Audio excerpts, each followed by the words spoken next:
Morning, everyone. Are you all ready? The final week of the group stage of Korea. I think we got some good games actually this weekend. They've done a pretty good job, I think, scheduling wise. Morning, Gator. Morning, Panda. Morning, Lemon. Let's talk more music. Yeah, I was up early today. Last week, overslept. Had to squeeze it all in. This week, I was up. I don't know if anyone do you ever do that thing where in my head I wanted to work out before the stream, so I was like, I gotta get up early, right? So as I was going to bed, in my head, I said to myself, make sure when you wake up, you wake up and you're ready to go, you know? Laying out the instructions for my subconscious when I wake up. So, then I fall asleep. Let me just adjust my camera. Everything's perfect. I fall asleep, I wake up, and it happens. I'm like, I'm doing it. Yep, I'm locked in. I'm ready to go. I'm going to get up and I wake up. I look at my phone. I'm like, I'm even up before my alarm. The time on my phone, it's 2 a.m. I've been asleep for like 2 hours. Okay. Full stop. Back in bed. Back to sleep. But same idea. Okay. Sleep for the right amount of time. And then I wake up again. The subconscious comes through. It's 4 a.m.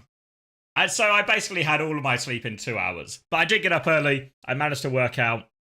I did everything I needed to do. I've got most of a sausage bagel left to eat. It all worked out.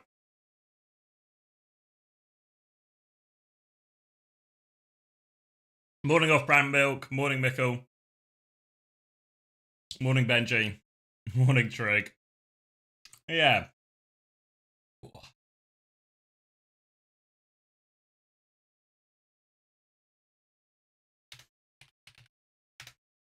Alright, should I show you the fixtures as well? Wait, can you let me do the streamer thing? There we go. Ooh, it's a little bit off. You can actually see it just above my head. So, Thursday, we got OWCSKorea Global against Pokerface. Predictions are up for you already. Let me fix the overlay colors. Thank you, Bobby Rossi.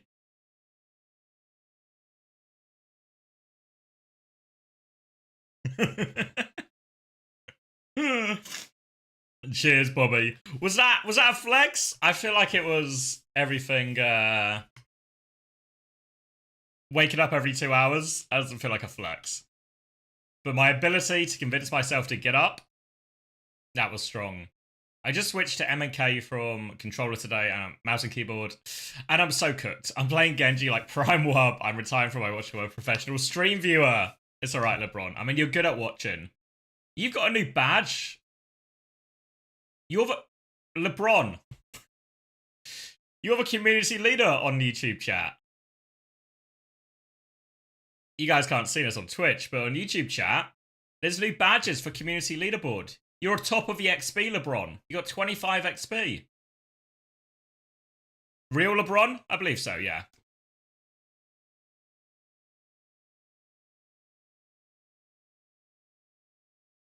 Morning, Sims. Morning, Red Eyes. Wow. I always knew LeBron. I mean, good on the court, good in the chat.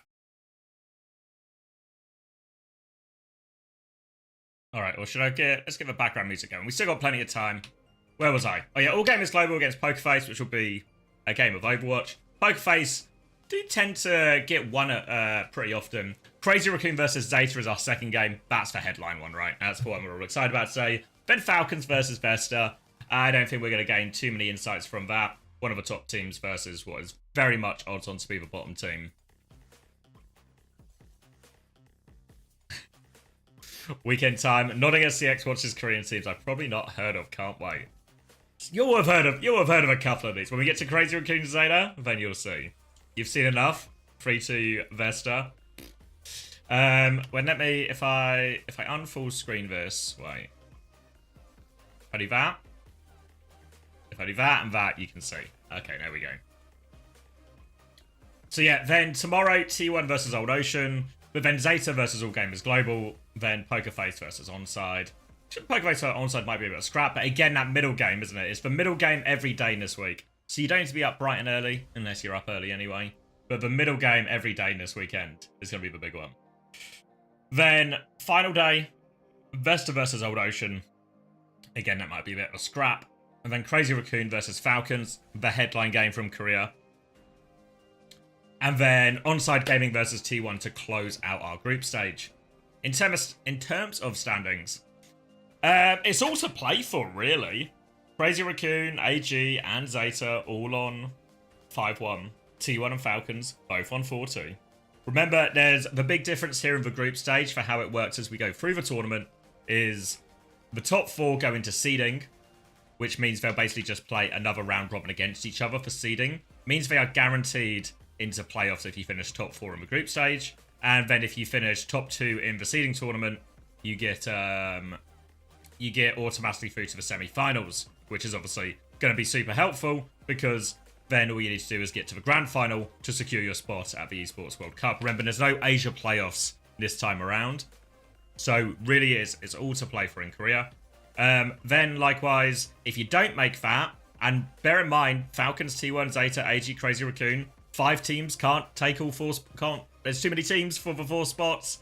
So one of these teams is going to lose out and have to go through the last chance qualifier, meaning they can still get into playoffs, but it means at best, they're going to be starting in the quarterfinals. So, tough. Tough for sure. Zeta versus AG, who wins? I don't know. I feel like I want to go Zeta Division. Presuming the meta holds, and I guess the meta's pretty wide open, but in terms of like lots of Orisa, lots of a hazard, I think that holds for Zeta Division. Zeta Division have a big week, right? Like, Zeta Division's 2 games this weekend to close out their season is Crazy Raccoon and AG. So, they can do it, but we're certainly in the... It's a pretty tough finish, right? Likewise, Crazy Raccoon, their final 2 games. Crazy Raccoon's final 2 games. Zeta Division today, then Falcons on Sunday. Thank you, Seppu. When is the Cheese Wheel stream? When is Cheese Wheel stream? In the distant future.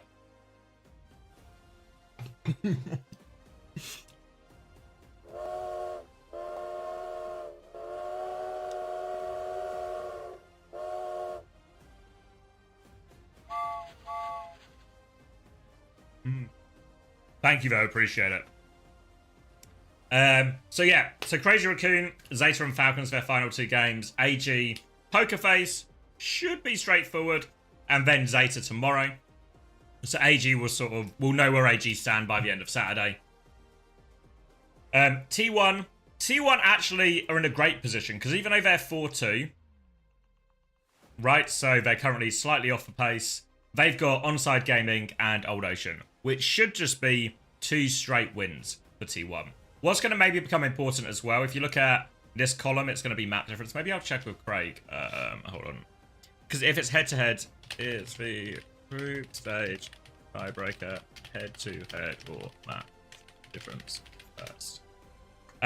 Because then for T1, it actually might, depending on like if it's head-to-head or if it's map difference first, it might become super important. Commander X, thank you for all the content you've been doing. Also, have you heard about the head coach situation with ZD? Thank you, HSQC5871. Appreciate it. Yes, I'll talk about it in a second, but yeah, appreciate the sub. I have. It's worth talking about as well. But if it's map difference first, then the fact T1 could really do with 3-0s, right? Just like clean and decisive. So yeah, actually T1 have the easiest schedule out of all the top teams. Zeta and Crazy Raccoon the hardest. Falcons, they have that Crazy Raccoon game, but they also have Besta. So like Falcons and AG should both guarantee themselves wins today. So I saw a few people asking, the Freya nerfs are live. Yep, so if you don't, I get up Overwatch patch notes. If you hadn't seen, there was like, I guess a hotfix type patch. It's a bit zoomed in, isn't it? So they've messed with Freya. The rest of this is all like stadium shit, so it's not really relevant to what we're going to watch today. But the Freya ones will very much be relevant today because they are playing. They're just going to play live patch, so they're playing on this one. So the take aim, which is the slow bolts for secondary fire, slow momentum time reduced from 1.5 to 1 seconds. Reload time increased from 1.35 to 1.5 seconds. So there's going to be less of them, and you can't stay in the air as long. I presume that's what the slow momentum is, right? You can stay in the air 33% less, or a third time. Quick dash cooldown increased from 4 to 4.5, and the updraft also increased in terms of cooldown. So more limited mobility, less take aim bolts, and all of that. Just had confirmation from Craig that it's map difference first as well. So it's worth keeping our eyes on these numbers, because obviously if we start to get ties,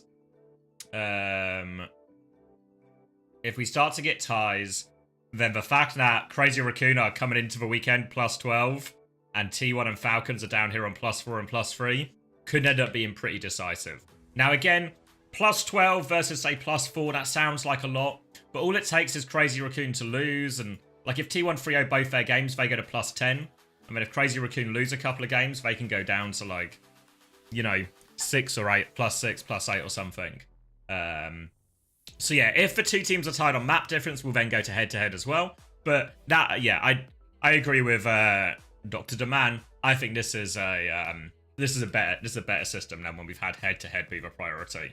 I feel like this is a bit clearer and rewards consistent performance across the entire stage. So happy with that, and it means we're going to be having to do some math as we go through the weekend once we start to get a few of these results in. All right, let's jump back to live. We're a few seconds behind. Goal difference like God intended, exactly. What does head-to-head mean? Basically, so let's say at the end of everything, we get a situation like, let's say Pokerface and Onside are actually an example of it right now. They are tied 1-5 on match record. They are tied 6-17 on map record. So then, to separate these two teams between 7th and 8th, you go to what was the head-to-head result between Pokerface and Onside. All the teams have played each other by the end of this weekend, so we'll be able to use those to separate them. You missed the Hunter stream? What's he up to? Where is he? Oh, he's on my thing as well. Like, dude, we're gonna be in Saudi just like fucking chilling. I'm just gonna hear cuss. Hey, you guys ever hear about more bullets? Good little joke there. Boston talking about his team coming top 3 in North America. Come on. He's just playing Stadium. This guy loves Stadium. Is the next land soon? Not really, no. Let me bring... Where am I going to go? I want to go... Let's go all the way here. So, we've obviously got... In Korea, we've got group stage. Group stage finishes today, or on this weekend rather, and then we've got the seeding and last chance qualifier, and then we've got Korea playoffs. We've also got we're halfway in the NA and EMEA group stage, so we've got weeks 4, 5, and 6 still to come. So 3 more weeks of action up there. I'll be covering all of that this weekend at least. I'm going to miss the end of the group stage because I will be on wedding/honeymoon, but I'll be back in time for playoffs. Then we'll get all the Korea and EMEA playoffs. We've got to have the last chance qualifier as well, which we still don't really know a lot of details about, when I feel like we really maybe should by now. But there's also going to be a last chance qualifier. And then the actual Esports World Cup, it starts on the 31st of July. But the Esports World Cup itself, because obviously there's other games of the Esports World Cup, that starts before then. But the Overwatch section, which is the bit we're all probably most excited about, will be starting on the 31st of July. So we've actually got ages. Obviously most of June we'll get all of the rest of the regular season, the playoffs and everything like that, and then we'll have, like, it'll be July itself, and that'll be a bit more sparse in terms of Overwatch action. Did you see the Violet photo shoot with... Yeah, I did with the phobe, yeah.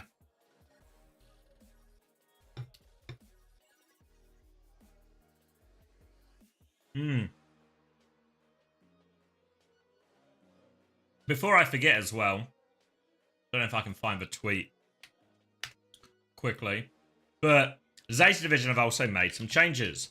Obviously, the rosters are locked, so this one. But so you can't change for players, but you can change for coaches. Where is it? Here we go. Yep. So confirmation that Changoon, who has very much been the head coach for most of Zay Division's run now, has gone. Yaki has come in.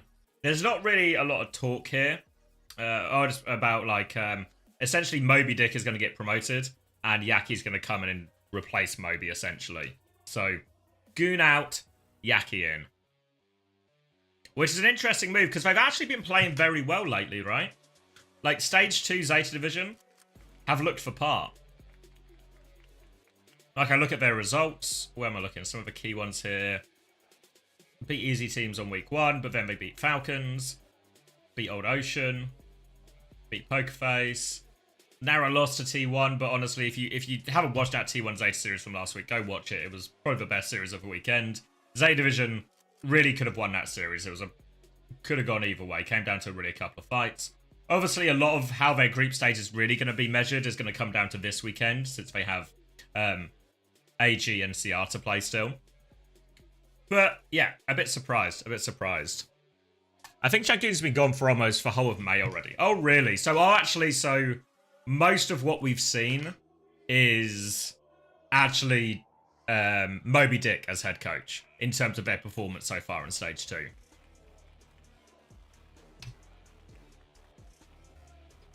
Is it normal for a contract to run out of mid-stage? No. 100%.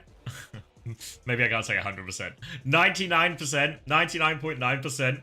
They're just bloody lying. Do you? Because they did this. This is actually Zeta Division are making this their signature move. Do you remember when Violet left Zeta Division? A few of you might remember. And they said, well, yeah, Violet's contract expired, and it's just got to be bullshit. I'm not buying it for a second. Either Zeta Division have the dodgiest fucking contracts, maybe not in all of Overwatch, but some dodgy contracts that just end on random dates throughout the year that have no correlation to the stages or the matches or the lands or anything like that. Or they're just lying. Oh, his contract expired. Why do all our contracts expire on these random dates?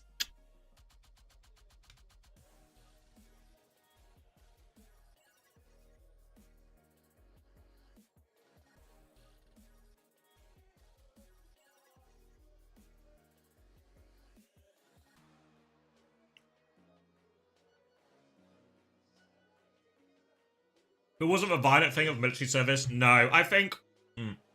I may. I'm so in. No, I think what happens a lot of the time with these type of situations is communication is never very clear from the orgs, or we get like a really minimal statement type stuff as an answer to a lot of questions. Oh wait, we need to see the volume thing in a second. Hold on. And then what happens is when there is no information or no clarity, what happens is people use theories and what's that? Assumptions. People make assumptions of that, but I'm almost certain it was nothing to do with the military for Violet. I think that in terms of him leaving Zeta at least.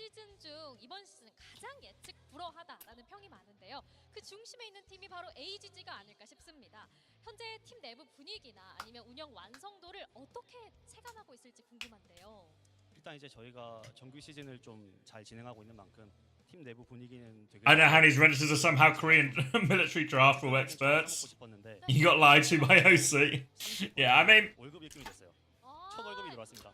I think there could be like a case for some of Violet's motivation for Vision Esports might have been to delay the draft or whatever, but yeah. The rules are like convoluted, at least from the outside, about Korean military. But him leaving Zeta had nothing to do with the military. And even the Vision one, I reckon it was just, do I want to sit here and do nothing and make no money? Or should I pop over to Riyadh and make some money while I'm not doing anything, you know? Because in reality, once a good opportunity comes up for Violet, he can just walk back into that as well, right? So might as well get paid while you're waiting around. 마침 이제 경기 전에 또 프레야 너프가 있어가지고 좀 에이드 선수가 평소보다는 활약 조금 덜하지 않을까 생각하고요. 그래서 저희도 조금 승산이지 않을까 생각하고 있습니다. Yeah, we did Gandalf, yeah. So gonna be live. I don't know how much is going to impact it, because obviously this came out, was it literally last night? 양 팀은 라운드 로빈 한 경기씩을 남겨두게 됩니다. 이 오늘 경기를 앞두고 선수들과 어떤 이야기를 가장 많이 나눴을지도 궁금한데요. Last night, so yeah, I imagine people might still be playing Freya. I imagine people will start Freya and then fuck. If it's feeling tough, I think we might see a little bit more people just more willing to swap to Sojourn. I think for Violet, a lot of teams inquired, as in asked the question of like looked into, can we get him? But nobody actually bit the bullet and offered him. So I think there was a lot of interest, very few if any offers. 사실 플레이오프 가게 되면은 좀 단판 매치들이 많고 그때부터는 이제 강팀 Liquid offered, I heard. I don't think that's true. 사실 정규 시즌보다는 저희가 한 번 더 코인을 얻게 되는 것에 대해서 조금 더 집중하고 Maybe I don't know either, but I don't think that's true. 오늘 경기도 열심히 임해보겠다라는 Yeah. 팀의 입장 들어봤습니다. 자, 이렇게 양 팀의 대표분들과 인터뷰는 여기서 마치도록 하고요. 첫 번째 경기 맵 세트도 확인하러 가시죠. Welcome back, Panda. Nah, TU weren't interested because TU really wanted a Korean tank. So if they just hit the roster limit essentially, or the import limit rather. Dildux didn't offer. I reckon Dildux would have offered. Alright, let me hold on, don't look, close your eyes. I need to use the volume control thing to get the game sound up. There we go.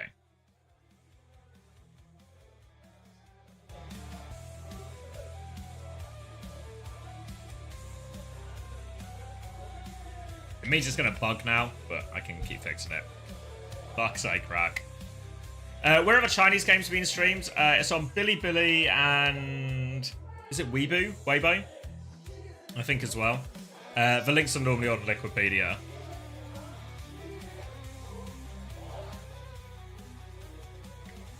Have one of the players marry Violet when he isn't an import. Now we're thinking outside the box. Good games today.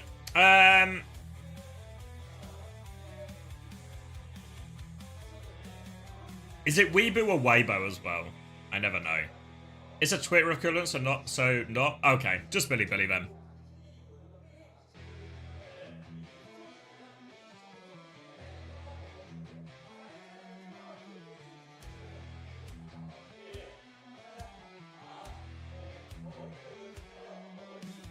Weibo. What about YouTube? Oh, there is normally a clean feed link on YouTube somewhere. I can't... Do they put it on the Pro Chaser channel or something? Right, let me join Discord before I forget as well.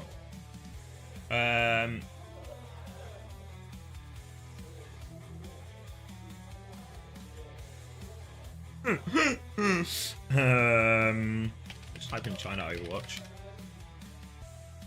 No. If I type in... It's on the Pro Chaser channel. Oh yeah, someone just said Pro Chaser. I guess also, actually, yeah, so this seems to be where they are, even though the game's not started yet, maybe. Do they play Fridays? Where am I going? Week 2. Oh, they play Fridays, but not for another hour. Yeah. Hunter needs help. Hunter doesn't need help. He's halfway through a stadium game. This guy will never turn up to work, will he?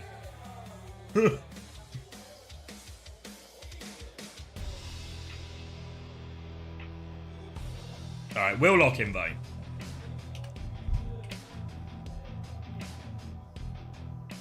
There's a fake and real Admiral in his lobby. Has he managed to tell them apart?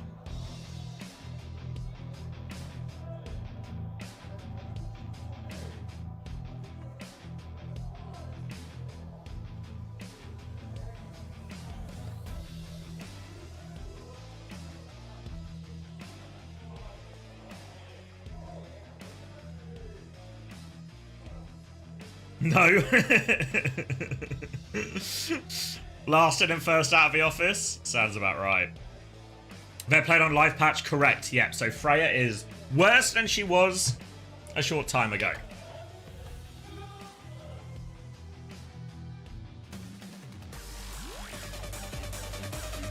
Oh. Alright, let's lock in. I wasn't super paying attention when the bans were there, but we'll get back on screen in a second. So we're going to Oasis, and it's going to be a Winston ban and a Pharah ban. Jasmine was in though, so I don't really know why Pokeface are banning Winston. I don't know what they're super scared about. If anything, you'd think that it would be Heiser that would be more interested in playing that hero than anyone else. But either way, they're going to line up on University on an Orisa Mirror to begin with. Whichever way it crumbles. So we'll crack straight into it. It's going to be Juno Brig on the AG side. Tracer Cass, actually, so Pokerface. We've talked about Cass before. We've seen a decent amount of it up against the Orisa Mirror. And it can be quite effective. Easy, consistent headshots. And we'll see a little bit of an early test here in terms of how much the Freya nerfs are really going to impact Freya. For now, 8 is just on the high ground. He's got this big, long line of sight. Trying to set some take-aim bolts across the map, but it's Lisu Mini's just been picked off by Missing. Just rotating back and forth. Pokerface, they clear that one out. Jasmine's made an aggressive move. Heiser responds to that one. Shuts him in a corner. And a good start for Pokerface here. Pokerface were just playing, I don't know what you call that side of the map. We used to call it Connector. The Connector side of the map. And just rotating right, rotating left. Looking to try and pick off anyone as AG try and circle them out. They punish that Sombra. They force Jasmine to overextend. Punish him. A good start for Pokerface. Genji swap coming out from Sunjin now. A chance to challenge this Kiri Tracer a little bit more directly, but he's used his deflect already, so he's going to be repelled for now. Heiser is body checking in main. They're going to try and go Connector side. I'm really going to bring in Connector today. Aid swinging over. Alien's going to pivot to help in this room. Spin has been used. Heiser's looking to help. Kara was awfully low during all of this. Both juniors are going to fall. Now Spin coming into the backline, and it's an Alien takeover. Some kind of invasion. And it's just going to be another quick fight for Pokerface. No problem. Dive in from Sunjin, looking for a late trade. Nothing going as well. And this is all looking good so far for Pokerface. Now, AG should come into this one big favourites. They've had some really impressive results, not just in Stage 1. Cheers, D. Not just in Stage 1, but also in Stage 2. But Pokerface are normally always good for at least one. Strong start here, slightly quicker support ups for both of them as well. Can even start with a high in his face swim. Now, Spinner's been used if he wants to go for it. There's the flashbang in, pressure onto Sunjin. Kitsune Rush coming through. Alien's going to swing and kill Aid with all of that. And the Cass is just getting it done right now. Now they're going to walk onto the Orisa. They have ults if they want to turn it. Terror Surge comes out. No roll just yet. High in for the damage reduction. They just killed Jasmine through all of that. And AG weren't really committed to that position at all. So this is going to be an easy cleanup as well. Wait! Sunjin with another 2. He's going to pull the blade as well. He's half HP as he slides in. He can't connect onto the Cass. Body block from Heiser. Ray is forced out in return, though, so the ult investment is big. Spear from Jasmine allows Lee Min to get out. Now, AG, that's a pretty positive ult trade for them. Thank you, Kashofi. They force both support ults out, but they need to get the touch. They might have to overinvest here. There's the rally to finish the kill, but Lee Min can't find it. He gets naded as well. Missin's made an Anna swap. The pulse bomb behind is missed. Alien is swinging again, though. The Ray is out, but Alien's just killing anyone anyway. No support ults, no problem. Now they're all over the Orisa. Jasmine's going to get speared. AG have no supports left alive. They're desperately trying to keep this point up. But it's surely just a matter of time until they get finished off. Sunjin's getting marked out of the game now. Jasmine can maybe get one more touch after this. Aid is there as well for another touch. Missing finishes him off. The Orisa's half HP behind. Needs to be careful because Maka's actually back now. But C9. Jasmine couldn't quite keep the ping pong going. Hello? And Pokerface take the first round. You alright, mate? Oh, how are we? Good, mate. This morning, the cufflinks arrive. And the cufflinks are notable because it's the last piece of the outfit, which means the outfit is ready for next weekend. He's ready to get married. Admiral Raptor says C9 in the chat. Welcome, Ollie.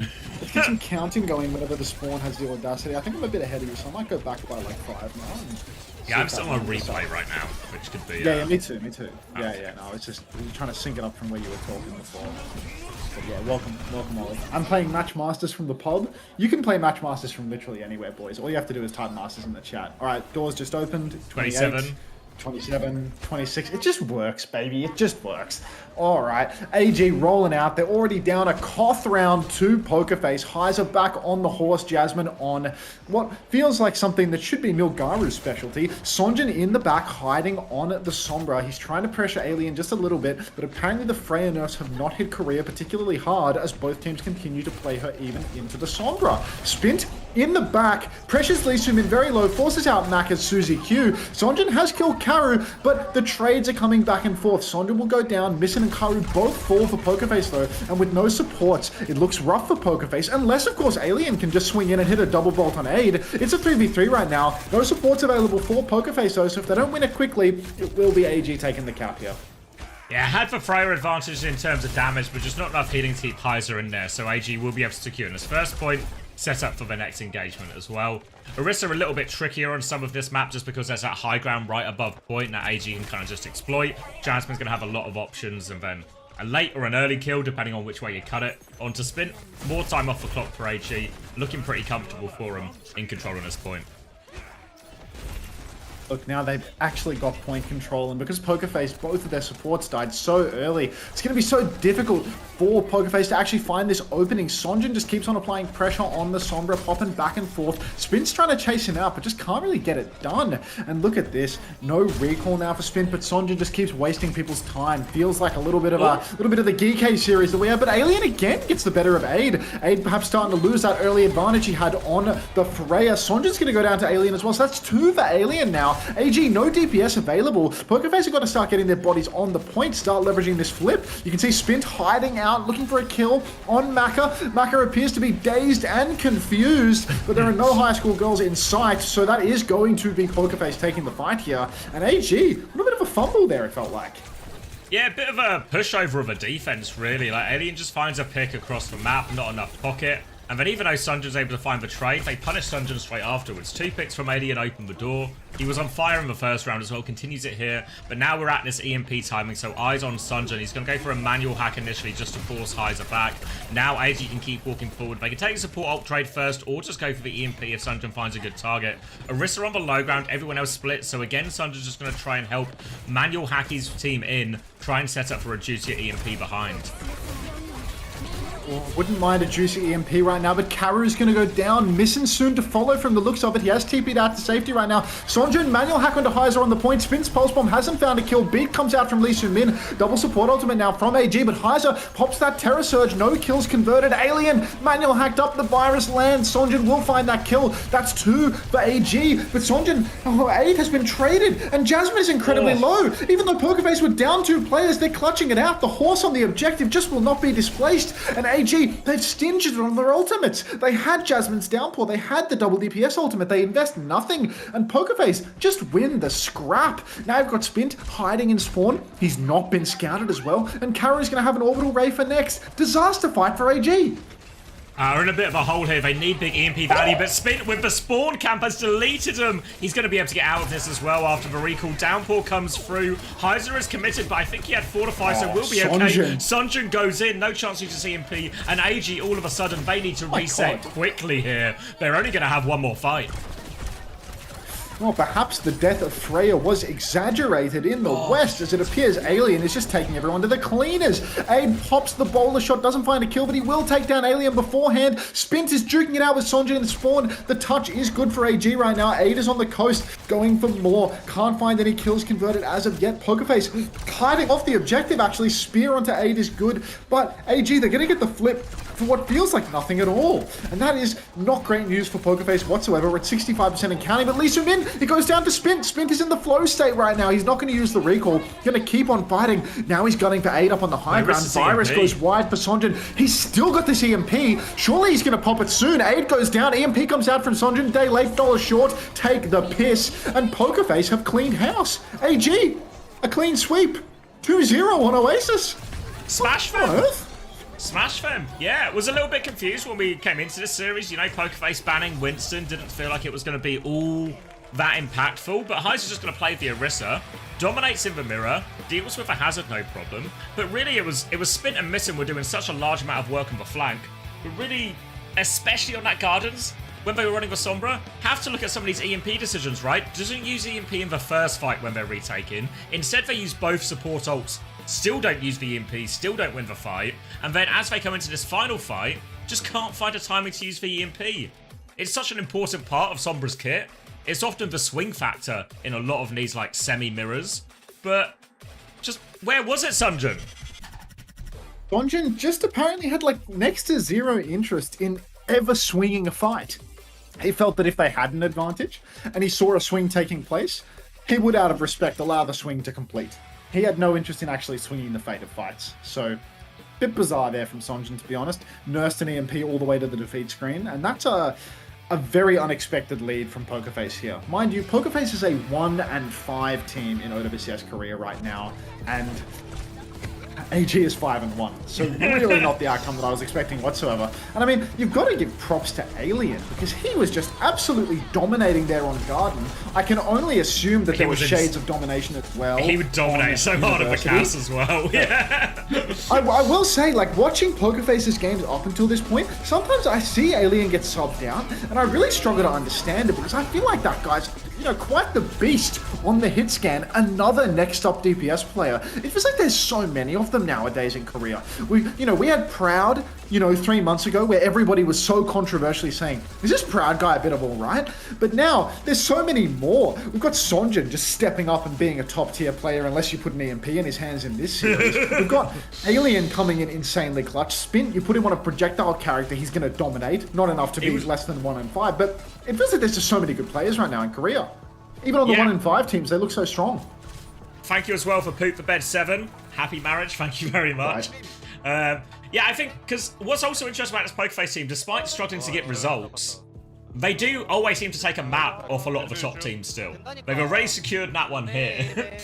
But I think this Pokerface team is probably also an example of, while they've got all this sort of big talent on the tank role and the DPS role, it's lacking in the supports. I feel like that's maybe a theme also in a lot of these sort of lower tier Korean teams. And what can often be the separation, and maybe a big factor about why AG have been so close in these elite Korean teams, is they have the backline that can compete, which is something that I think a lot of these Korean teams are missing. But great start for Pokerface. Goodness, Pokerface. I really didn't expect to see them 2-0 AG on the first call. Really did not expect that whatsoever. But here we are. It's on the Orisa as well, which is a bad omen, right? It's a bad omen because you might have to play Orisa a few more times today. Yeah, and I mean, look, maybe these Freya nerfs open up like a little bit more potential for Winston to be played, but that's just not the strong suit for AG either. I feel like Nilgaru, if we were picking one of his best heroes, it probably... Yeah, exactly. And it's not like Nilgaru is all that on the monk anyway. More of a... he's more of a hazard ball guy. Do you goon? Is this thing on? This thing is on PDK, and yeah, I mean, I do from time to time. He doesn't goon anymore though. Go on. Zeta Division. Oh, they got rid of the goon, didn't they? Yeah. Yeah, Zis was telling me that apparently he's been gone for actually most of the stage. The announcement is just really delayed. So it's actually... That's like the Violet. Violet gets cut, and then they announce it like years later. Because I was thinking, I was talking initially like, well, actually Zeta Division have looked pretty good so far on this stage, but actually all of that good version of Zeta Division we've seen is probably actually all, Moby Dick's work. It was actually under the tutelage of Yaki, is what you meant to say, I believe. Yeah. PDK is gooning in voice chat right now, group goon session. That's nice. That's really nice. PDK, can I interest you in installing Match Masters? While you're at it. I feel like that would be good if you could install Match Masters. Exclamation mark Masters. The game's alright actually, as far as like... I'm actually like low-key hooked on it. Like I went to bed last night after streaming it, and I actually... No, because I did the Match Master sponsorship as well, and I found myself, you've got these it's like small amounts of time. I was just like, I'm doing nothing. I don't have time to play like a proper game. Play a couple of game of Match Masters while I'm here. Why not? I've already got it installed. Yeah. The thing is, I need to start selling the in-game microtransaction, because the real return for me is if people buy that fucking 2,000 coin pack in-game, which is like it's like $10 or something. You know, if people buy that, I'm laughing. Like I'm guaranteed another sponsorship next month. But like it's so hard to sell an in-game microtransaction, dude. Like I've got to beg to the most parasocial of fans in order to get that shit done. Once you get deeper in the game, it does become like a harder to keep going. I'll see if the whales get like hooked, you know? Like people will get hooked, and in a week from now, I'll start to see people buying the microtransaction without me asking because they're hooked. Yeah, because what happens... That's probably like a more likely outcome. The way the game works is if you keep winning, you actually can just keep playing.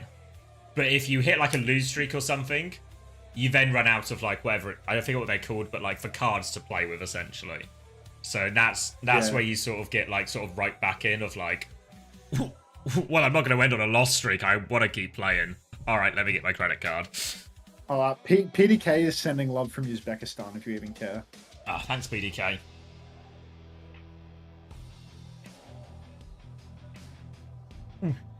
All right, AG, banning the Orisa, taking us to Circle Royale as well. Oh, Teast ban from Pokerface. Okay, this is interesting. Notice how he doesn't care. Bro went corporate on us. Are you talking about me or Xavier? Oh, Troglodyte. I'm sorry, Into Tiny Flame. No. You got 3 there. 3 for the price of 1. I wasn't trying to fuck you. Do I still get money? No, my sponsorship with Matchmasters have ended. That was actually a purely love of the game organic review from me. Max Genuinely, is getting paid, though. This guy is just advertising for the love of the game. Me, I'm advertising because I'm being paid to do it. Like, as you can see in my Twitch bio from the banner, it's a hashtag ad. But like, yeah. Come on. Install the damn game on your phone. Put 8 to 12 US dollars into it, or 15 Australian dollars, and like just watch the smile on the streamer's face grow. His happiness is completely reliant on his bank account, everyone. So the power is very much in your hands. It's like you thought that me needing to drill a hole at the farm was the issue. Now I need to chop down trees just to free up the space to get the truck to drill the hole. Like, it's just an endless pit of money. It's so expensive to remove trees as well. Yeah, you think it's expensive to remove trees. Just wait until you find out how many fucking meters into the ground we're going to have to go. Well, you're going to have to go deeper than you initially thought. Oh, it's $220 a meter. That's associated with getting them out. Fuck. You know, these holes can go upwards of 150 meters down. So yeah, it's not a cheap endeavor. So like, I'm a fucking Matchmasters head till the day, basically. But enough about that, because we've got an Ana Juno versus Juno mirror here. This is something that we've been seeing a little bit more on Circuit Royale being popularized in Korea, where the attacking teams in these low poke compositions just go for the mercy to go all in on pocketing the Freya. Aid, despite the pocket he's receiving, is actually just going to go down instantly to Spint though. Spint's going to tear him a new one. Lee Soo-min good for the res though, so Aid looking for another opportunity to swing now.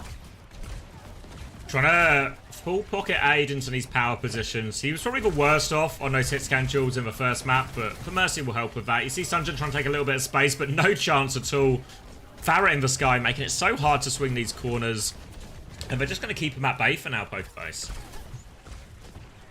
Oh, I mean, this is not looking bad for Pokerface at all if they can just keep on holding this corner, really relying on Aid, getting a good swing time and getting some good bolts in. If they can't have that, they can't have much of anything, to be perfectly honest. Pokerface, they don't need to swing, they don't need to do anything terribly aggressive because it's all on AG. AG do now have the bowler shot. They are swinging with this timing. You see the swing comes out, the bowler as well. It does not connect though. The kite from Pokerface is good. Heiser is just hard blocking right now, waiting for Missin to come with the nano boost. Nano is 99%. Nano is now available. They can pop that on Heiser, but he doesn't have form. Maybe they'll put it on Spint instead. Spint playing inside the right angle right now. Lee Soo-min just taking the piss, super jump upping in the sky, looking like a Mercy montage right now. Nano comes out into Heiser and he Iron Mike take down everybody, and it feels like this Mercy gambit from AG is not paying off at all.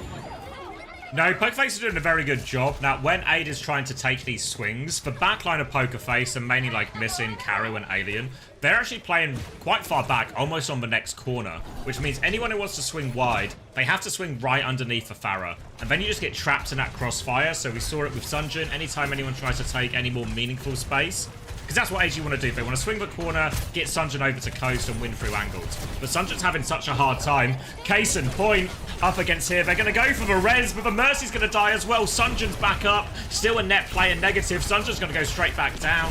And this is just domination so far from Pokerface. I trouble you with some numbers because I changed quality and it just went into an endless black screen. So 28, 27, 27, 26, 25, 24, 23. Alright, we're synced up. Nice. Beautiful.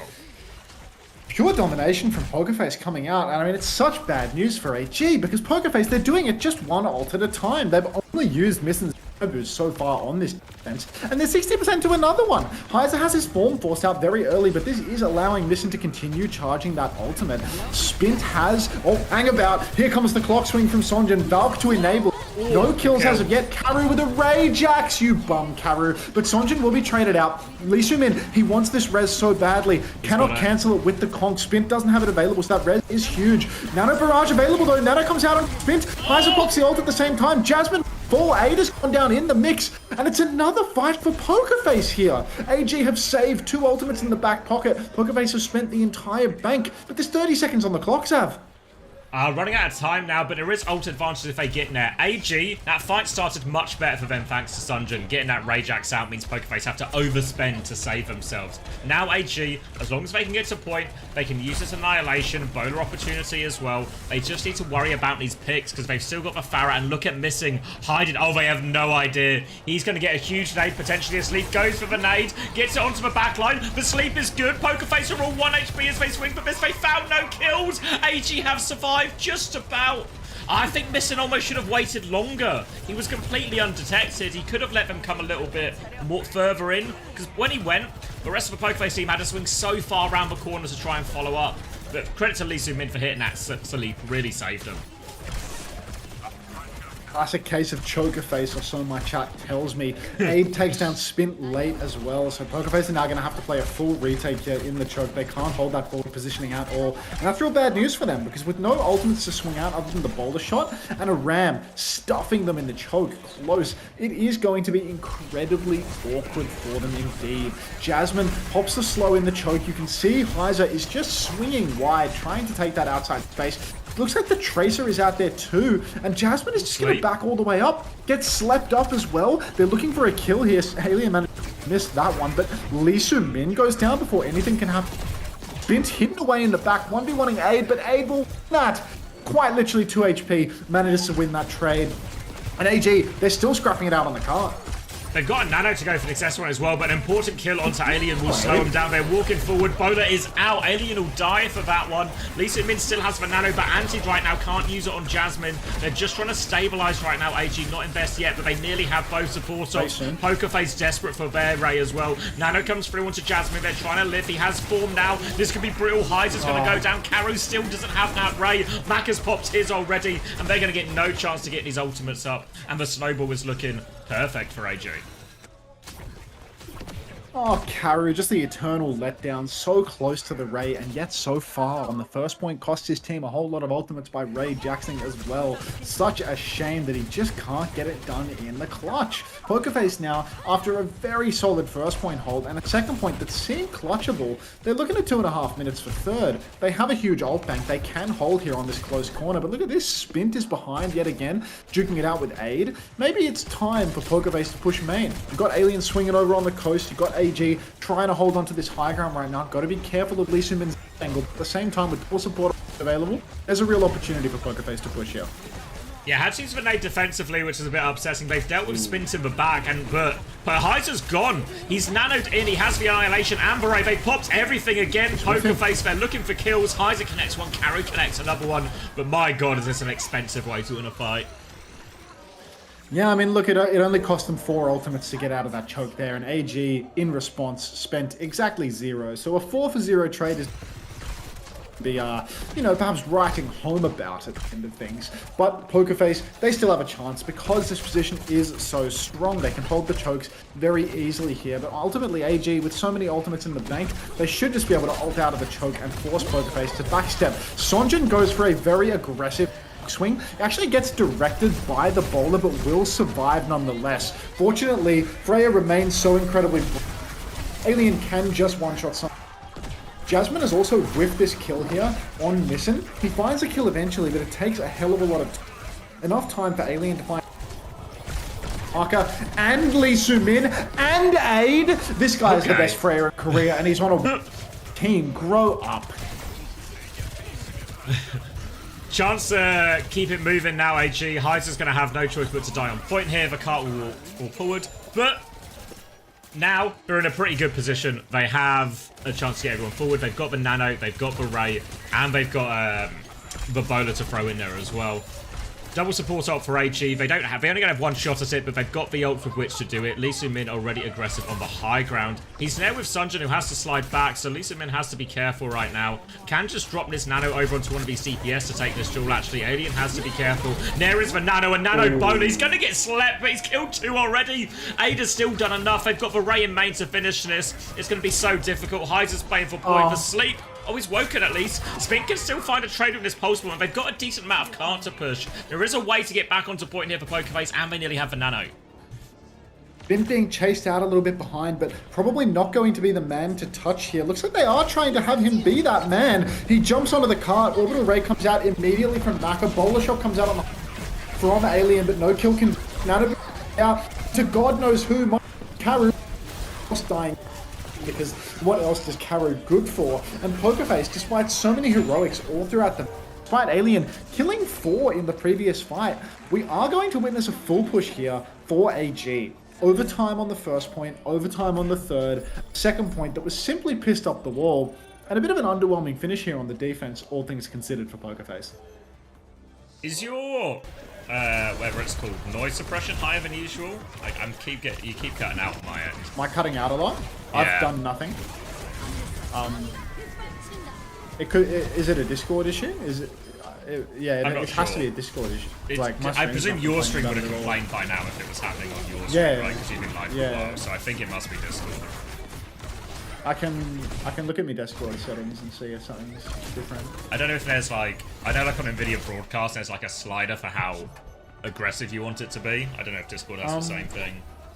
It's just input sensitivity. I'll just change it. Like, okay. Just lower it a bit and see if this fixes it. Like I have it on automatic usually, but I'll just put it on like, we'll see if this just fucks it up or what. Tell me if I keep cutting out. I'll let you know. Yeah. How much is it happening? Like every time I talk or? Every time you cast, You change your voice settings because of the dishwasher? No, Ryan, I did that on my phone, mate. Different thing. Crack a can, mate. Just whisper into the mic for me, please. I'll look into this.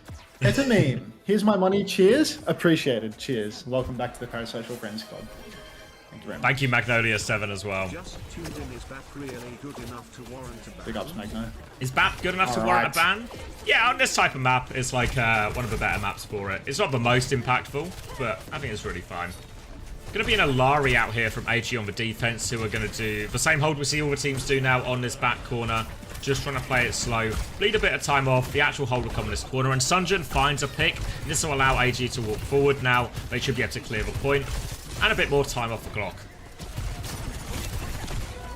Oh, and Sonjin is dead to Alien yet again. This kid really is starting to make a name for himself here in OWCSKorea.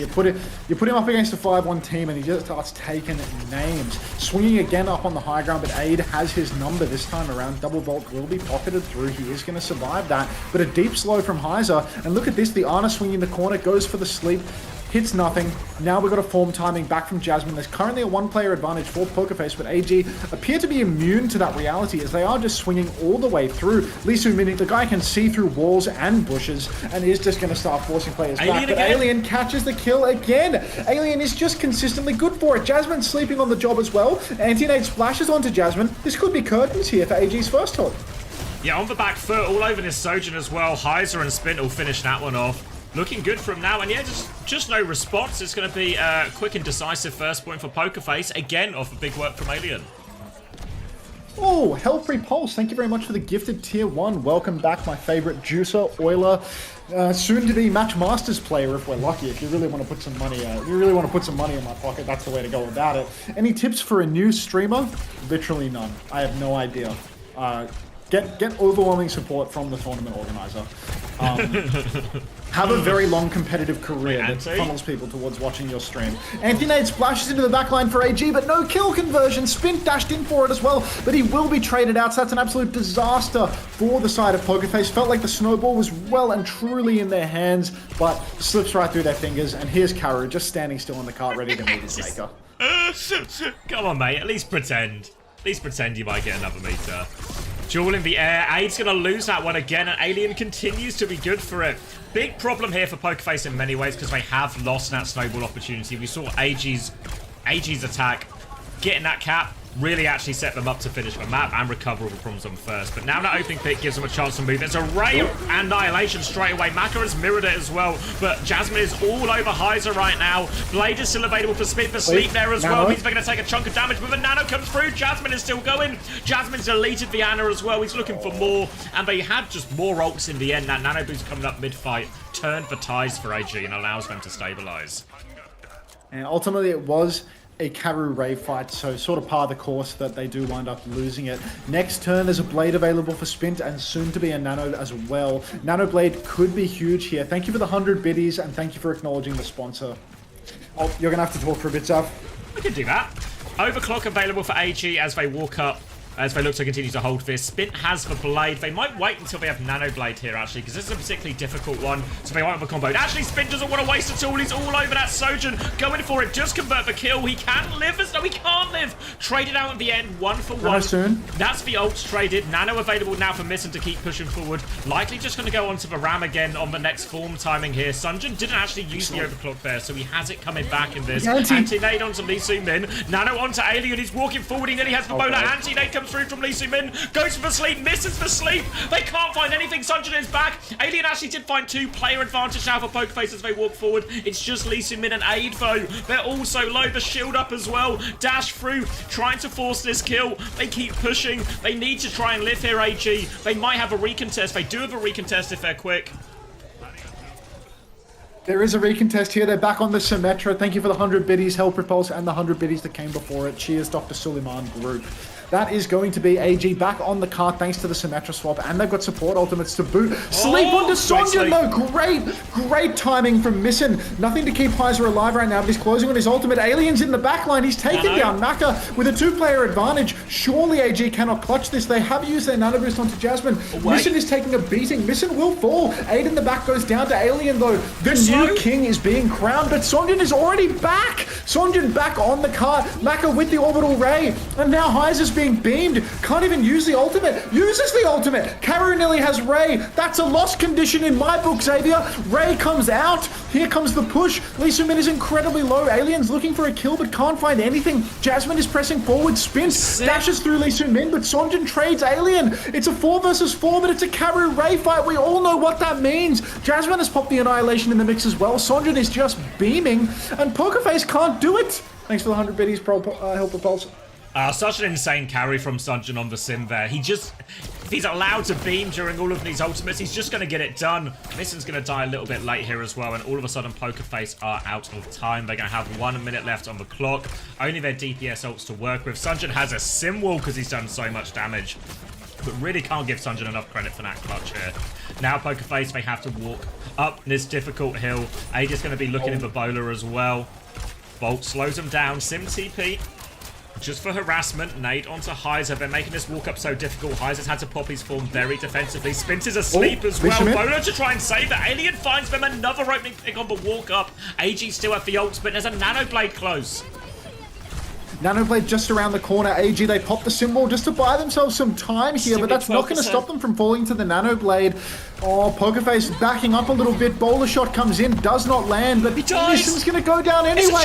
He Nano Jaxes too. Absolute disaster. If only they didn't have to play on 18 ping so that Nano would go off. So now Pokerface They've lost the map. Just Plain dead. and simple. Yeah. It's a good swing timing there from AG. Down a player, doesn't matter. They're able to get it done. Pokerface, they're going to go for the touch here. Who will do it? We've got the slow up in main. Alien Alien's got finds it. the touch somehow, but just doesn't find the kills to go with it. And AG, they've clutched it out. Fight after fight after fight here on second point. They have managed to pull it back from the brink. Stonjin, Abe, taking turns clutching it out. And what is that? Is that the sound of my Match Masters alert box? Like, It's actually how do you know unbelievable, they're right? playing? I don't think mine made noises when I had it. But Oh, it's because I have the alert box hidden away somewhere. because Alien gets them the opening pick for the umpteenth time. They get the walk up. AG used the symbol, but it's actually a shit symbol because they can just wait. They can just wait it out completely, and then they've got a clear nanoblade opportunity. But then the bowler, I don't even know why missing was there, right? Just kind of out in the open. Possible to hit that bowler, or it shouldn't be possible to hit that bowler from there. And all of a sudden, it turns into a nano jack, so they don't get their nano blade off. And then actually, you go back through. Was that 2 Jax support ults on that second point attack as well for Pokerface? Like, there's all these opportunities here. They just can't close it out with their ults. Brutal scenes here. And yes, live patch for those asking as well. Freya is nerfed. You wouldn't know it watching Alien, but I promise you it's for weaker Freya. Really does not look it at a glance. How did Pokerface win a map? Prayer. Alright, I'm grabbing a drink. You're in charge. What should I eat? I love it when he leaves me in charge. It makes me feel so powerful. I'm I had a thinking, sausage do I bagel. order Make a sausage food? bagel. Because I've got some sausages in the oven, right? I could literally do some sausages and some bread, and yeah, just bang some snags in the oven and call it a day, you know? And in the meantime, like before I put the sausages in the bread, I could do some... Oh, we could do a round of Ethno Guesser. Yeah, link the Ethno Guesser. We'll do the one round. Actually, no, we're not gonna do Ethno Guesser today. We have too many viewers to do Ethno Guesser, unfortunately. So, like, you know, when you ask yourself, why didn't we get to play Ethno Guesser today? It's because Craig doesn't let you have nice things. I'm gonna do this guess off screen. What is this, like, somewhere between Europe and Asia? Actually, really close. I'll show you my guess here. I feel like I'm pretty happy with this guess.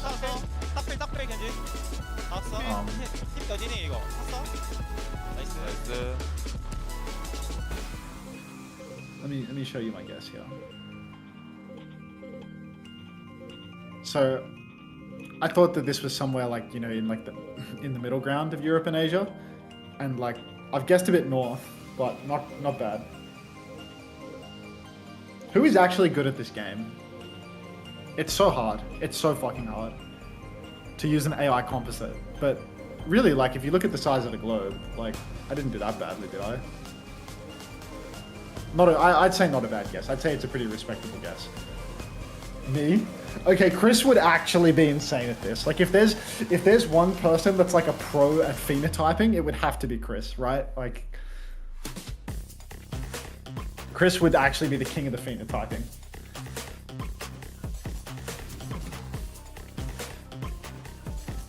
Chris, can you download Match Masters on your phone? That would be nice. So Marjet is live, gotta go? True. Sometimes you gotta tap in. Sometimes you just gotta tap in. Can I? I will do it if you download the mobile app on your phone. Is this a replay? This is a rerun, Thug Nasty. I knew that you were coming around this time. Hello, Gayonta. Couldn't help but notice that your sub has worn off, Gayonta.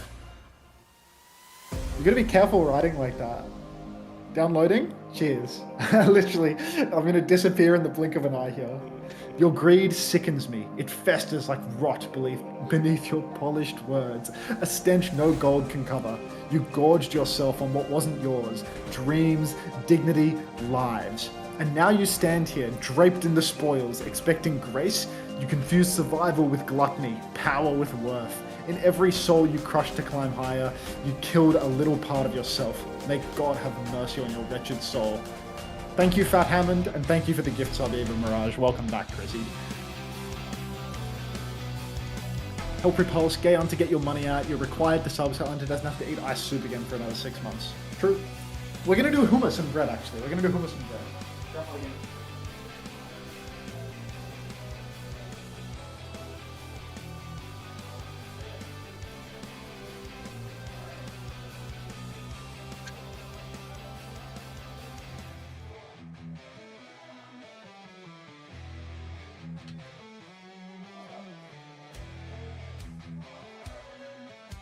I'm back.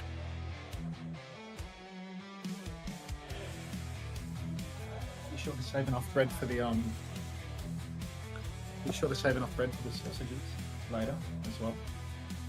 You haven't just bread now? Yeah, some bread with some hummus on it, because I mean, I can't Instapot the sausages, and like you didn't give me permission to leave, so I couldn't go. And prep sausages. You literally left me in charge. Like I'm not going to abandon my post, am I? My money low, sorry, Hunter. Gay Hunter, the way you can make it up to me is by downloading Match Masters on your phone and playing it. Might cost you nothing, but you know what? It'll be the same as giving me a sub. Imagine Literally if you download left it your and play post, for like mate. 5 minutes, and it'll be the same as you subbing. Maybe more, actually.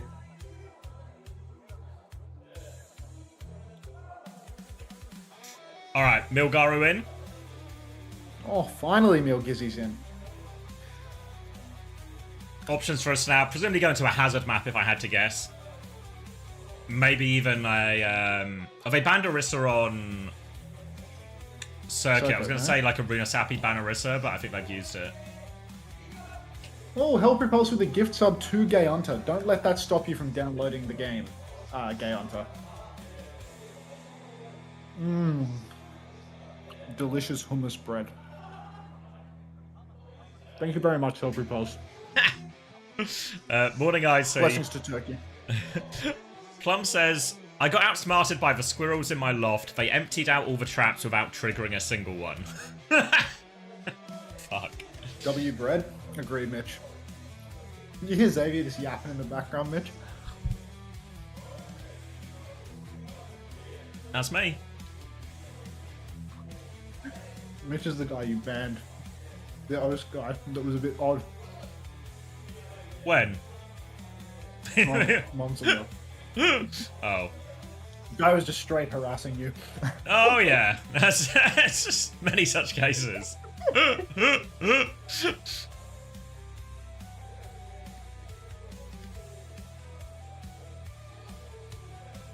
We had squirrels. You know, Shiani. We had squirrels in the garden in LA, but they stayed in their place, you know? They stayed outside.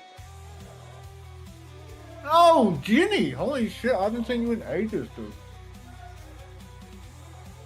Fucking hell, mate. I haven't seen you in a long time. I promise you it's good. Sombra ban.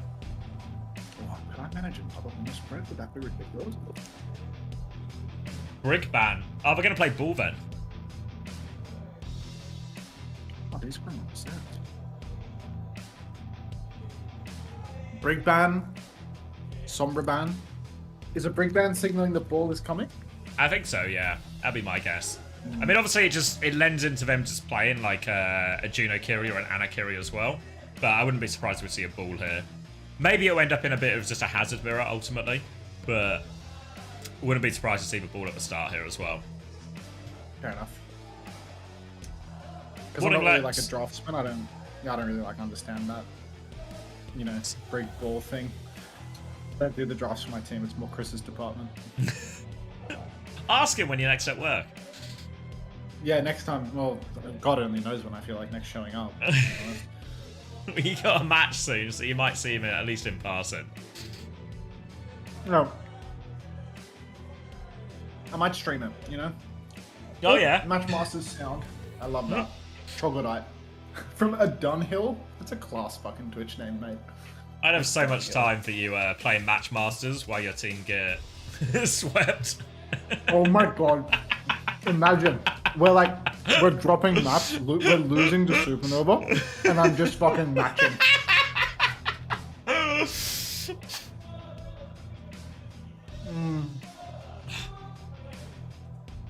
This hummus bread is insane. You're gonna have to He's take like the first bite supernova here. winning the first map. But look at all these extra goes I'm getting. Yeah. Don't forget to buy the boosters, guys. Have I tried, this is from PDK, have I tried to play Matchmasters using Hunter's code? Also, Frothy Philly says good day. Good day, Oh. Frothy Philly. And I've already played it. day. I mean, maybe I'll reinstall it on my phone. Can't wait for Hunter to be fucking promoting Matchmasters to people at my wedding. Fuck's sake.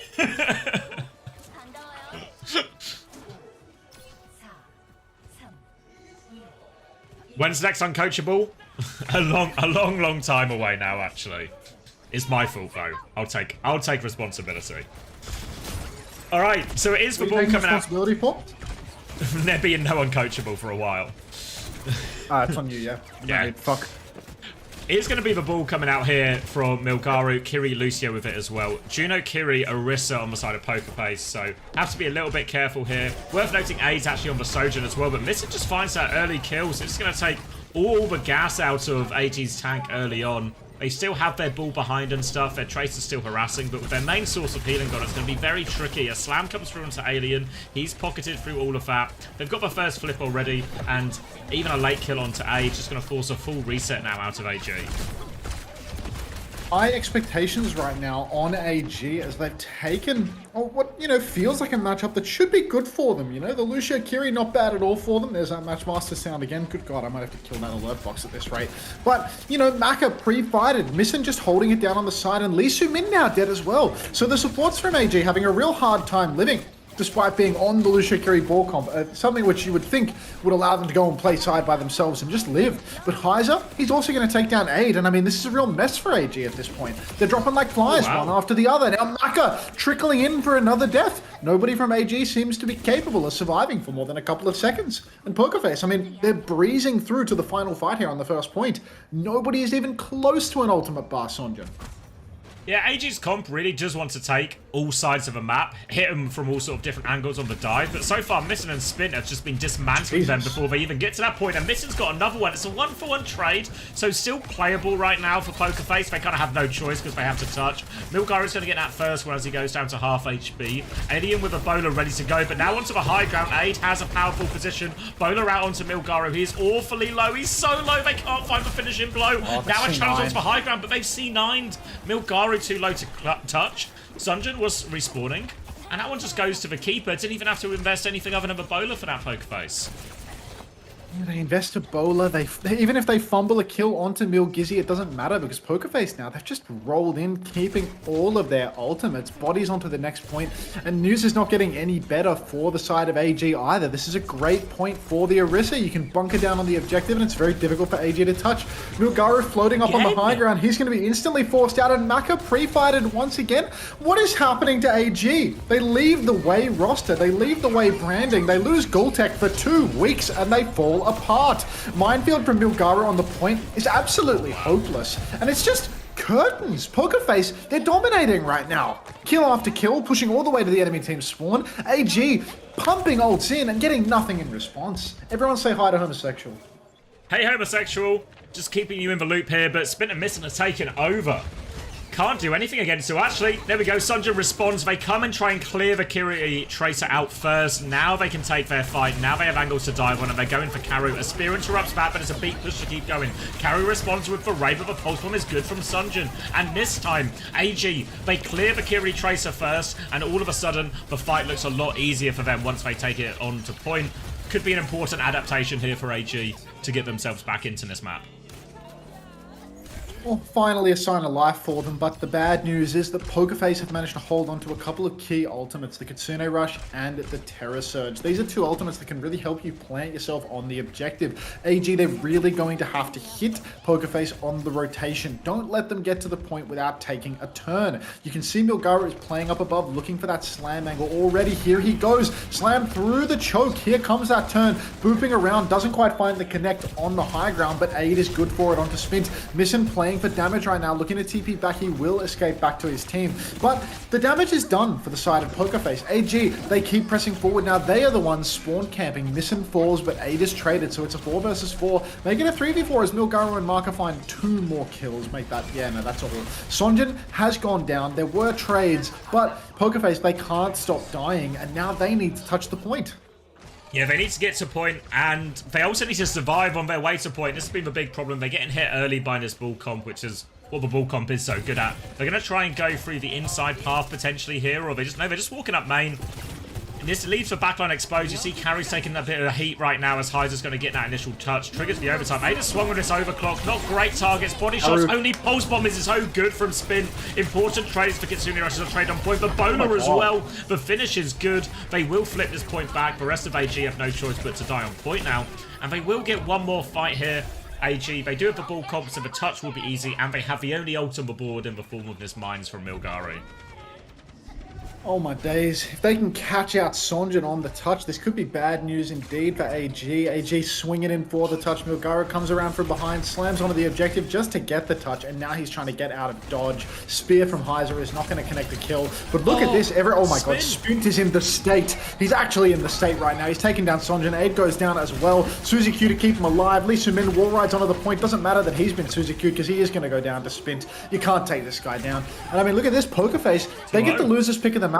They go to a Milgizzy ball map and they're up 2-0 right now. Aid has made the swap over, or back over to Sojin rather, because he was on that before. But I mean, Spint is just doing it all right now. Aid pulls the clock and Spint is ready to pulse in. Next turn comes around and Spint is one clipping Sonjin while he's being double pocketed by his supports. Grow up. Milgaro's going to make a swap over to Winston now. They're trying to counteract this Orisa desperately. But AG really struggling here on Milgaro's map.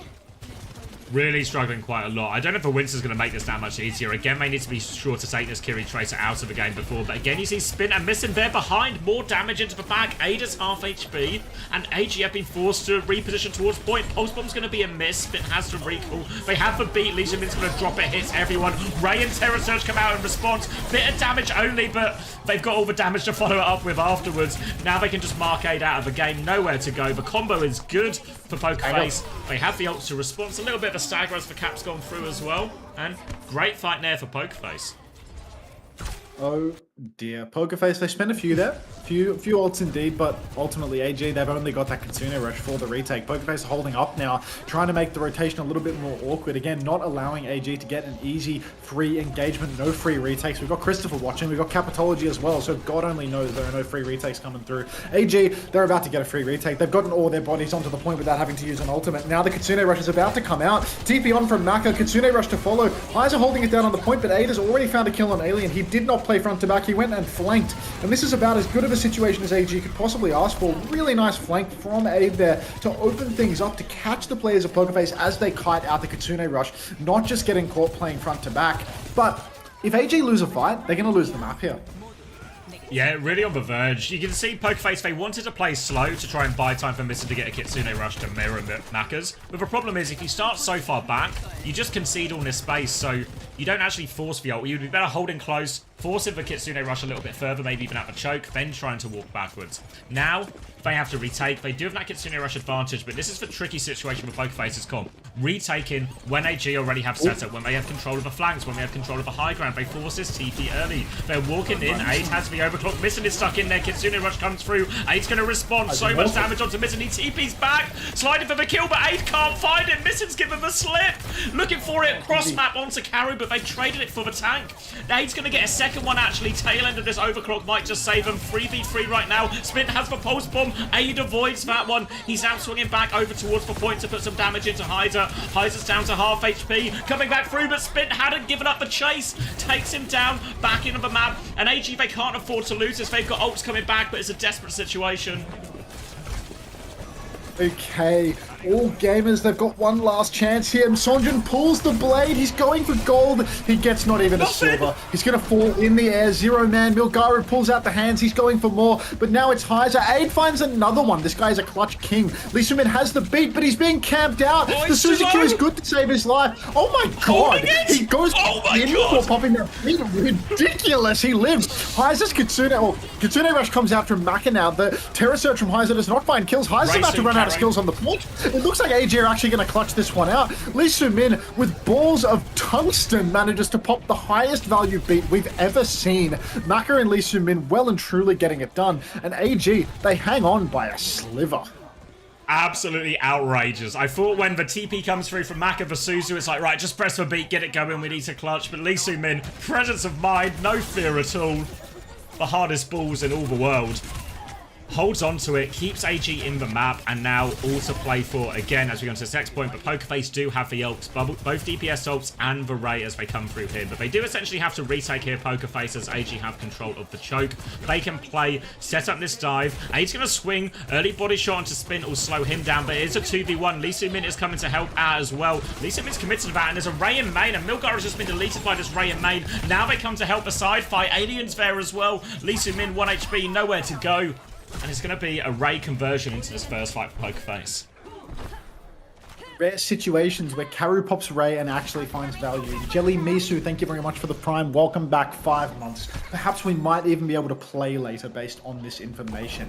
AG, they've got ultimates for the swing. Aid's got the clock, and you know he's good for it. But Pokerface have just got more in the bank to hold on. So it's not looking good at all for AG unless they can find a pick onto the back line. There's already bolts splashing onto Sonjin. Aid over here on the side as well. AG, they're trying to close the gap, but it looks very front to back right now. We need a good angle for Aid. And instead of a good angle for Aid, we're going to get Alien taking down Lee Soo-min. Sonjin going down as well. No ultimates invested from AG as they've just fallen over completely in the neutral here. They're dashing in to look for trades, but these deaths need to come through fast. Alien good for another 2. Did somebody say next up? This guy is the rocket of Korea right now.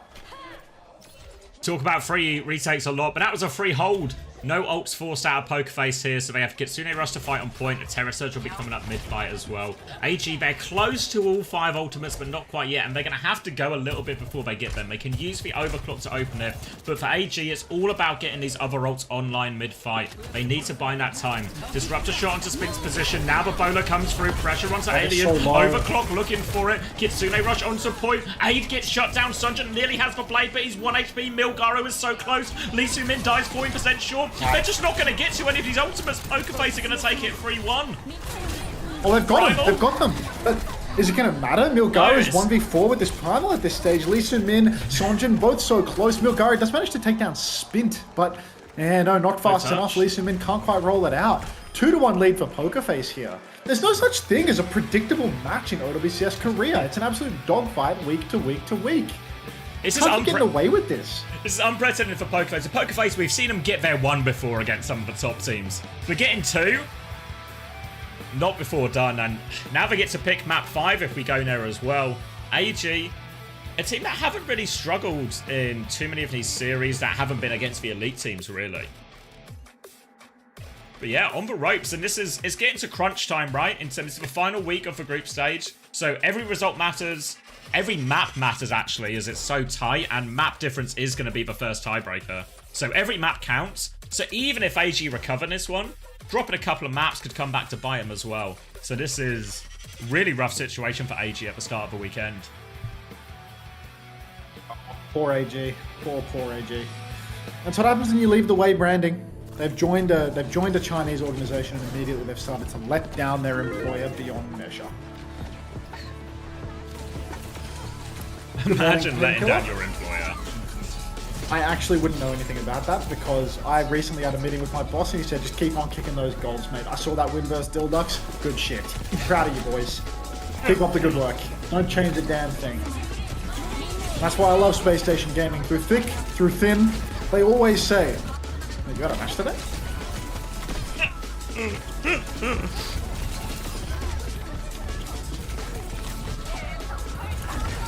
Shock.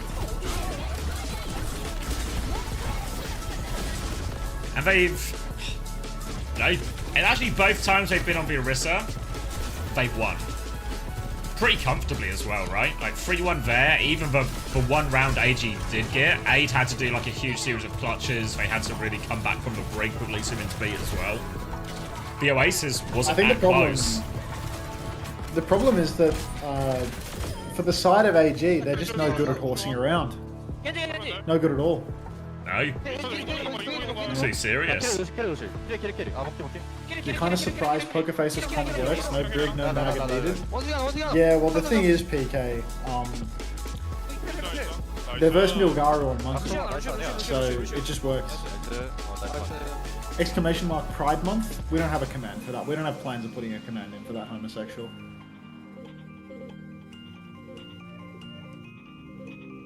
Do you think I might get the sausages out of the fridge and start preheating the oven? You think it could be time for that?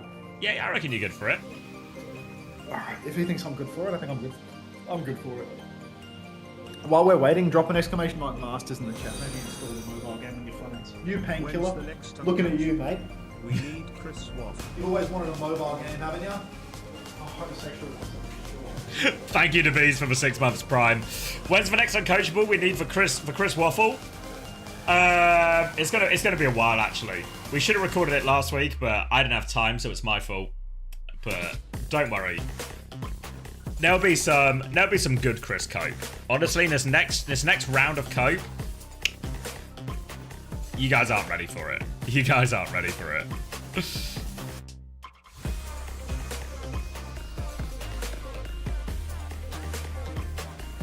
Need your copium? Don't worry. It'll be worth the wait. I can promise you it'll be worth the wait. Hand on heart for that one.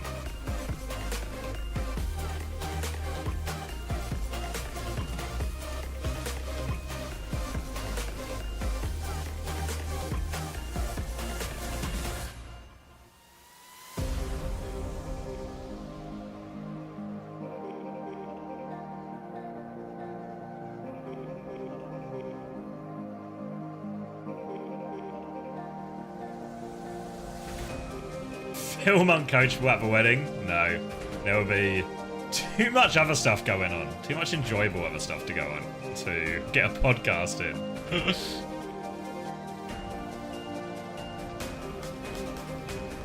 So yeah, for like the actual specifics, what's going to happen is this weekend I'm here fully. We have all of OWCSKorea, all of EMEA and NA on Saturday and Sunday. Also going to be doing the Saudi ESL, what's it called? ESL Saudi Cup, Saudi League type thing. That is tonight, which is obviously a qualifier for the last chance qualifier for Esports World Cup, a qualifier for a tournament. So going to be doing that tonight. And then after that, it's probably going to be radio silence for 3 weeks. I think Korea is going to have a break week in that. And then ESL Saudi Challenge, thank you. So yeah, Korea's gonna have a break week. EMEA in North America are gonna have weeks 5 and 6 of the group stage. And then I'll be back just before playoffs. So I should be, that Friday of playoffs, I should be there. Are you implying that your wedding is more important than our entertainment? I'm not implying. Stating it plainly. Hunter exists. Although Hunter also won't be streaming next weekend because he's going to be at the wedding. So, so maybe next week. Next week, you guys are going to have to. This is an important moment for everyone in chat because this is going to be a. Can chat stand on its own 2 feet for a week? You know.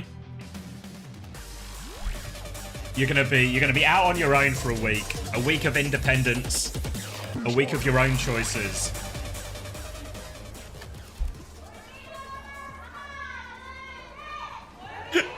Can he bring his PC to the barn for the Old Ocean Games? No. I mean, I think Unser and Chris are both gonna have to coach a game from the wedding at some point, but I don't coach to begin with, so I don't know about that. But, yeah. Mate, maybe Chris will have to do his fucking job. I can find you someone at the wedding to coach your team. It won't be a problem. Someone can fill in. I wouldn't worry about it. Just some ruddy-faced British fuck who's going to walk up to me while I'm trying to do my job and start spewing a bunch of shit.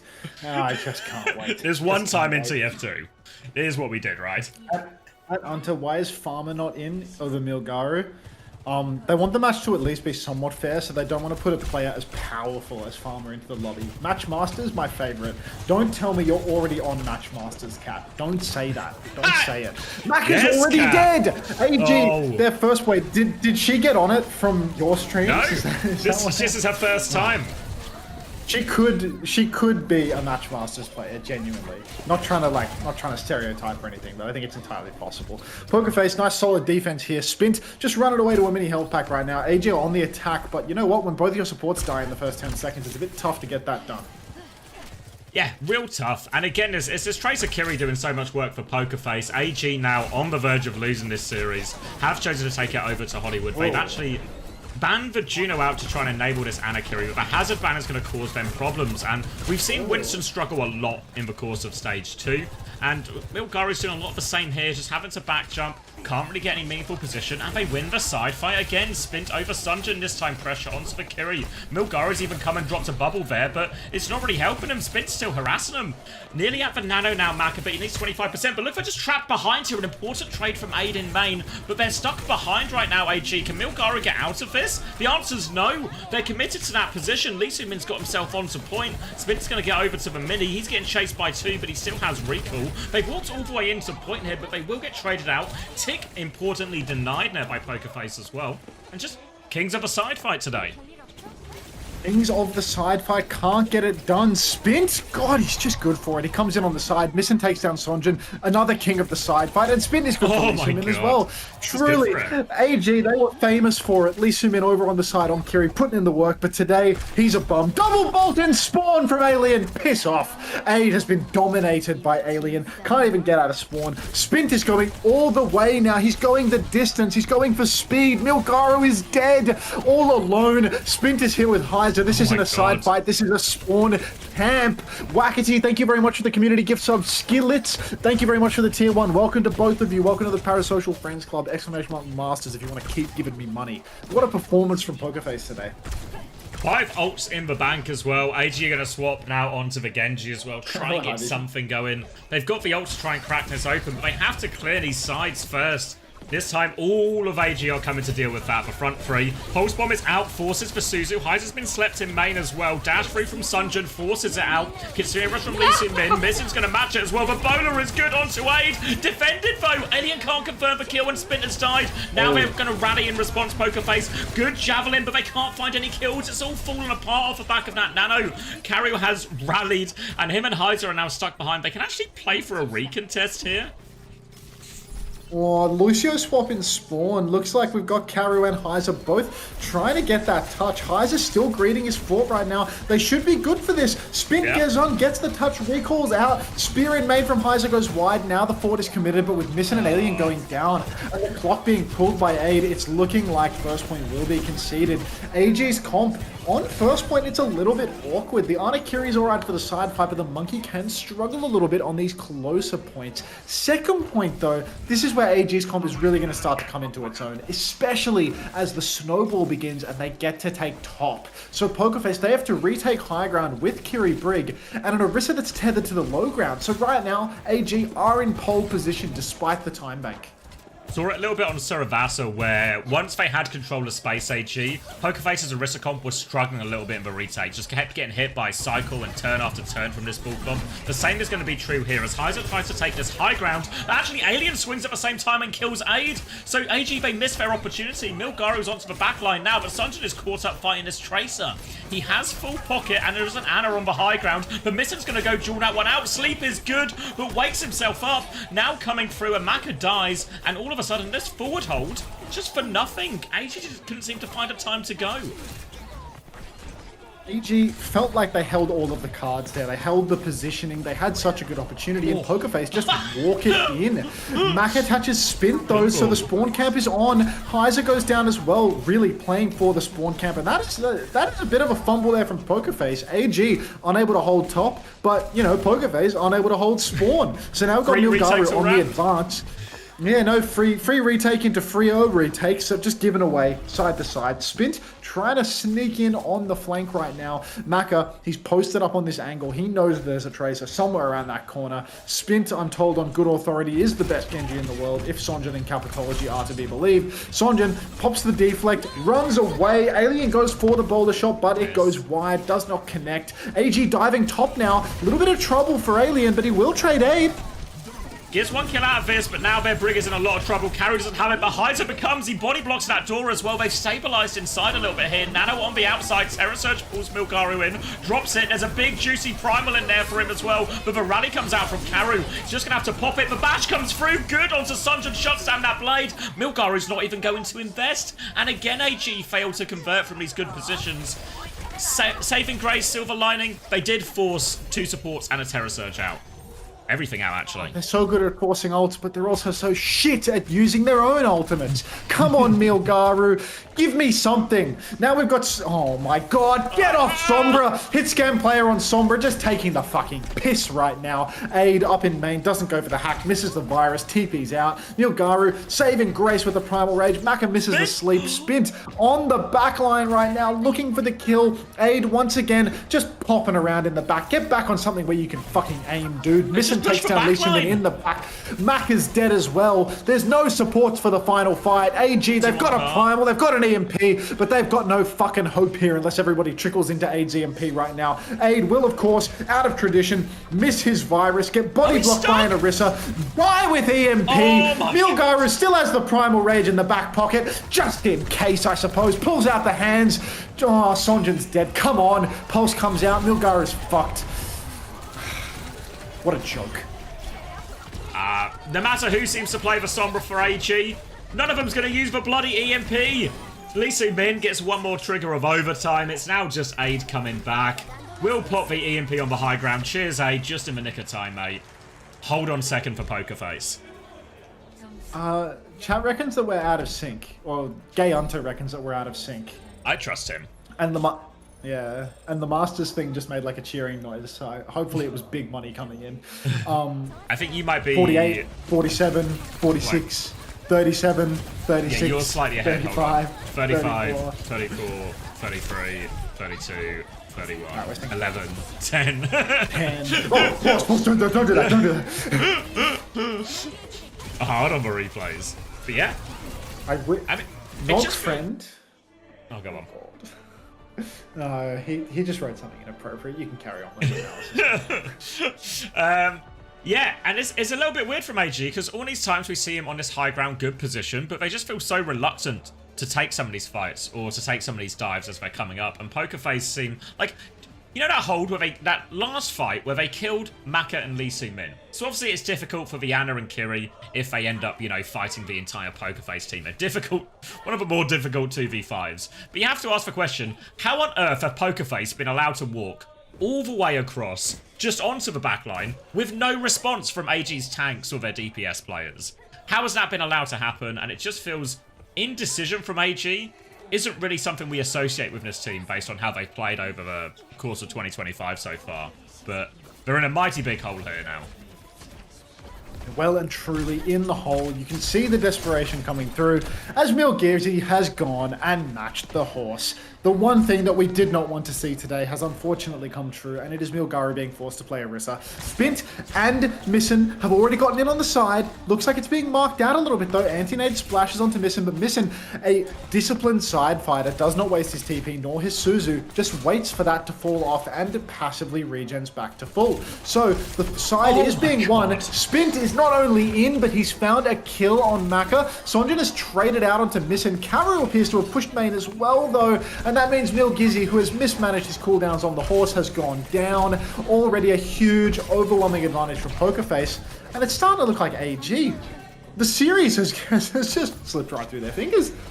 Yeah, and ultimately, if they close this one out quickly, it wouldn't have even been a close series.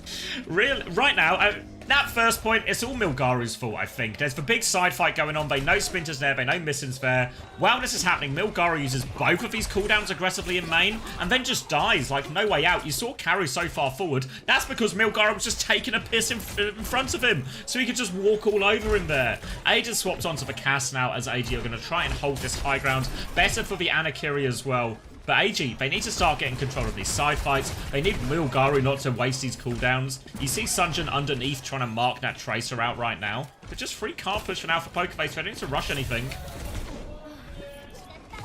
Nade splashes onto Spin up on the high ground, but Maka's already forced They to run dropped. away. Lee Soo-min playing Peel right now. They've had to give top, but Spin might be in a spot of bother. Yeah, Oh, it's he actually deflected. deflects Yeah. the post bomb from Spin onto him, but doesn't even get the style points in the kill feed because he takes him down too quick. Oh, counter rally from Karu though. The clutch factor coming alive from the least clutch player in the entire server right now. Pokerface, they keep scrapping it out. Lee Soo-min over on the side. He's fighting with Alien, but no kill converted as of yet. Alien has a good angle to throw in the bowler. Milgaru's so low. Nano boost forced. Anti-splashes in main. Milgaru spears miss into the wall, takes him down. Milgaru has the Terror Surge. He doesn't want to use it, but he is forced to. Even though he uses it, he will go down. Maka is incredibly low as well. Terror Surge from Heiser is much larger, and Lee Soo-min decides, out of respect, to hold on to that Kitsune Rush for the final turn. Aid pulls the Hydrian up on the high ground, trades Heiser, but goes down to Spint. AG, they've got one last shot at this retake. Pokerface spent the entire bank there. AG have ults for the final take. Maka's on BAP. Yeah, an emergency BAP trying to come out here from Maka, just struggling to get involved in the Ana, just forced to disengage the entire time. Sunjin forced away from that high ground fight. He does have the blade so he can keep poking, but Karu is walking forward now. Lamp has been forced early actually onto him. It's a one-for-one trade actually. Missing is still harassing this backline. Now the blade onto the high ground, coming through, shut down again. But Maka's won the side fight. He's killed two. Milgaru's going to get betrayed in main as well. Heiser's going to steal a few more meters, but he can't push it in right now. And they are going to be forced to reset. Still over 3 minutes for Pokerface here. But because they spent everything in the fight before last, they're going to be a while before they get to their next ult back. Oh, Maka, king of the Teast, comes in clutch when they need him most. This BAP swap, thought it was a little bit dicey, especially when Aid fell right in front of his very eyes, but Maka apparently good for it on repeat. Let's see if he can replicate that as Pokerface continue to not have any ultimates. Lee Soo-min knows the position of Spin right now. Missing his TP'd in as well. He's eaten a headshot. Suzy Q has been invested. There's a Kitsune Rush available, but he doesn't want to spend it in here on the side. Sonjin comes in on the flank though, eats a body shot and a headshot. Lamp invested now from Maka. AG, they're so invested on this side fight. In comes the Kitsune Rush. The entire server is scrapping it out inside the side. From the looks of things, one-for-one trade. Lee Soo-min and Kara going down on a piece. Milgaru missing spears on tanks. You can see why they don't play this guy on Orisa unless they're desperate. Pulse Bomb comes out though. No kill converted. Milgaru will catch the spear onto the tank the next time around. And AG, Kitsune Rush for Pulse and a DC out of respect from Pokerface. They want this map 5 just as much as we do. That's painful as well. We were talking about Pokerface having to take a couple of fights to get to their ult bank. This next fight should have been both support ults and the Terror Surge. But that was Karu leaving, right? So now Classic anti-clutch doesn't Karu exist. there. Yeah. Just when you thought there weren't enough ways to be anti-clutch across the series, a new way comes through from Karu. DCing with 75% rally. Disaster for Pokerface. They'll still have ult advantage, right? It was Kitsune Rush invested from Lee Soo-min and all of that. And the window doesn't really stack up in quite the same way as his other supporters. So it will be Kitsune Rush, it will be Terror Surge, will be all of that available for Pokerface once we get the unpause and the reset. Couple of minutes left on the clock now, if I remember right, and I think this is the big opportunity for Pokerface here. The nice thing for AG, though, is because they've won a couple of fights, they can actually take this fight forward, force all of the ultimates out of Pokerface before Pokerface can actually get to the point and use their ults to win the map. So, delicate situation for Pokerface here, but a huge opportunity to win the series as well. Oh, what is the UV theory? Well, the UV theory is just leave the game between rounds and pick the perks that are most optimal. Maybe he's going to come back with new brick perks. Yeah, he might come back with new brick perks, and he might win the game because of it.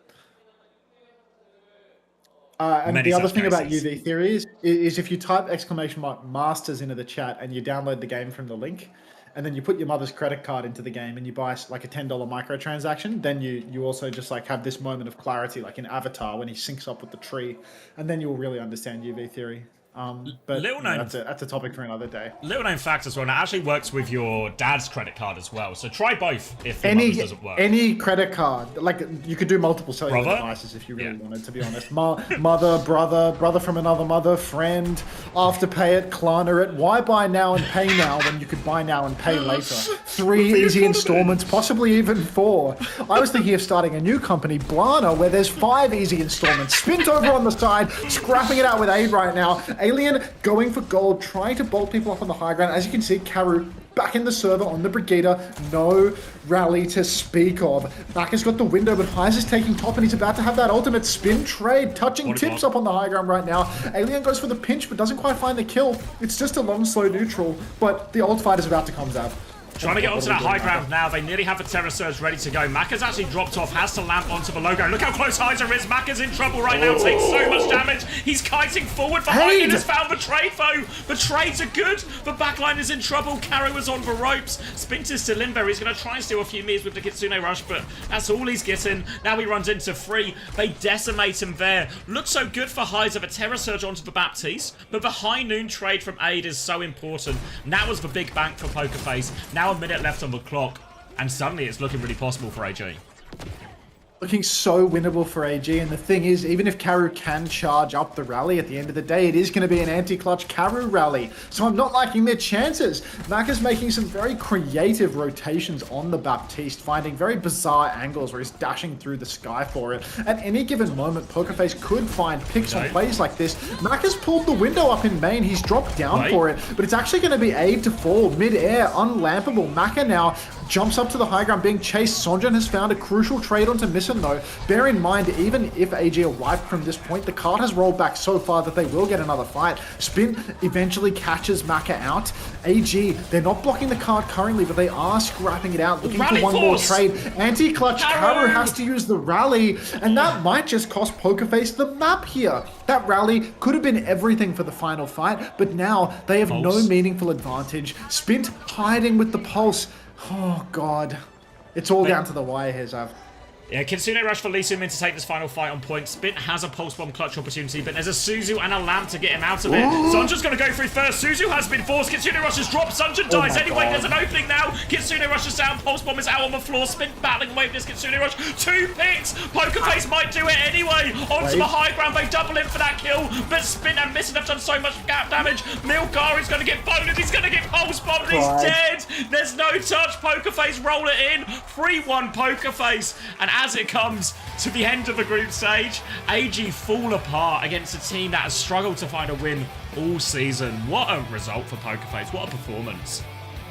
A huge upset for Pokerface there. Alien really coming into his own throughout the latter side of this stage. The side fighters as well. Spint, somebody who at the beginning of the stage, I thought this guy can't aim to save his life. I thought this guy, he could only play the projectile heroes. He could only high sensitivity flick around on Genji and Pharah. And then suddenly, he's one clipping Tracers. He's going ballistic with his tracking on Tracer. Misson consistently winning these side fights versus Lee Soo-min. You can see the staff from Pokerface stepping up onto the stage, and they're as surprised as the players with this result. Nobody was expecting this.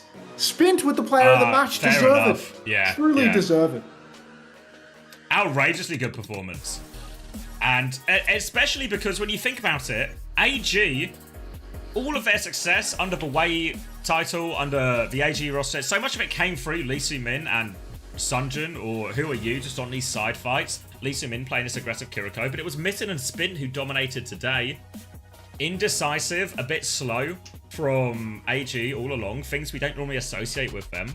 And Pokerface just good for it, and I believe, is that their second win of the regular season? Their second win. The other one was against, was it Onside? No, Vesta, sorry. Vesta, they had a 3-2 against Vesta, and then they 3-1 Pokerface just 2 weeks later. Why does Spint sound like a slur? It doesn't. You're just imagining it. Now, what the hell did I just watch? Are you talking about the game, or are you currently complaining about the ad break? Because it really could be either. Because there is a 3-minute ad break taking place right now, so really there is like unlimited opportunity. A lot of people getting German ads lately as well. German ads? Jeez, I would kill for German ads to be served on my stream. Anything other than commercial break in progress is good in my book. Somebody asking what the state is for AG now. It's bad. They're still in contention. They're currently 5-2 in that one. The problem for AG is their final game of the season is tomorrow, Saturday, and that is against Zeta Division. So today should have been the easy one to tap in. And as we get to this race for top 4, we're in this precarious situation where there are 4 spots to guarantee playoffs immediately. and 5 teams in contention for it. So a lost series here is disastrous for AG. Disastrous for their map differential as well. Disastrous, obviously, for their match differential too. And if they don't get a result against Zeta Division here, they can really see themselves getting overtaken by a lot. Because while a lot of the top teams play each other this weekend, T1 actually have, on paper, the easy fixtures. They have Old Ocean and Onside Gaming. So T1 should go 6-2 and a real chance to overtake AG now. So this is great news if you're a T1 fan or if you're a Falcons fan or any of the other top teams in Korea. But really precarious now for AG. 완전히 뚫어낸 경기력 보여줬어요. 오늘 승리 소감 들어볼게요. 오랜만에 경기 이기게 돼서 Hang 정말 on. 좋은 것 같아요. 좋은 거 맞죠? Say hang on. 너무 I'll hang on. 수줍어하시는데. I'm just trying to translate the interview, mate. 스피드 선수를 여기 POTM 존에서 뵙게 됩니다. 1세트부터 가져가면서 기세를 완전히 타더라고요. Will Yaki turn the tides for Zeta today? Extremely doubtful. 딜러 쪽에서 Yaki has never been the difference maker, 팀 분위기도 so 전체적으로 I wouldn't 좋아서 expect it to change things now. 3대1로 잘 이겼던 것 같아요. AG would have won with Farmer. Truth. Can we get a retruth on that, everybody? 잠깐 나갔었잖아요. 이거 무슨 비하인드 스토리가 있었나요? 뭐 그냥 게임 하고 있었는데 튕겨가지고 You think sausage is in the oven now? 그 집결로 있었던 브리기테였는데 Here's one for you. Yeah, sausage in the oven now. Before you go though, Yeah. so we are hoping for good weather. Thank you, Artorius, for the tier 1 as well. Hoping for good weather for Be wedding, this? right? Right? Hoping for good wedding. And all of my fiance's work friends are telling her about this superstition where if you want good weather on your wedding day, you need to bury a sausage the night before. This is not a euphemism either. You just need to bury the sausage. You Brits are fucking brain dead, dude. I'm gonna go put my sausages in the oven. Are you going to bury That's it or are the you going to dumbest put it in thing the I've ever oven? He's going to bury a sausage, I'm mate. gonna put it in the oven and then I'm gonna eat it. And none of it is gonna wind up in the dirt because I would like to eat the sausage. But we need This is good not weather, called Max. sausage theory. Hello, Spooky. Where's Cal? Where is he? He hasn't even typed yet, but I know he's here. I know he's here. 쉽게 이겼던 것 같아요. 네, 그렇습니다. Hello, Spooky. There he is! There he fucking is! Yep, typical, typical. You too. You fucking acting like you're not tied together. 라는 평가가 줄 이어졌어요. Yes, I've been learning about this tradition. This call to 살짝 부족해서 승리까지는 이어지지 않았나. this call to, I guess, good fortune. Also, sorry, Artorius, I just read your message. How to turn off auto pay? I actually genuinely don't know. Probably just leave it subbed, I reckon, mate. In my humble opinion. 피지컬도 오르고 팀합도 좀 잘 맞았던 것 같아요. You've heard of that too? Thought it was a German thing? Yeah, I mean, I kind of just presumed it was a British thing because I only heard about it a couple of days ago from my fiance's work friends. 스크림 때도 이제 송 하나 잡을 때마다 그랬는데 네. 그때는 이제 미신까지 같이 했거든요. 근데 대회에서도 할 줄은 몰랐어요. 아 그렇습니다. 그리고 팀원들. Could I bury it in the cheese wheel? No, it has to go into the ground, I think. Presumably as some kind of offering to Mother Earth. 좀 더 열심히 해가지고 I feel like Spint plays like the high sense brain damage tracer, kind of like Ryan. 좋은 모습 What are you saying about Ryan? 보여줄 수 있도록 하자. That's such a weird comment, Primal. Gonna sit out for a while. Sit out for a while. 무력해서 여기 오늘 승리까지 오게 된 것 같은데요. 오, 혹시 마지막으로 하고 싶은 말 있을까요? I planned that one out and he still fucked it up. Yeah, 항상 typical. 응원해주시는 Typical Cal. 팬분들 감사하고 Did Good morning, AG Cal. forget to bury a sausage? 많은 Potentially, yeah. 응원도 하네요. Yeah, it could be another case of sausage theory. 자, 이렇게 오늘 첫 번째 승리 A timeout for that? Yeah, this is Unter theory, where if you're gonna be weird, there's a fee. You have to pay. Yeah. Yeah, If you're gonna be a fucking weirdo in the chat, you best have a subscriber. yeah, like next to your name. there's nothing like super offensive about it, but it is a weird comment. So pay the toll. Wait, I can summon one more person. Who are you gonna summon next, Spooky? Fucking superpowers. Thank you, C-word, for the 15 months saying, here's my weird fee. All right, feel free to get weird, mate. Anyone else want to pay the toll? Here's my weird fee. No, I didn't see your flick with the goat, Cal.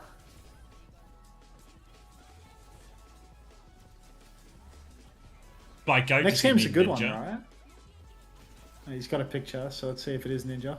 Hope it's Ninja. Cal, I don't even know who that is, bro. You said this guy's the goat? I have no fucking clue who that is. Who is that? You don't know who that is? You spawned Luca too? How do you do this? How do you do this? That's optic formal. Is uncircumcised theory correct?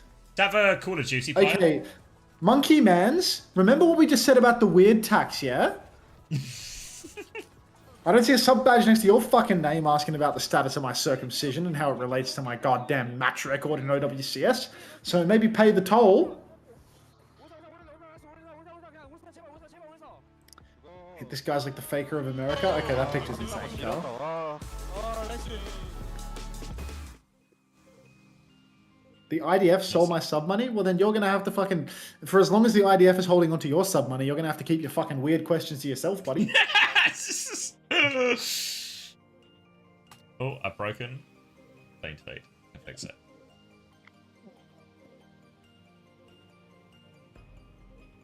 Thanks for drops. Don't even worry about it, Jelly Misu. Don't even worry about it. It's literally all I'm here for. Just provider of drops, you know? That's what people are here for. He's the drop giver. To answer your previous question as well, I'll go on. No, I was just going to try and sell people on Matchmasters again. Carry on. So to answer your previous question, it is the good game next. It's Crazy Raccoon versus Zeta Division, which should be good headline. Should we play some Matchmasters in queue? Like, have you played against chat yet? Yeah, I've played all my games against chat. Got my $20 bonus, mate. Come on. Oh, are you winning? Not here to fuck. My win rate's pretty positive right now, but I seem to just like mostly be beating up on kids in India. So like, I imagine at some point the tides will turn. I always get, you know, when you load in against the other person, you see like their avatar. Is that the correct word? Like their player thing. Yeah. And if you see all like custom drip, I'm like, fuck, this person's gonna have like some egregious fucking card and all the best perks. They're all terrible. Like everyone with their custom characters is dog shit. Like, oh really? Maybe I got TCP maybe you were just rank, you, know, mate. Yeah, you got high MMR. I got into the what do you call it? Agreed, Spooky. You just do like the normal things, and then you enter like, I guess maybe it's called Masters, but like the top tiers, you know, and then you just play for like points rather than ranks. Yeah. Well, ultimately, how many dollars did you wind up putting into the game? £4. £4. Exclamation mark masters? Exactly right, homosexual. I really need to add something to that command that tells people that they need to spend money. What is Matchmasters and how do I get this amazing game? Just click the link, dude. Just click the link and put more money than you're capable of responsibly spending into the game. Like, am I technically above mod if I can spawn in 2 of your mods? I never really think of them as like, you know, my mods. More as my close friends. But it is kind of weird how you're able to walk Cal and Luca around on a leash and have them all spawn in at the same time. Like, do you all just sit in voice channel together all the time? What's the deal here? So you don't get nothing if I don't spend money? No, that's the beauty of it, homosexual. I quite literally get paid from the second you install it. I just get paid more if you spend money. But keep playing. If you play the game free of charge, like, I get paid as well. So, like, you know, quite literally go bonkers. Keep playing against those people from Korea, bracket South. Single mothers of 3 in their 50s playing Matchmasters in their kitchen. That's, you know, that's earning me $1 if you keep at it. Just keep beating up those mothers. On that note, good night, y'all. Good night, Cal.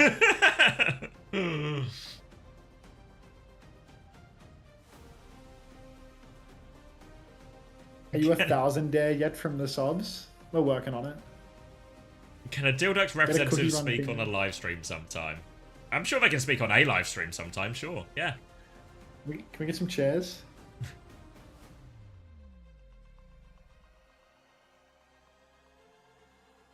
Or I would not condone that, homosexual.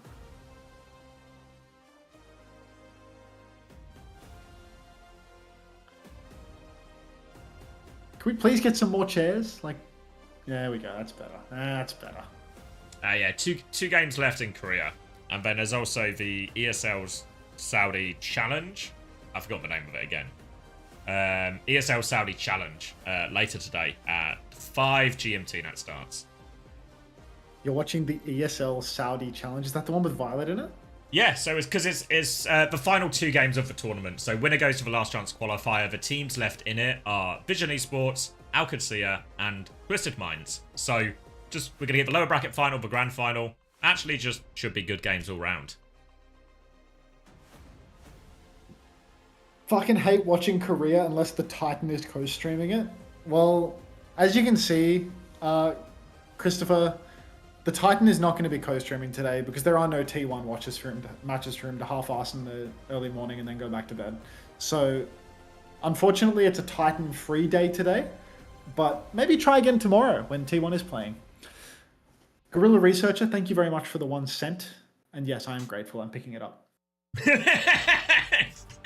I do always feel the implication with the bits is the money is thrown on the ground for me to pick up. I mean, I was watching this Tom Scott video about some village in the UK where they used to heat up pennies really hot and then throw them at the poor. They'd cook the pennies to the point that they would burn you and scar you, and then they would throw them at the poor off balconies. That sounds like fun. Some good bourgeoisie fun. Yeah. I'm literally getting pennies thrown at me as we speak. I wish. I fucking wish.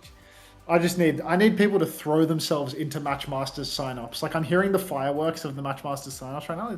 Let's see what the Matchmasters layer actually has to offer. What are we hiding back here? Where's the thing? Is it this? Which one is it? It's this. What the hell did I miss? Playing my life for probably 3 or 4 more hours right now, and then a few hours later as well. Probably 3 hours, 4 hours from 5 GMT later as well. Look at that. Someone else installed the game. This widget is insane. This widget would definitely drive engagement if I actually had the shamelessness to show it during the matches, but that's not happening. I can just cover Anja's face with it, you know? I heated this one up for you, King. Thank you. If AOQ or TM qualify to the last chance qualifier in the Saudi Challenge and then qualify in OWCS, what happens? Well, because they're already qualified, the spot will go to the next team down in OWCS. So it would just mean in essence an extra EMEA team there. Hey, chill on the single bits. Don't blow up the alert box. I'm just going to skip through all the notifications. When are the codes for these games public? They're normally updated after all the games are done. ! Replays if you need the spreadsheet link. Is that like typing !masters, but for something else? Yeah, it's instead of having a fun, engaging game where you can compete against your friends and middle-aged mothers across the world, you just get a spreadsheet. So if you're looking for the spreadsheet, ! Replays. If you're looking for a chance to meet some mums in your area and beat them at a game, ! Masters. Yubi says Unter. Hello, Yubi. Big How are we? Are you winning tonight, Yubi? Quick on the pulse with the Yubi pride immediately. Just absolutely hooning your way into that one. Hello, Yubi. Oh, wait. When is the rebroadcast? I mean, the rebroadcast isn't for a while, Lord Mordos. We're still in the normal broadcast. How are you, bro? It's been a long time. UV, bro, I'm at rock bottom. We're 1-3 in OWCS right now, bro. What can I say? I know you're on top, because, as is tradition, Saudi tends to wind up on top. But for me, rock bottom, brother. Rock bottom. Hope you lot are doing well, though. I see Daniel streaming and smiling more frequently than he used to, so I'd have to imagine you guys are doing well. That's good news. And now that you've got Mehdi back under your thumb, surely it's going to be a good stage for you. Help Repulse, no idea. Thank you for the sense. Not the next team down in Trust ESL me now, challenge. easier games? No, I would presume it would be because the Saudi challenge is going to happen first, so you secure that spot. So if you get another spot down the line, you just don't get that spot. So therefore, the Saudi challenge spot in the last chance qualifier is decided today, and then if a team gets the spot another way, that will then go to the next team down in that competition, if that makes sense. So I think Vision's only chance is to win both games today, because I think they're starting in the lower bracket final, if I remember right.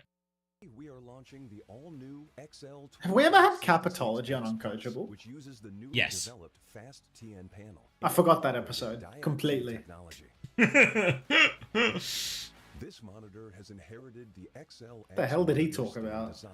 It has incorporated industrial-grade bearings into the height adjustment. Wait, Chris thinks that's wrong. Easier and smoother adjustment to Yeah, the Cap says give me a second episode, so if it's wrong, then he's really committed to the bit.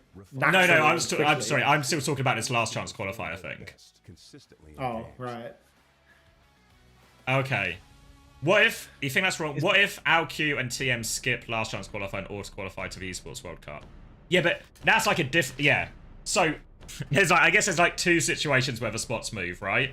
If the team that wins team that wins the Saudi Challenge qualifies to the Esports World Cup, then the next team down in the Saudi Challenge will get promoted to that last chance qualifier spot. But I think the way I would expect it to work is if the team that wins the Saudi Challenge also qualifies for a last chance qualifier spot, so not an Esports World Cup, but a last chance qualifier spot, then that last chance qualifier spot doesn't go back down in Saudi Challenge, it goes down in OWCS. If that makes sense. There's like two different ways it can move. So it's like, so actually it's not over for Vision tonight, even if they don't make it. But if Vision don't win tonight, then they need to rely on OWCSKorea and TM to qualify directly for the Esports World Cup. That makes sense. Are you talking about Vard's team? Yeah, I think we've solved it. So it's not. So yeah. So it's not necessarily over for Vision tonight. But if Vision obviously win both games tonight, they just get the spot in last chance qualifier. Cool. If not, they need to rely on TM and OWCSKorea to qualify directly to the Esports World Cup. Because then they would essentially give up their last chance qualifier spot because they're already in the main tournament. Slay Queen. Thank you, Thanoris, for the 100 bits. When will the next uncoachable be? Guys, look. There's no uncoachable. It doesn't exist. Yubi says, I don't think Vision can win versus T1 or Zeta. What about versus AG? What if AG fumbles the bag really fucking hard and then starts shitting the sheets and pissing everywhere like they just did versus Pokerface? Do you think Vision could win versus AG? Sub-prime AG? Like, Lee Soo-min just has it streaming down his leg and Violet is just fucking him in the side fight? Like, surely. I want to see Old Ocean versus SSG. I honestly don't think we could handle the Heat versus Cold Ocean, to be honest. I think we'd just be we would be actually entering a world of pain if we had to go up against Cold Ocean. That would be so class. Now, SSG, they fumble the direct qualification. But good news, somehow Old Ocean have got themselves into the last chance qualifier. So all SSG need to do to get themselves to the LAN is beat a bunch of old men at Overwatch. Unfortunately. The opening of my new YouTube video, the premieres tomorrow, is quite literally me shitting on Jae-Hong for being on Juno. And since that match, the guy's gone on to like win on Juno versus like real serious teams. Yeah. Kellen versus Kalio's fucking would be a series. Would be a series for the ages.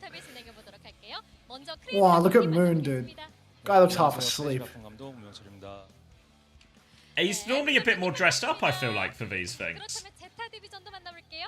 Is he wearing less makeup than usual as well? I think he might be. Yubi's chatting up a storm today. Are you sticking it out for this match, Yubi, or are you just stopping by? There is no exclamation mark. Moon.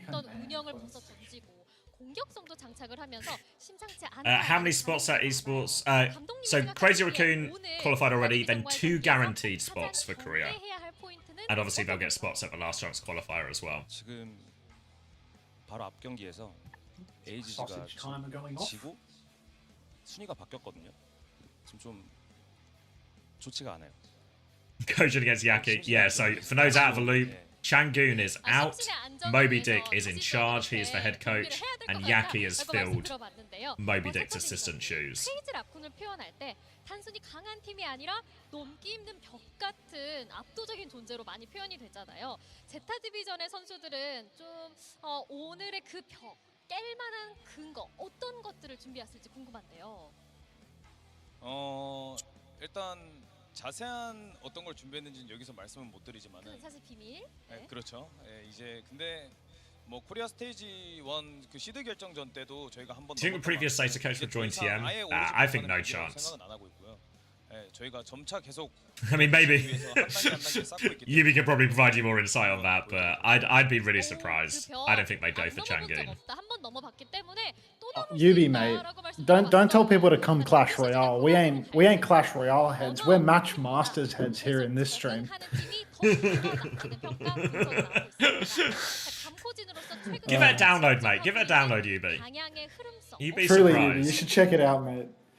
I wonder how many SAR you need to put into the game for me to get the referral bonus. Clash Royale is the meta here. We're gonna make a new meta, Yubi. Quite literally, we can make a new meta together. Match Masters is coming to the kingdom, brother. And I mean that either you're gonna be with it or you're gonna just be late to the Don't get party. left out, mate. Don't get left Ryasuke1221, out. thanks for the prime. Welcome. Welcome to the Parasocial Friends Club. Don't get left out. 던져서라도 Put some reals into Match Masters with 그런 my 각오로 referral 저희가 code. 모두 임하고 있습니다. 제타 디비전에 가서 온몸 던지고 Contract. I will cry if I see the widget pop up saying Yubi got on Match Masters. Let me see if I can manage this, okay? I reckon he's good for it. Put this into the clean feed layer real quick. Let's see if we can get a Yubi Match Masters notification before this game starts. I'll put it front and center here, just in case. All Yubi, right. this is your chance, mate. This is your chance. Did you? Oh wait, yeah. Toby's just brought it up as well. Did you see that shit as well, where Zeta are once again just blatantly lying on their announcements, where they were just like, "Yeah, Changun's contract ran out, so unfortunately he's left." Yes. So when It's they kick people, when your contract expires, you have to go. the contract What's just Match happened Master to mean? expire. It just ran out. What can we do? It just ran out. It just ran out in the middle of the stage, as it tends to do. As many such contracts cases. from time to time do. Yeah, there are many such cases of that. Genuinely, like, if we lose one more game in this regular season, I feel like my contract is It's going to run about out. to expire. No, Yubi, if you install Match Masters, you don't get money. I do. I get paid. Why would you get money for installing the app? Come on, Yubi. Come on, mate. Get with the program. Get with the program. Ah. All right. What now? You are getting outslopped by Tomathan? I promise you Tomathan isn't getting paid as much for me to promote mobile games. I promise you. Have you ever seen Tomathan when he's got like the Admiral setup? You know, like 4 corners, everything is going on. Yes, dude. He has like the insane like overstimulus setup. All right, maybe 14-minute sausage timer here. Any farmer heads up in here? I see Jumbit is in right now. Is farmer in for Nepal? Say it ain't so. Surely not. There's I reckon maybe that map one- farmer doesn't play this series. That would be. Maybe that map one wasn't a fluke, you know, where Zeta managed to lose to Pokerface last week with Farmer being in. Has farmer? Do you want a career with more excitement? And it's the Vic Police. Yeah. Wait. Has he won a map Oh, no, yet, that's- farmer? I thought that was the Match Masters thing for fucking Yubi signing up, but it was just Jamal Father X Sugarbrom getting 300 trophies. Like, fucking disaster. I don't think he's won a map yet. No, he's just getting pumped every time he plays. Just turns up for his weekly pump and then back on the bench. Yeah, it's an actual pump into dump situation for the guy. Farmer has to be careful because Zeta's contracts have been known to expire at the drop of a hat. Oh yeah, here we go. Farmer doesn't just dive, he harvests. Enemy backline, planted. Team fights, irrigated. When Farmer jumps in as Winston, he's not just farming ult charge, he's sowing chaos. And you already know, Farmer knows how to plant his seeds. Plant emoji, monkey emoji, hashtag crop diff. Hashtag crop diff. And Burner appears to be in for map 1, so Yeah. all of that copy pasta for nothing. Who replaces Lip when he retires? Probably Proud, right? Obvious. Damn it! Valley OFC installed the game. Where's Yubi?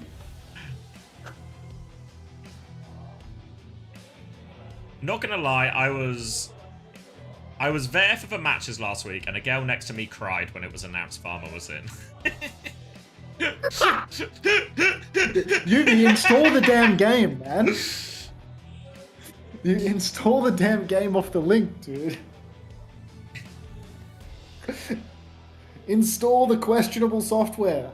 Like, few people saying Aid over Proud. Yeah, I guess it's a bit more competitive in that spot now, but I feel like Proud just has to be next on the list. But it's obviously Yubi's it's just a still like class half a royale year here. away, right? When does the streamer restart? Lord Mordos, why are you obsessed with the rerun component of the stream? Like, you're only here to watch when I'm not actually live. What's the deal here? I'll restart the stream when the matches end, man.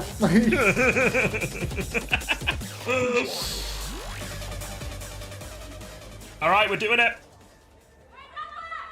Ready to rumble. Nepal. 11, 10, 9, Way ahead of 8. you. Hold on. Keep going. No, it's at 5, dude. I'm not going to keep going. I'll wait till the doors open.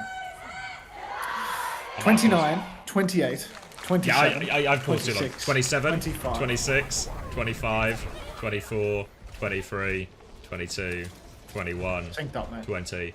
Malga time! Bernard is in. Malga, Juno, Brig, Crazy Raccoon are going to be playing a version of kind of their classic comp. Tracer Sombra and a Lucio here. So expect Shu to be on the high ground and then it's Tracer Sombra to try and set up big pinches on Jumbin's timing. A little bit harder with the Winston compared to the Bull. Lipper's already got himself behind though. And the Zeta Division are now going to start tiptoeing onto point. They're going to be difficult for them to clear Shu. Flora is looking for it right now, but Shu is D-peaked. Now the dive comes in. No finish onto Finbo. Alfie manages to pocket him through that. And look at Jumbin. Compared to the Ball where he can quickly reset, he is on life support on the back foot. Shu's had to give up his good position to drop down to get him. And actually, big difference now in terms of how this comp can function with the Winston compared to the Ball. Yep, it is Malga time. And look, Crazy Raccoon, once they start to charge up some of these ultimates, the snowball can be very difficult to surmount.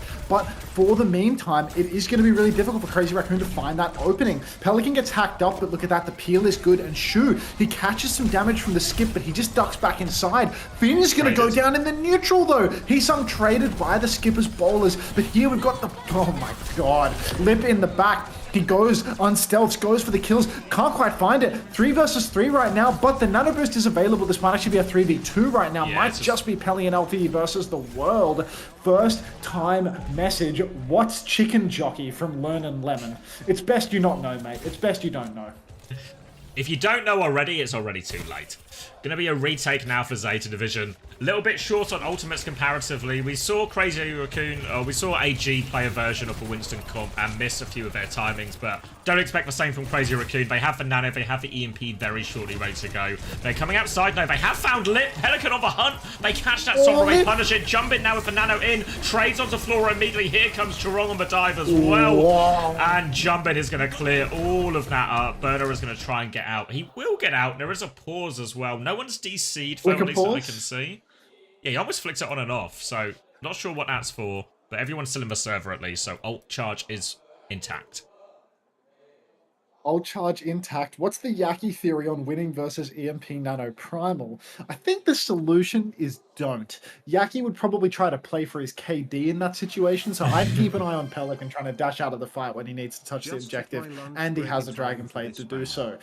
Alright, quick little pause. Looks like everybody is currently in deep discussions with Finn, the center of attention. The pause is probably his fault. Things are usually Finn's fault when things go wrong for Zeta Division. That's a narrative that I'm more than happy to push. Alt Miles on the other side of the table. The skipper apparently very pleased with the scenario. Alpha Yi cannot muster a smile because he has to play with the support duo of Finn, unfortunately. And we're still no closer to knowing why this pause is taking place. Maybe if Craig could clarify. Craig, are you there? A bit of CC, Craig clarification. Craig, if we could have a Craig clarification, maybe if you could install Matchmasters on your phone, Craig, as well, while you're here.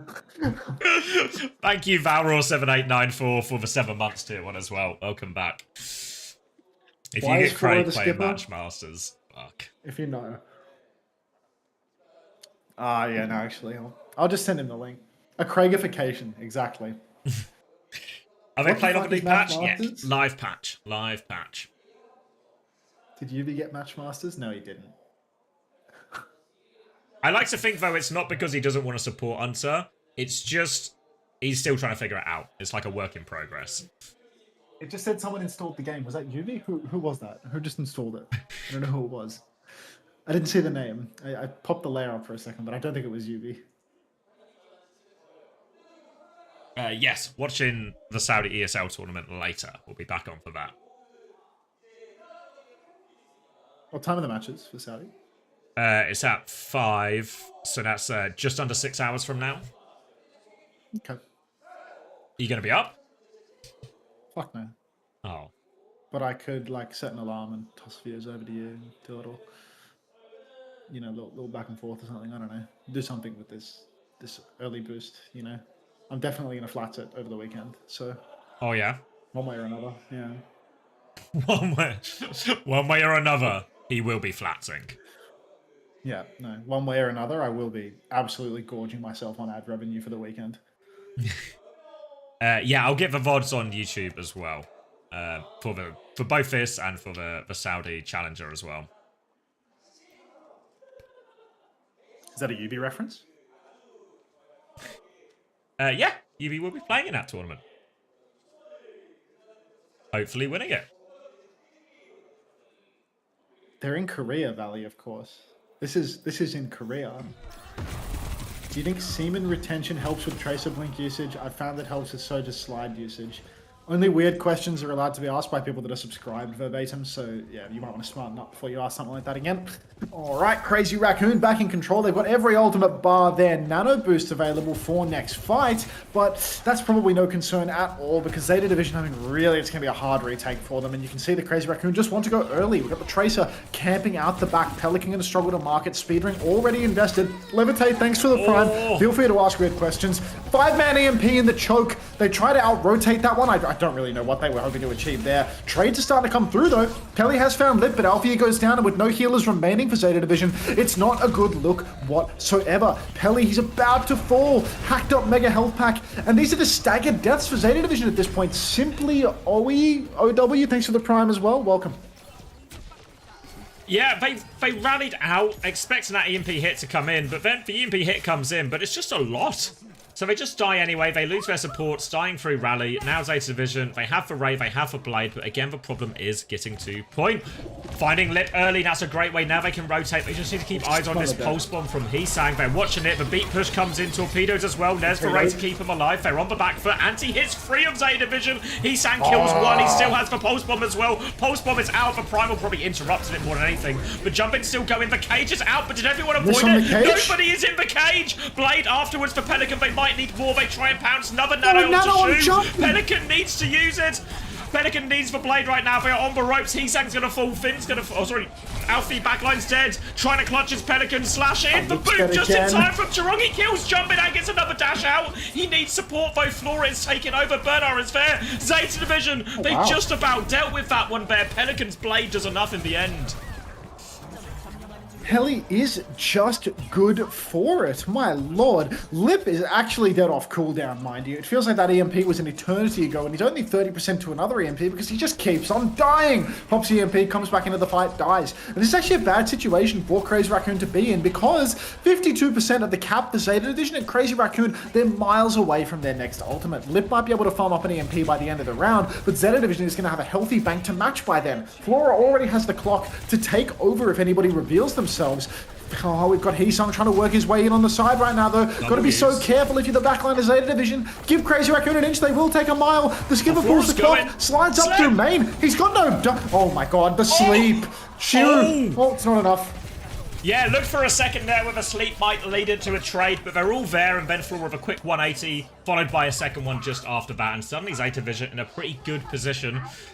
Gonna have their rally in a little bit, their rain a little bit as well. Both teams kind of just short of ultimates right now. They'll all be coming up mid-fight, but this gives Zeta a great opportunity to try and fight early, kill someone before these ults can come up. Shu is playing the wide coast angle again, as Heesang is going to play for the touch in main. They want pressure on this Winston early on now, though. Heesang gets the first touch. Recall has been forced. There's a kill on Heesang on point, but they've got more interest in the Winston. Pelican comes over now, shuts down Heesang. Defensive bubble. Jumpin has to go out. Someone else needs the touch. Lip goes for it, I think. Shu is trying to keep him alive. He has the nano now. Chorong is dead on the touch. Jumping goes, does give a touch, but now the rally is coming. Burner has been slept in main. The bash onto Jumpin, but the nano healing keeps going. Now he's got the primal as well. They've lost Lip. Jumpin has to do it all right now. There's still a primal going. Burner nearly has the cage. The nade is good, but it's too late. Jumpin C9's trying to juggle everything. And Zeta Division, it looks so rough for them at the start of this, but they win it as we get another pause. Another pause just to drag things out a little bit more. No complaints here, as my viewership is violently inflated by the drops being enabled today. So any pause is a welcome one for me here. It's an outrageously difficult matchup that Crazy Raccoon are trying to play there. Playing the Lucio, Ana, Sombra, Tracer, Monkey into these Mauga compositions, it really requires pixel-perfect execution on the current patch. To play Monkey into the Mauga really does require you to just have perfect ult fights over and over and over again, because it's so easy for the Mauga comp to simply post up on the objective and just fucking stand still until you win. First time message from somebody that appears to be subscribed. There's drops ? Why, yes, there are drops. There are OWCS exclusive drops that started today, which is why everyone is here. So no, I didn't get raided. They're all just here for those sweet, sweet drops, especially in week 1 of the drops program, because that's typically how it goes. Yaki is a better coach than Unta. He's a better player, he's a better coach, he's more handsome, he's likely more intelligent. Verbatim with the tier 1! Ask weird questions to your heart's content, my brand new parasocial friend. Welcome.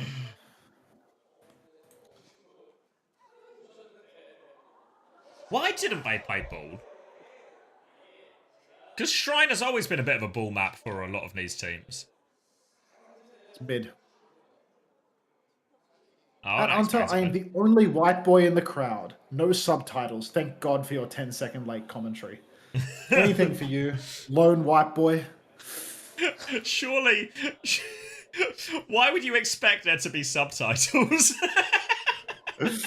You know when you go to WDU Studios in Hongdae, and it's like, where the fuck are the subtitles? Like, Overwatch, a game that really requires subtitles to follow the flow, by the way. Oh, there goes my sausage alarm for the second time. Oh, bury that sausage, Let's mate. have a look. They're not ready yet, but let's give them a little twist. Don't tell you be their pork. You think ball into Mauga is even harder? Yeah, but I just feel the Winston's so difficult in the neutral, and it just means the uptime for jumping is significantly less. Like, it felt like 2, maybe 3 times there. You see the classic problem that Winston has into these compositions when there aren't nanos and stuff to work around, where jumping tries to take a little bit of space to set up, and then he's just forced all the way out. I feel like the ball's much better in terms of, like, that in-out that you need to give Shun these multiple nade opportunities. Because what happens is, when they're able to put this pressure onto Jumpin and force Jumpin to back jump and then Shu has to heal him up, there's a big period of downtime there. And in that period of downtime, what's really possible for Zeta Division to do, instead, is if they find Crazy Raccoon normally have with the ball version of a comp, where there's Tracer pressure, there's ball pressure, there's Sombra pressure, and it's just a lot of different threats, it's really hard to manage all of them.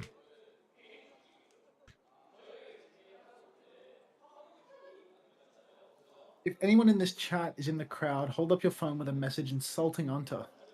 Well, now that Xavier's had, personalized messages from the WDG crowd, I do feel like I'm missing out a little bit, to be frank. What message would you like? Do you have anything in mind that you'd like to see from the people? Or I'd like to see somebody more acknowledging the growth in my side delts, honestly.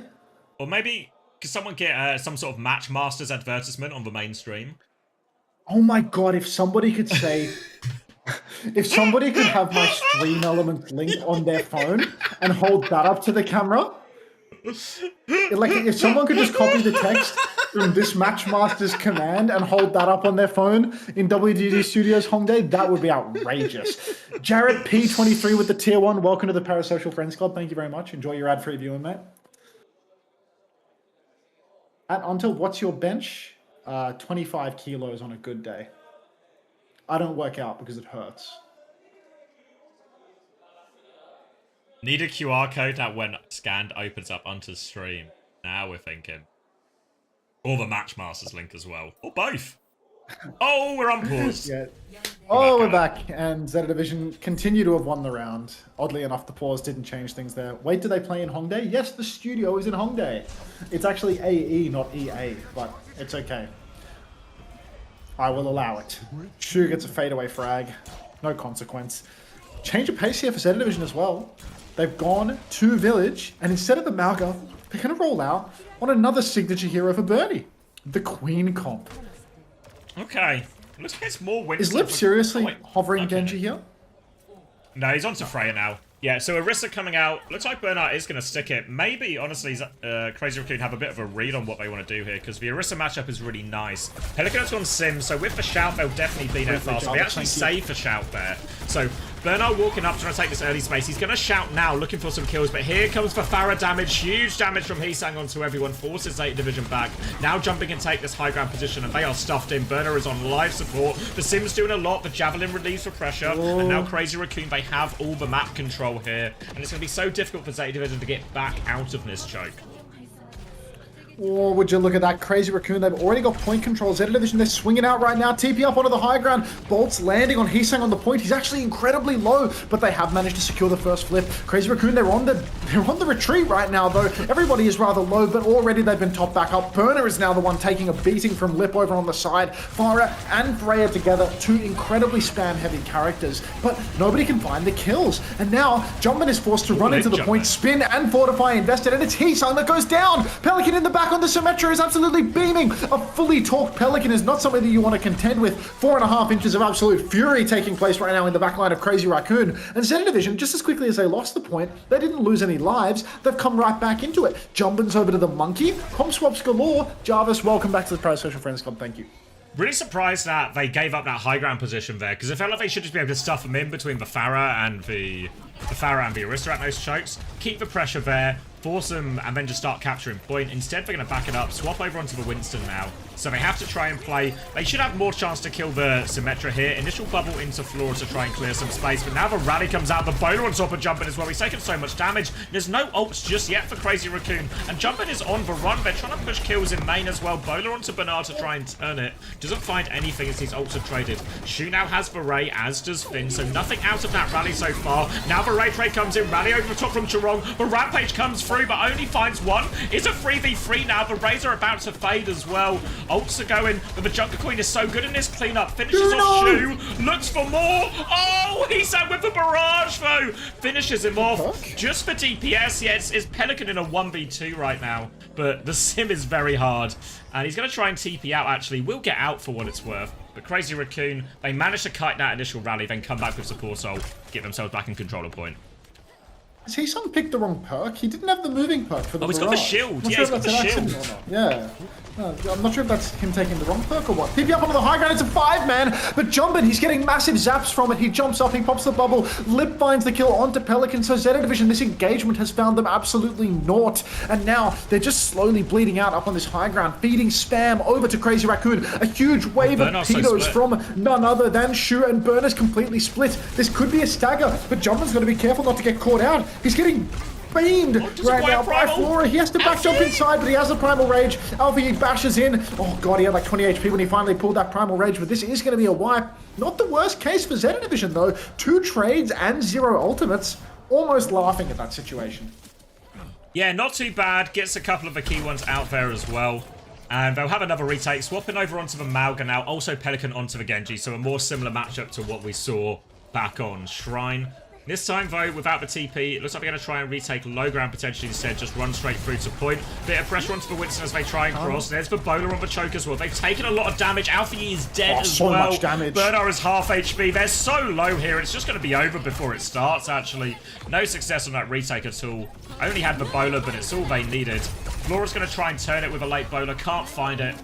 And it's actually a pretty comfortable one at the end for Crazy Raccoon. Just so much initial damage on that rotation.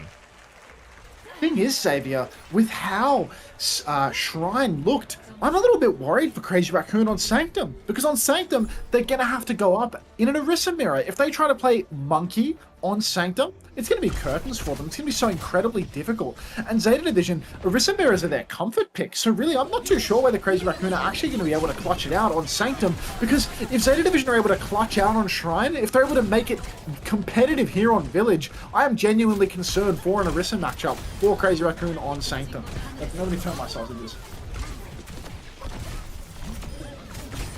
Yeah, I feel like it was actually 13 HP or something when jumping against this Primal off. They so nearly got the kill, but they had to commit so hard for it. Would have got traded anyway. It is going to be Anna Brig Winston for Crazy Raccoon. Zeta are going to be playing the Sim. Oh no, it's just a TP out spawn. Pelican immediately onto Genji. Junker Queen again for Zeta Division here. So they can play very aggressively onto this Anna Brig. They can walk up, try and force Jumpin's bubble. If they ever force a back jump out of Jumpin, there's so much opportunity to keep pushing forward for Zeta Division and look and try and catch this much slower backline of Crazy Raccoon. Initial nade comes through and Pelican's going to be forced over onto the side. Sleep onto Bernard relieves a little bit of pressure. Now they try and hit him afterwards. They one-shot him there. Shu saves Crazy Raccoon with that sleep.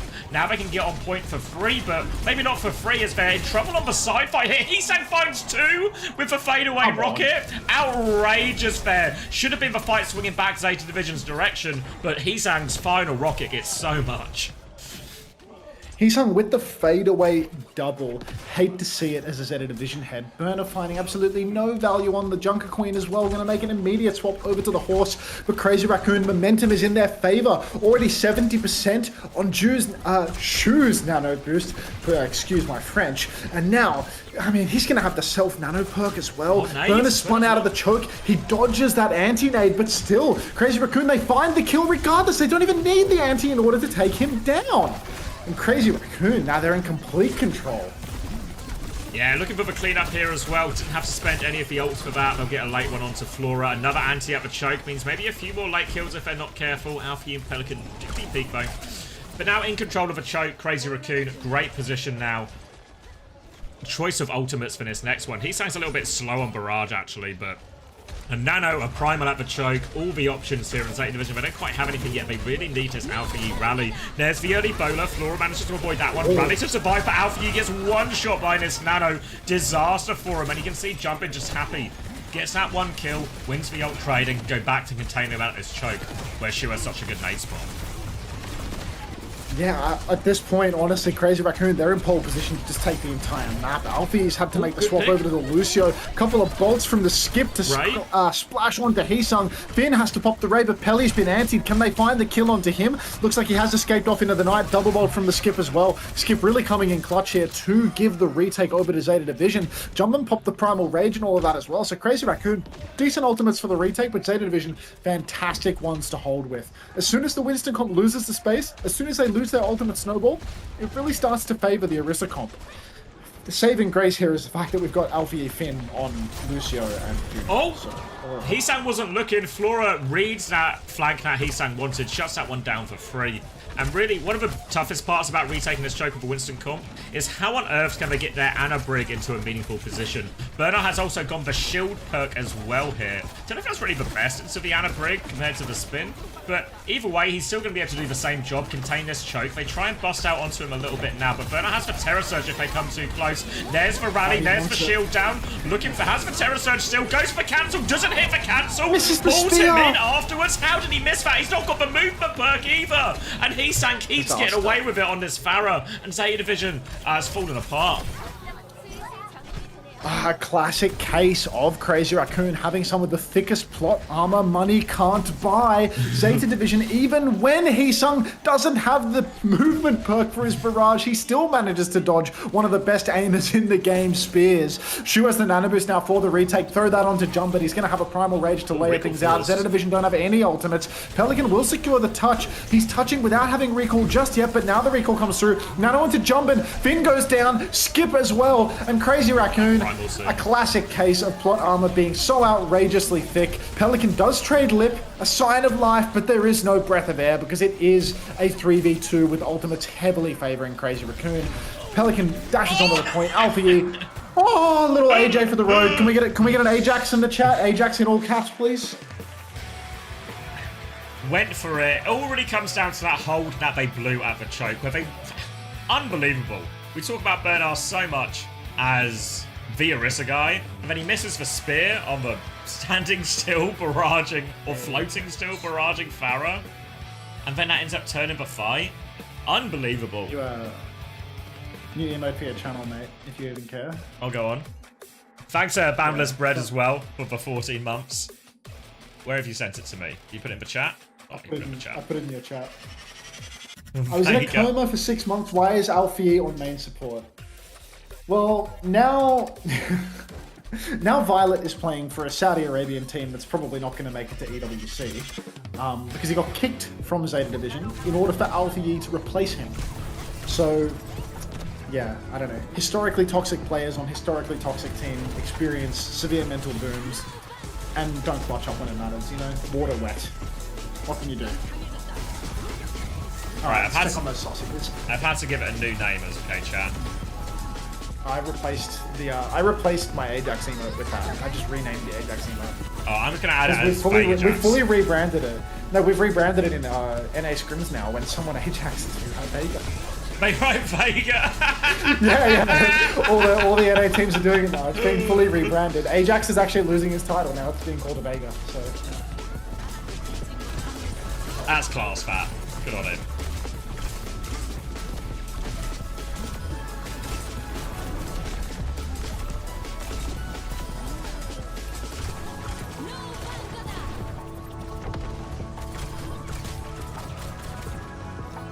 That's not true, Sant. I don't know where people are getting this fucking military propaganda from, but I'm pretty sure Violet was asked to leave. I feel like people just have no information and just making up stuff and then repeating stuff they see on Reddit or some place.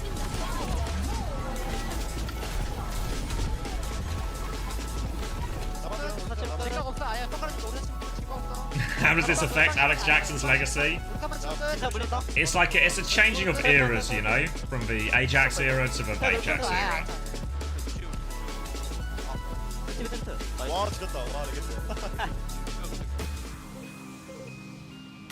I mean, nothing's official Dark Splash of a Violet situation, but I'm almost, like, so close to 100% certain it had absolutely nothing to do with the military service. Why he left Zeta.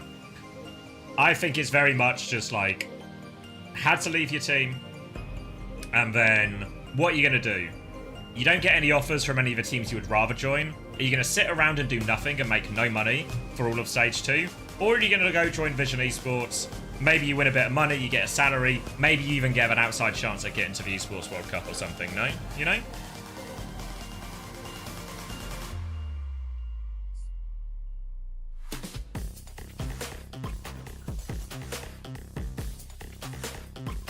Yeah, Tama knows for sure, right? Tama knows for sure. I mean, Tama, can you tell us this much? How much does it have to do with the military, right? I imagine not a huge amount. That would be my guess.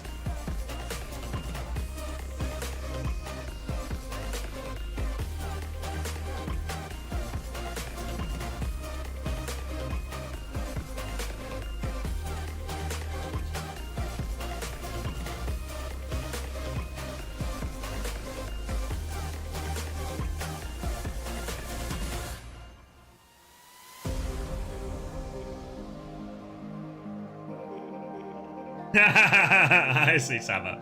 It's fine. I mean, I think I know what happened, so I don't need. I'm not paying for it, is what I'm saying. oh, what's Chris theory? Any knowers? Exclamation mark, Chris theory. Yeah.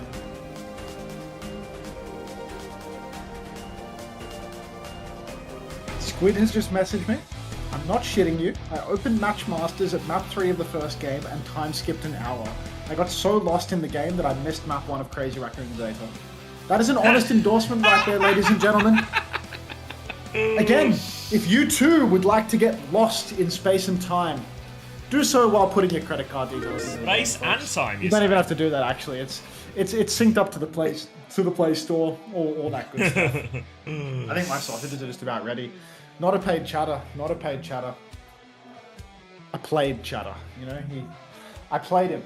Made him install the game. No, I'm not saying that's insider info.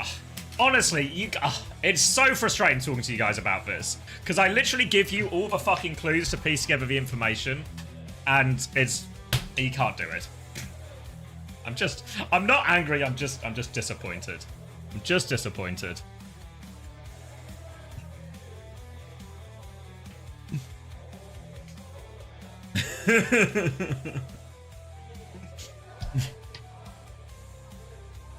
All you need to do is listen carefully, and all the answers are there for you.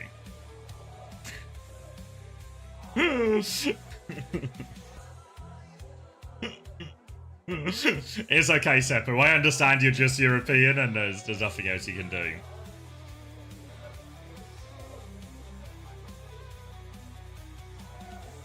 Look, you don't need here.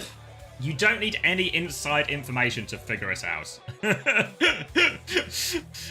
Violet leaves the team partway through the year, and they have no replacement lined up. Do you think this was a pre-planned move, or do you think something happened and they chose to give Violet the boot?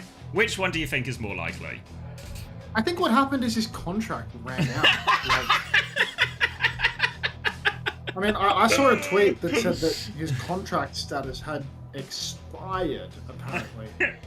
And typically contracts are set up in a way where, just like randomly in the middle of the stage, it will expire and you will just lose that player. This is classic contract theory. Sometimes you can't remember what dates the stage are, so you just write a date on the contracts and it'll probably be fine, right? It'll be fine. It's also super common for all the players to have different dates on their contracts, you know? Like, have a coach to have another one halfway through. Yeah. Everyone's signed to the org at different times, but like everyone got their own. A big part of the negotiation is deciding what date are you randomly going to be unemployed. And all the players kind of throw their hat in the ring to gamble on like, yeah, I want a 5-month contract, I want a 4.5-month contract, and they go from there.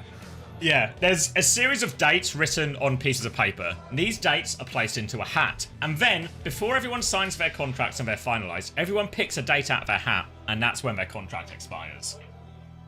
I remember my first contract hat day. it's a nice tradition. It's good. It was fucking pandemonium, mate. Because my whole team, we picked contract dates so poorly, we thought that our employment was going to last a year.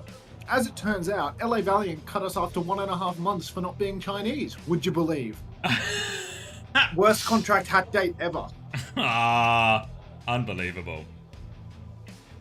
It was better than what they did at the Guard, where they told everyone that there was a good workplace of stability, and then one day we showed up and it turned out there'd been a goddamn mass shooting in the building.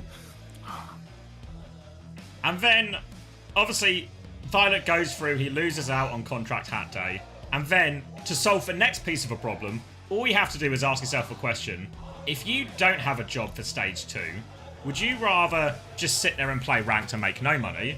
Or would you rather go play on a team that might be below, you know, your reputation in terms of the teams you played for historically, but they pay you a salary and you could win some prize money and you've got an outside chance of the Esports World Cup? Do you sit around and twiddle your thumbs for no money, or do you go and play Overwatch for some money? Can I get an inshallah? I feel like there's not anything, like, no inside information there. Just, yeah, everyone's spacing for Violet, I got money. Yeah. You know, I don't think it's that complicated. There's obviously probably some details, obviously, that are inside information that we don't know, but I feel like all the pieces are just there. Obviously, there's hot takes about this theory. Isn't that account just like propagated by like non-stop fucking morons? It's like a little high school gossip account for people that are too cowardly to write their opinions on their main.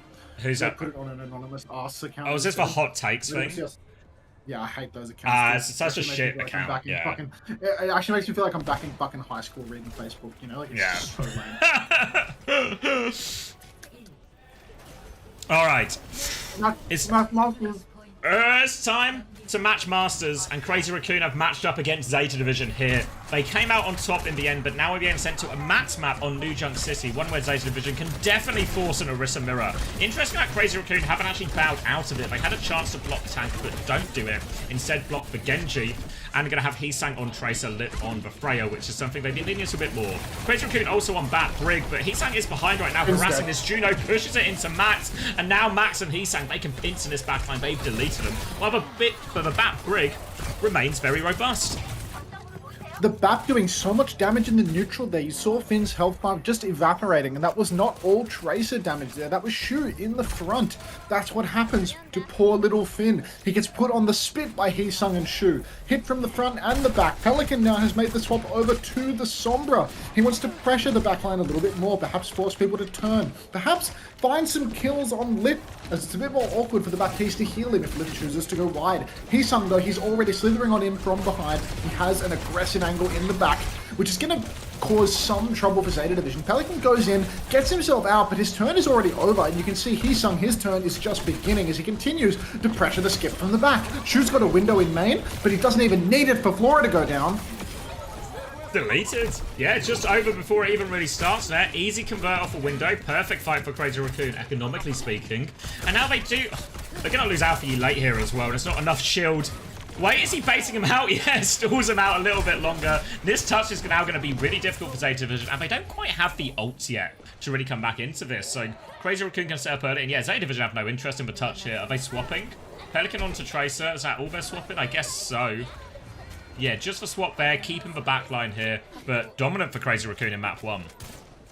Yeah, a little bit of hero roulette coming through from Pelican. That's already his second swap of the game. We're only one flashpoint deep right now. Zeta Division, they're finally going to have an ult swing, and I will say that that is where their comp difference starts to shine. The orbital ray is a much more powerful ult than the window. It's very difficult for the Baptiste to live through lots of these ult turns. The Terror Surge, the orbital ray, even the rally push is a lot more difficult to survive on the Baptiste compared to the Juno in a lot of ways, just because Bap is not so mobile. He's a bit slow. But for the neutral, good for it.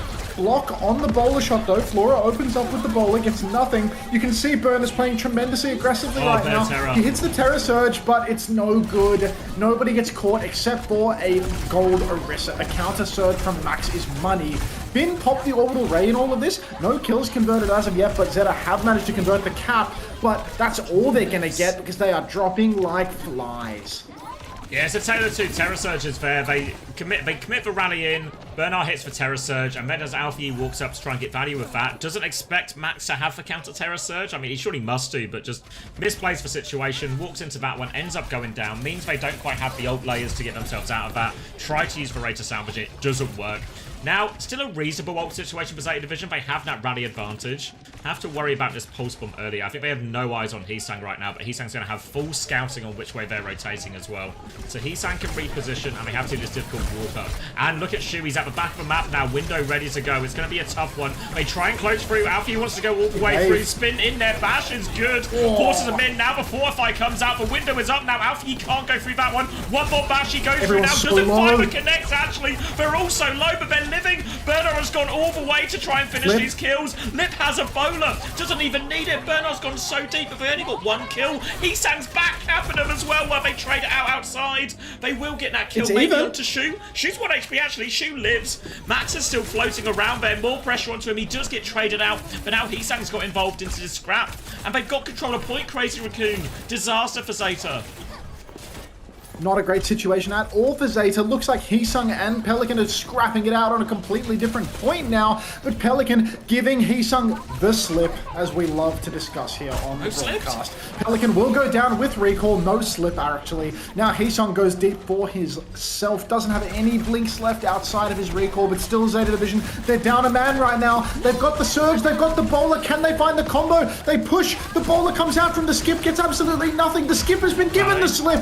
Now we've got a Terror Surge available for Burner. He pops it, but Alfie, he goes down to Shu in the front line. Finn has the orbital ray. Ray comes out, but there's a rally on the objective. Bash inside. Bash and Surge combo finds nothing. Finn goes down. Lip traded. Shu goes down. Are there supports remaining? Chirong picked into the corner, goes down. No supports left for Crazy Raccoon. So difficult for the Baptiste to survive these big scraps on the point. And somehow, some way, Zeta Division have clutched it out. Burner goes down, but it's not going to matter. 1-1. Sausage bite.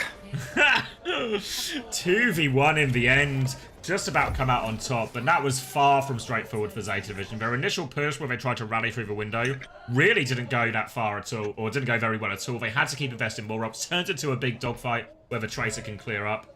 Some people were saying we're a bit out of sync as well. If I give you some numbers, 18, 17, 16, 15, 14, If you like 13, pick a pause, we're synced. 12. We're pretty much synced, to be honest. The people that are the naysayers are just jerk-offs, really. Propaganda. Fucking 5% for Jerkoff told me. Window available now for Shu. Alfie nearly has for Rally, so we're going to see a very similar interaction again once Alfie has that one up. On the high ground already, charged up spear coming through. Shu trying to get in position for this, and Flora just gets caught early. Heesang catches him with his pants down.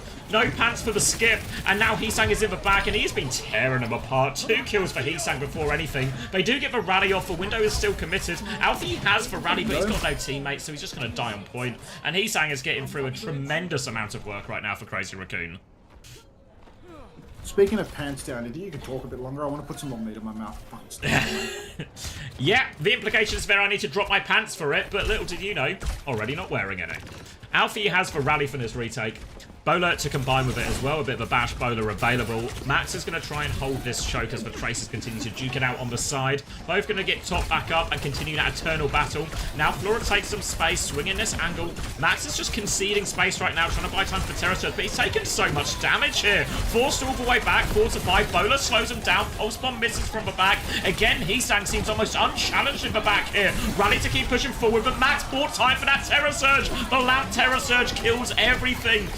Bernard tries to turn with a Terror Surge of his own, but it's a disaster for him. And Crazy Raccoon are going to walk this point D in the end. Well played from Crazy Raccoon. Played slow until they could get their ultimates to turn the fight. Map losing ultimate there from Burner. Potentially a series losing ultimate if things continue to get out of hand right now. Burner on Doom in spawn just to get a bit closer to the door because the guy knows how badly he fucked up by popping that ult 3v5 in an unwinnable situation. Max nearly gets himself pre-fired, taking a bit of damage, but already the skip has the bowler shot, so it's not going to make a lick of difference. As Crazy Raccoon once again have the point positioning.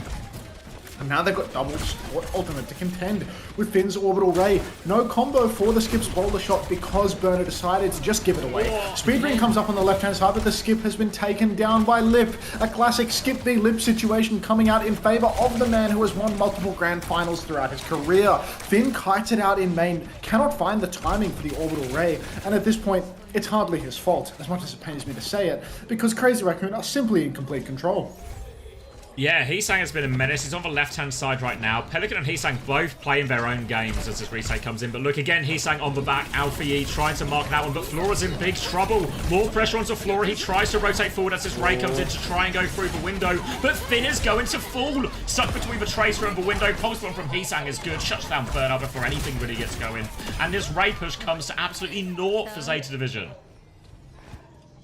Look, the Ray push didn't get them much, but the upshot here is that Crazy Raccoon had to spend a few. Double support, ultimate, Pulse Bomb out of the way. Zeta Division 1, last chance for the recontest right now. Pelican has the Pulse Bomb and he is hiding behind. He does have an angle where he might be able to sneak in for the kite. Manages to survive. Wave of Pedos cancelled out by Finn. He cannot find the value.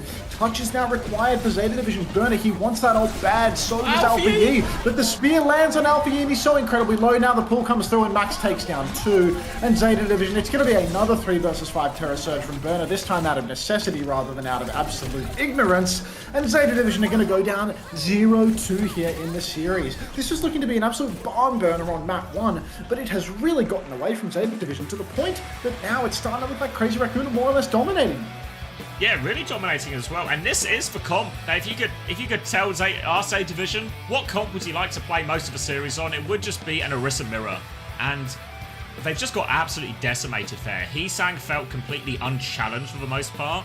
Pelican also, in theory, if Pelican isn't marking Heesang and Heesang's just playing to flank, in theory the same is true, right? Now, Heesang isn't marking Pelican, so both Tracers have freedom. But it was just Heesang getting through a barrel load more work than Pelican on that occasion. And now Zeta Division maybe need a really big rethink about where they want to take this series next, because they're on the ropes, 2 maps down. 2 maps down, a sausage remains on my plate, so I feel as if I do have bigger fish to fry than Yaki losing his coaching debut right now. Deadlock. Yes, Sandy, yes. It is a low skill game for low skill players. All the high skill players left long ago to go play Deadlock and to go play Marvel Rivals or whatever it is, Xander. The game is done. We all know this. We all know this. Something we all know. Yep. We be knowing. You be knowing. Everyone knows. Yaki coached FTG last year. How'd that go for him? I seem to remember him losing his job.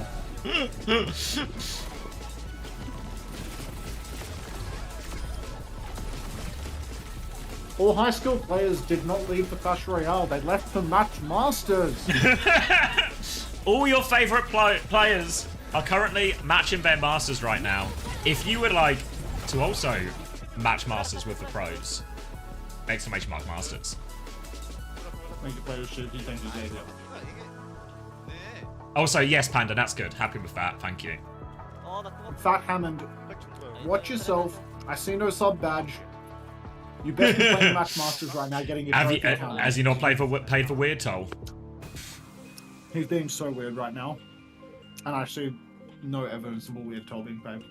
Has anyone ever told you look like a less funny Harry Hill? It depends how high regard do you hold Harry Hill? Because if you hold him in high regard, then this is good. Is that Yaki kind of lounging over the chair on the right? No. That might be Yaki, like, incredibly dialed in, stopping the spread on the left. Yeah. Yeah, in the jacket? I think so. Yeah.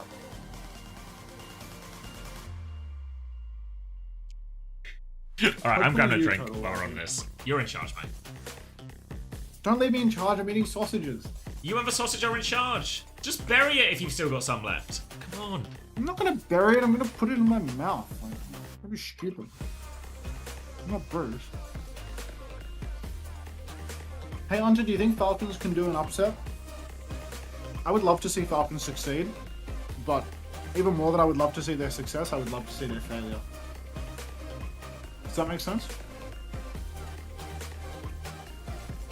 I think it would be so funny if Falcons did not make top of Korea.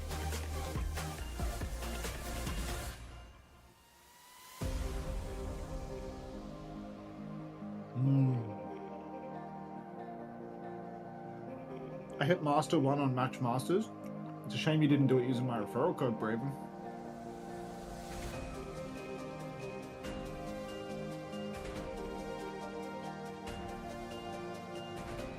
Oh my. Your stash has 2 different colors? I know. Is there a reason?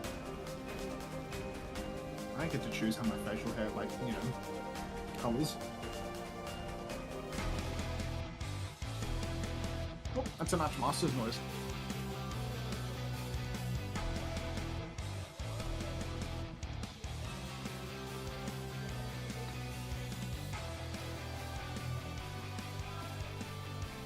I think if I shaved off the lighter parts, I would have like an insane Hitler moustache.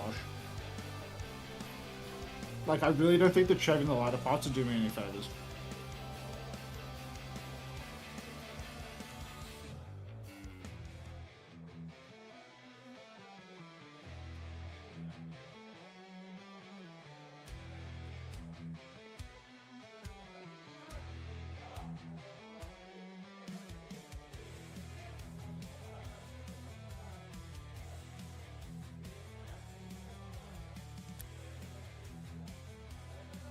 Saw a blonde white Australian man in a gym ad today and briefly thought it was you.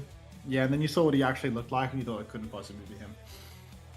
Hey, I don't see a sub badge next to your name, AcoNac98, so watch it, mate.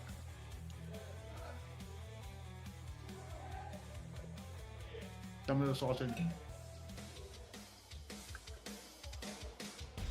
Always side dogs.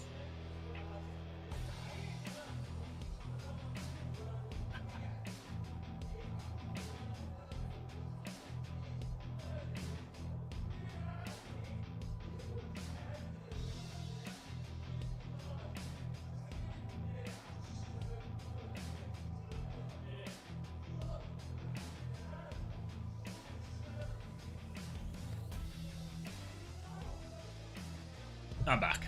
Oh, Jared P23, thank you for gifting a sub to Aiko98, which means that they can say weird stuff now. A gift of what greater Good gift save. could you give someone than the The gift ability of to say harassment. weird stuff? All right, so I presume. So Crazy Raccoon have banned Malga, so presumption is they want more of the Orisa Mirror here, potentially. Zeta have banned Baptiste now instead to force likely a Juno Brig Mirror. I think Max is going to play Zarya. Yeah. Do you think are they on defense first? I guess we don't. They won't. I'd be surprised if they start it. Well, maybe you can just. Can you just play it anyway? Somebody earned 100 trophies, but we may never know who. Because Here's the Bernard, Masters, though. Bernard won't go Winston, but he might go Ram. Could you imagine Farmer in for map 3 right now? There it is. Attack for Crazy Raccoon, Max on the Zarya, Burner Immediately. on the horse. Pelly glued to Tracer 24/7, which feels like it's not ideal for this team.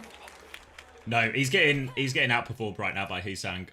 He's going to start Genji here, Hisang, actually, obviously to complement Bazari a little bit. So now, the game plan is pretty straightforward for Crazy Raccoon. They will win the frontline battle, because that spin is going to do nothing against the Zarya beam, which means they can keep sending Hisang in terms of bubble timings, put pressure on the backline, bit of space. Importantly, get Max some energy. And Max actually gone Orisa here. Have they not seen the comp yet?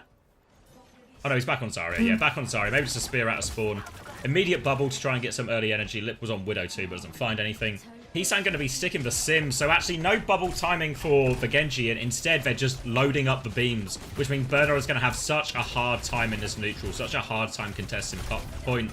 And if anything, this in many ways forces Zeta Division to try and find a timing to go to push past Max. Because if they just play this slow neutral, they're going to lose to the beams in the long run. They swing this initial corner. Bernard is trying to hold it right now. But you can see Max is at full energy, and this Orisa is in so much trouble. But he has killed the Sim. That's an important kill. Ooh. But now Max can take over. As long as they keep him up, they kill him. Important kill. They need the fights to be quick here, Zeta Division.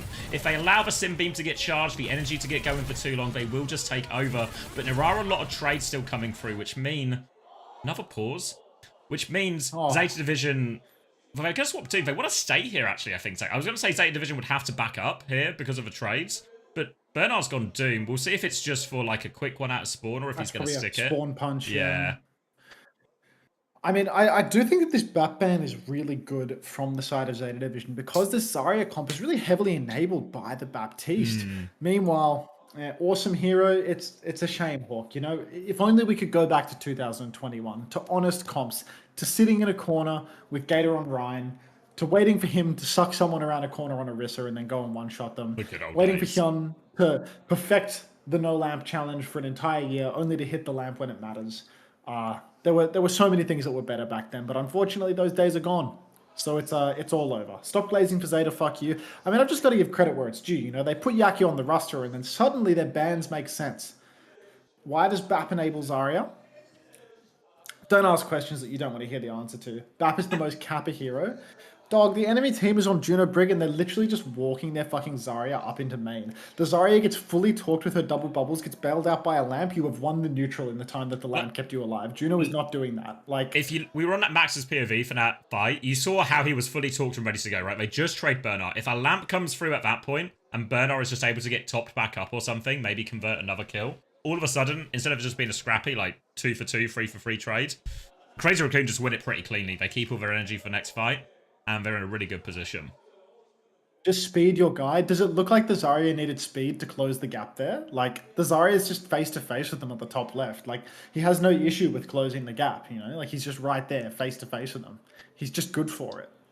Onto who is under your desk? There's nobody under my desk. You're so lucky you got a gift sub. The benefits. Mate, I wasn't watching, but Bap is shit and you're stupid. Cheers, Rory. Rory Nera on the field reporter. Yep. What was the point of the Rory, farmer it's signing? four match masters now. To lose maps. To lose opening maps. They mostly. needed 6 players. So they got a 6th player. So I reckon they signed a young Winston player because it feels like it fits a few things. But I imagine most likely case is Bernard is just a... sorry, not Bernard. Farmer's just a sound bloke. So they thought they'd give him a chance as a sort of like a 6th player. Where did you beat Ange, Rory? Rory's trying to tell me that he beat Ange yesterday. In what context did this occur? It was just in ranked, I guess, or FPL. What, he just had a fucking ranked game versus Ange, and that's... Well, where else would it Why be? is Or do they face it Masters, maybe? monetization has been off on my YouTube stream. No. An official, my team. What tournament, Rory? It'll be I know Masters then, nothing. won't it? You're the expert. Power says, yeah, it wasn't very close. Okay. Was Ange on Not BAP by any chance? Your team's name is the Gibblers? Of course I'm supporting the Gibblers.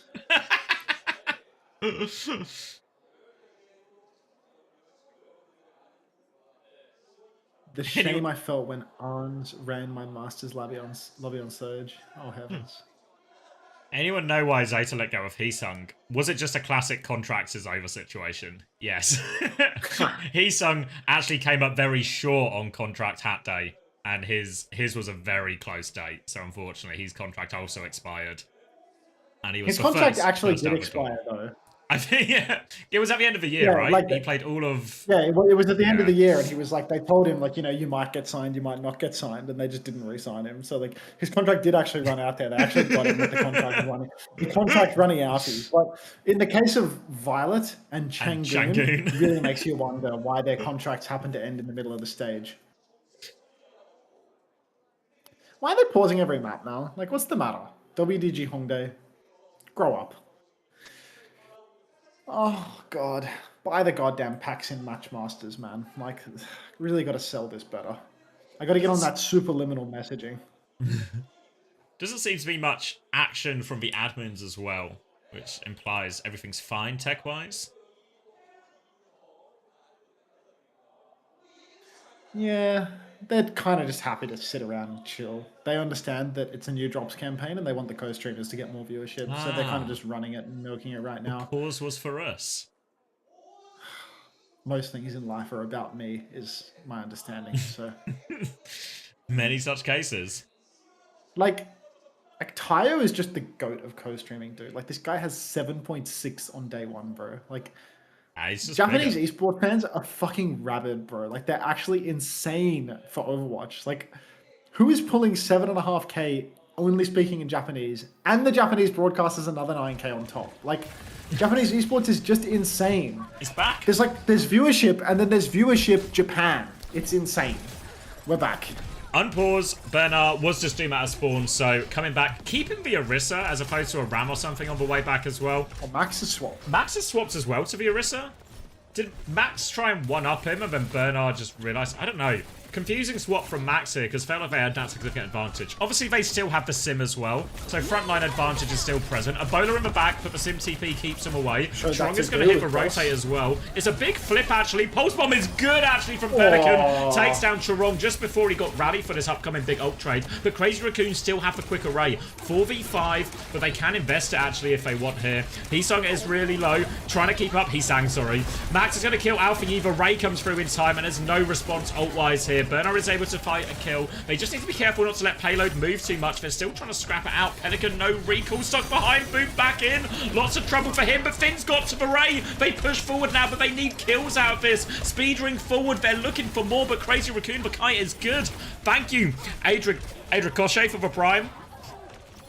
Big ups Aid Ricochet. Now we see the corner has been broken by Crazy Raccoon. Huge ults to swing around it. So much available, but Lippy catches a bolt on the chin. He hits the skip with 2 bolts. 1 for 2 trade right there, and you got to be happy with that. Crazy Raccoon, all of the ults to keep it going, and they don't even need to use them as they just take the corner in style. I know that the Hawk got full body chills when he saw the swap gaming taking place in Spawn, and the 2 tanks decided to square up in a ground tank mirror.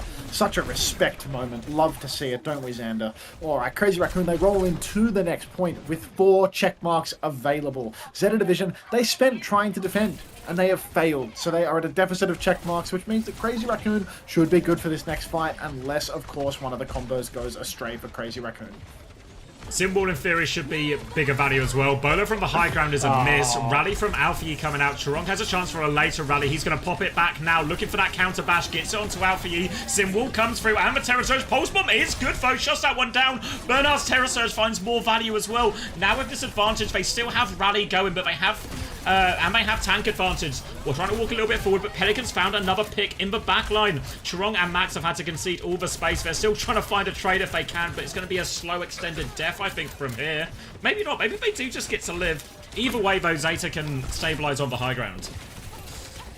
Zeta, good for a stabilization here. Sorry, somebody from back when Jesus was a boy has just spawned into the chat, which has immediately summoned Frogger in kind. So apparently all the old boys are just respawning. Billa shows up, so Jared must respawn as well.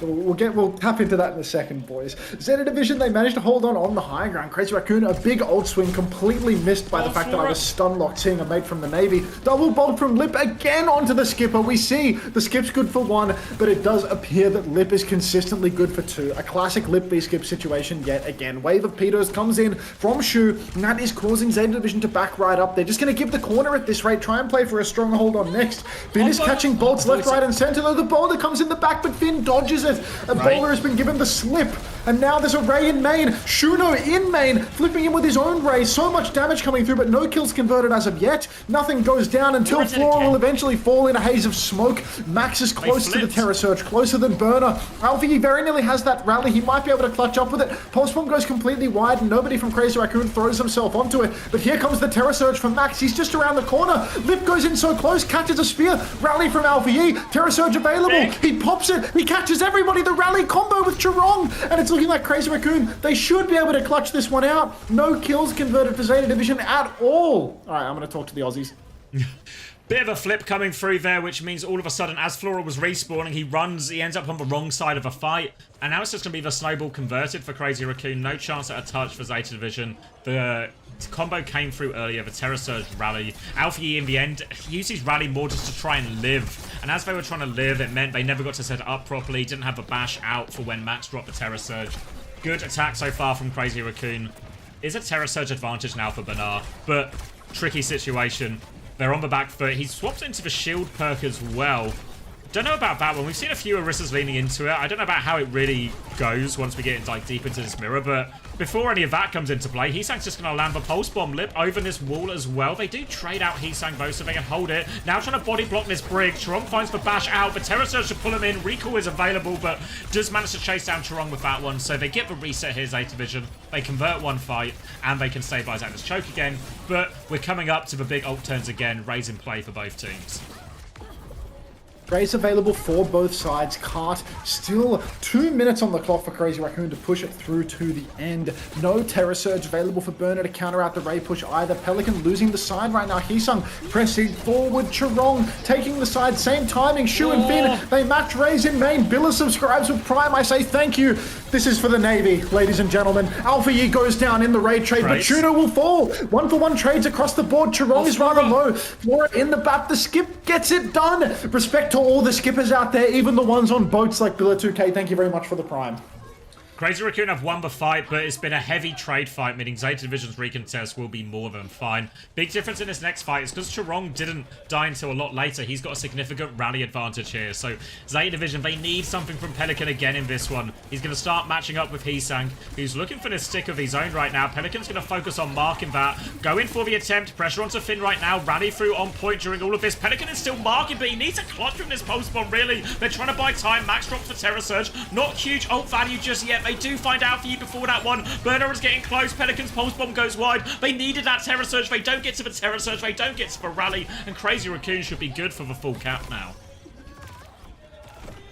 Crazy Raccoon just sticking it to Zeta Division. I mean, honestly, I would have thought that a meta like this, Juno, Brig, Orisa, it's as good as it can possibly get for the side of Zeta Division. This is where Burner gets to play his absolute best, where Max is forced in to many maps, where Shu has to play things where he cannot hard carry. The Shuno is not what he is famous for. He's famous for his Ana, for his Baptiste, even occasionally for his Kiriko when he can hit 15 headshots in a row. But when he's on Juno, that carry potential is gone. But it just doesn't matter. When when you've got Lip repeatedly opening up fights, when you've got Max damage gapping Bernie, when you've got Alpha Yi going down in his rally turns, and Chiron consistently finding value. So it's just not enough to get them over the line. Doesn't matter whether Crazy Raccoon are playing Monkey, whether they're playing Ball, omitted in this series admittedly, or whether they're in an Orisa Mirror. They're just good for it across the board. And Zeta Division, a 5-1 team in the tournament. I mean, they're about to be knocked down a peg. Yeah, Zeta Division and Crazy Raccoon both have the toughest schedules as we enter the final week of the groups here. So these games are going to be really pivotal in determining those final rankings, and this is a great start for Crazy Raccoon. Potential big impact for map difference as well, so a 3-0 would really be the cherry on the top for Crazy Raccoon and set them up for a great position going into the seeding tournament in a couple of weeks' time. Big problem, really, is they're just losing the macro game, right? All the ult fights are going Crazy Raccoon's way. Zeta Division are really struggling. There's not enough individual impact from Pelican or Flora in enough of these fights to really turn the tides of that. And that's a hard problem to fix. It looks like it's just going to be more of an Orisa Mirror, Crazy Raccoon opting into it. I don't think Zeta Division are going to change either. Full traces for both teams as well. So interesting now in terms of, is there a priority on the side fight for Heesang or Pelican, or they're going to mark each other, or they're just going to play their own game. Right now they're butting heads on this left-hand side, but Alpha Yi is coming to support Pelican to try and clear that space. Bolts are going to help as well, so Heesang has his recall force, already conceding a little bit right now, and Crazy Raccoon, or sorry, Zeta Division rather, they can take this wide position with Flora now. Big open angle for the skip right now, but Lip always good for it when it comes to swinging and taking him down a peg. Pelican catches the bolt on the chin, that might force the recall. He might have already lost his recall as he goes down to Lip. Lip really starting to pick up steam on the Freya here. He hits another one onto Finn. It's a headshot as well, so the guy is so incredibly low. Apparently the Freya nerfs mean nothing in Korea. In North America, nobody's touching the damn hero. In Korea, it is everywhere. Skip. Double bolt from the skip. Finally, the skip comes alive, finds some value. Down goes Lip, but Shuno finds the trade. So Crazy Raccoon, they're good for it even without Lip carrying them across the line. Burner inside, uses the spin, booping everybody about, and Pelican does find a kill. He's back into the fight. So right now, heavily advantaged Zeta Division pressing the card forward, and Crazy Raccoon with no primary source of healing, it's really hard for them to contest cardio. Huge play from Flora to open that one up. Now, coming through with a narrow ult advantage as well in Rally and Ray. Zeta Division have the chance to snowball here, and Pelican is already onto Shu as well, harassing him, forcing those movement abilities out. Still just peppering him from the back. Heesang is looking for the same, but here comes the Rally push. Alpha Yi gonna catch a spear as he walks forward. Now they try and turn with the bowler. Chirong is gonna get lit up. He can't respond with a Rally now. Pulse Bomb is good from Pelican. Heesang misses his opportunity to trade. They slow it down. Finn has the Ray if they need it, but I think they've got it without it. Terror Surge for Max is available. He goes for a big one, drops it, forces for Ray out there. Probably worth it, big picture-wise. Trade for Terror Surge for a Ray, but it won't stop the cap going through for Zeta Division. No cap goes through for Zeta at the moment. Two people have written a lowercase f in the chat. Please, God, don't tell me that the stream has died again. I also hear the Matchmasters sound. Surely that's a sign of life. Surely that means my OBS is still working, right? Like, if I hear the Matchmasters celebratory noise, surely I'm continuing to earn money. Don't say F homosexual. No, now you're all just riffing on what I said on the mic. I'm not taking the bait this time around. Last time you got me by being honest with me, but this time I know you're lying to me. I know you're lying to me. Stop it. Stop it. Not even a single T-Tours. I know it can't possibly be real. Bunch of bolts come out from Lip in main, but now he's a bit light on cooldowns. Now he has to take it slow. Bowler comes out from the skip, but it's a bowler onto a gold Orisa, so it's a bit of a piss take, really. Ray from Shuno, not finding much as of yet, and Burner still has the Terror Surge, but he's getting rather low. A little bit dicey to use it at this point. Chiron pops the rally, but will go down. Burner pops it. Ray Jacks. Oh my God. The Shuno, the Rally Jacks, it's all coming up Zeta Division right now. Maybe there's still got some fight left in them. Max finds the trade onto Alpha Yi. Lip. Oh my God. Both supports are dead at this point. Burner might die as well. Please, God save Burner. He's dead. Come on. 3 trades and a 5v2. Piss off. Oh, the trade salvage that one for Crazy Raccoon, because up until that point, Crazy Raccoon has used both support ults, still losing the fight to a Terror Surge in the end, and now Zeta Division, they're going to have their support ults coming up soon. So Crazy Raccoon, they need a big old clutch. They need something from Heesang. They need something from Lip to get themselves out of this. Because once Zeta Division are back to 5 players, once they have these support options ready to go, it's going to be so hard for Crazy Raccoon to deal with all of this. Lip is now lurking in the window looking for a trade, but Flora wants to respond. Oh, he's got the pick as well. Lip over skip once again. Alfie has to back it up. Bernard has to back it up. They have to slow it down. This is going to buy valuable time for Crazy Raccoon. It's down to a different player for once. Heesang manages to spawn kill the skip. Skip, Great is but good. Pelican trades out onto Churong. He desperately wants to take a fight, so he has to take matters into his own hands and pulse Heesung. Heesung has managed to steal the Mega Health Pack away from Peli. Oh my god, Heesung going for style points at this stage, going for the Pulse Bomb, but now it's time for Zeta Division to push through main. Orbital Ray is available. The Skip should be back any moment now. Take your sweet fucking time, Flora. Orbital Ray surely about to come out. Peter's come out first. Rally from Alpha Yi. No Ray as of yet. They don't want to cut it out. Surges of a 5-man. Finn pops the Ray. Lip eats the bowler. Flora goes down. The Skip. Come on. Burner nearly has the Surge, but Alpha Yi's been speared into the wall and taken down. And yet again, the Skip, the first pick bandit, he can't keep getting away with it. And in fact, if he doesn't keep getting, if things continue, there's only going to be a minute and a half of him not getting away with it until the series is over. Disaster. Zeta Division, they had all the tools, multiple attempts now at his finish onto second. And they blow it. Support ult's not enough. They can't convert the kill. Can't help but think how big that Freya damage would have been in terms of just killing and dealing with Max in the front line. They're going to come for this coast retake again. Heesang has scouted it out. So Crazy Raccoon know what is coming, but they have double support ult. They're trying to poke Heesang out right now. Lip comes through main. Looks like he maybe wants to flank through. Are they going all the way around? Yeah, they want to flip the map here, Zeta Division. They have the Terror Surge, but they are going to be pushing into a race, so they have to be careful. Crazy Raccoon are just going to pivot, so attackers and defenders trade positions, but Pelican is behind. Looking for Churong, tries to bait him out, blinks back to his team. Max has to be careful not to let the point move at all here, but it's Crazy Raccoon with the ult advantage. They kind of need to be the ones to start the fight, or it will slip away, but not for a while yet. God. Oh, the whip is good. Oh, Lip has given the Skip the slip. Now we've got two bolts that do absolutely nothing for Flora. The bowler shot as well. Right. Double support ultimate from Crazy Raccoon on the cart. And Zeta Division just have no response. Burner with his signature move of a 3 versus 5 orbital Terror Surge. And Lip hits the direct onto Finn. Bye-bye Finn. Bye-bye Yaki. Another easy win for Crazy Raccoon as the Skip gets a late frag onto Heesung that counts for absolutely nothing. Pelican blinks in onto the cart for a final desperate touch, but he actually feels like padding his KD instead, and it's an easy 3-0 for Crazy Raccoon at the end of the day. Flora has spent his entire career getting gapped by Lip, so no surprises that the trend continues here today, but honestly, an absolutely underwhelming performance from Zeta Division, all things considered, because as I was saying earlier on the map, it's just the best possible case scenario for them. We've seen this team go to map 7s versus Crazy Raccoon versus teams like Falcons. But here, in a great meta for them, 0-3. Perfect. At Coach, at Unter, what would the outcome be of the fight if he figured it out and got first pick instead? Yeah, if he just figured it out and first picked Lip instead of getting first picked by Lip, then they would probably win. But unfortunately, the game is decided by which server admin hit scan wins the duel first. Jai says Unter is beauty is playing. Are you still selling shoes, Jai? Or have you moved on to some sort of crypto pump and dump NFT dropshipping scheme? Maybe selling some sort of forex trading scheme on Instagram. Who knows?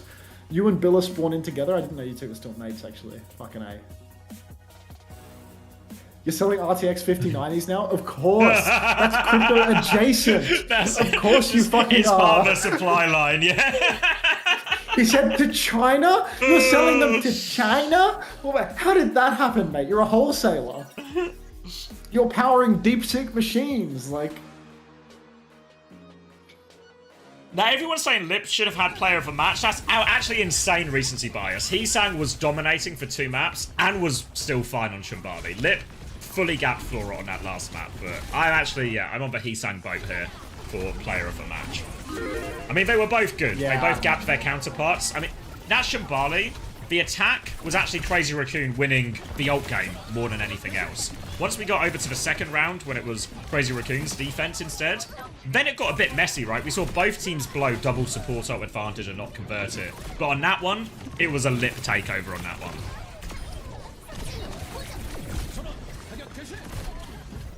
Oh, slop game. You want to see a slop game, just wait until you've heard of fucking Match Masters. I was thinking of doing like a dystopian advertising panopticon here, where like, you know, maybe we get marbles, Match Masters, some replays of Skipper dying over and over again. Billy's Eternity, your Celestial. Yeah, I got Celestial 1, but I did not get to Eternity and I gave up. Because, yeah, I don't play all that much by way of video games nowadays. I just watch kids play them instead and occasionally swear at 네, them. 오늘 두 번째 경기 It's a much better 크레이지랑 gig 둘이 than 승리를 playing. 가져갑니다. 승리 축하드립니다. 감사합니다. 네, 오늘 승리 축하드립니다. Alright. 오늘의 PTM은 남자 Flora's contract might expire soon. 야, 역시 No, dude, they're actually out of players. Like, unless you want to see Farmer on Freya, like, Do you think there's like a weird case here? I was thinking it when we're part way through, right? That actually, if we're just gonna be playing Tracer the whole time, that they should continue the main support experiment by just letting Alpha E play Tracer and put Pelican on Broke. 그런데 오늘 제타가 정말 준비 많이 it's just never gonna win. I mean, I feel like Pelly has a fucking mean brig on him too. That's what I Like, mean. Like, I think it's like not if he's just gonna be playing Brig the whole time anyway. I think it's really not that bad for Pelican. Maybe you have to cop like a target ban on one of them, right? If they see Pelican in as support, but I just think Pelly would have been a better support reroll than Alpha E in a lot of ways because Alpha E was a bit better on DPS. yeah. But Pelly's got that Sombra on him though. But that's what I mean. It's like if they're both source of all right, actually, can you not just fully rotate it based on meta? 그 조합 때마다 I suppose they could just sort of sub in and out because like they're not going to forget how to play DPS. They're both just good for it. Exactly, right? And you'd only be subbing them in for like they're good heroes anyway, right? Like Steely 6. Farmer on Freya can't be worse than Farmer on Winston, surely. I hate to break it to you, but it can get so much worse. Like, if you thought that the skipper was getting packed up there, just wait until you've seen Farmer on Freya. Dredge and Atlas, thanks for the prime. Welcome back. 3 months. Now install Match Masters on your phone. Put your credit card details in if you really want to up your ante when it comes to supporting the stream. we're also at the bottom of the barrel for options for Zeta Division. If we're theory crafting, could Farmer be closer on Freya to Lip? We've really reached a very empty barrel. I feel here. like the skip is not that bad, guys. It was just like it was actually not. It was just the Shibari was a huge gap, but everything else felt more like team gap throughout the series. Bit of a Heesan gap earlier on, you know. Yeah, a classic HSG. But It's like other than that, it's like what happens is I think Crazy Raccoon were just playing the comp better in terms of ult value, their neutrals, everything like this, less mistakes. And then what happened on a couple of maps when they were winning anyway is Heesang just put like in huge work or hugely more work than Pelican like we saw in New Jack City, and then Lip just demolishes Flora on Shimbali. So then all of a sudden we go from what feels competitive, like maybe what we saw on map 1, to just getting decimated. Because Zeta Division had loads of chances on that Shimbali, right? Like that double support ult snowball. huge opportunities, never came to fruition. Just perma-picked over and over again. John, do you still live in Melbourne? I know you're selling 5090s, but like, you got any shoes that you could sell me? Because like, my New Balances are on fucking life support, dude. Like, I thought really struggling. Thought you worked with graphics cards now. Yeah, I said I know you're doing 5090s now, but like, do you have any shoes? Because like, I'm you used to do leftover shoes. stock. Yeah, just something, you know, like some love of the game shoes, like 11.5 or 12 men's, Jai. Like, put me on. All right, what does that do? Fresh 5090s. What does that do to the table? So Zeta Division are going to go to 5 and 2 plus 6. Crazy Raccoon are going to go to 6 and 1 and plus 15.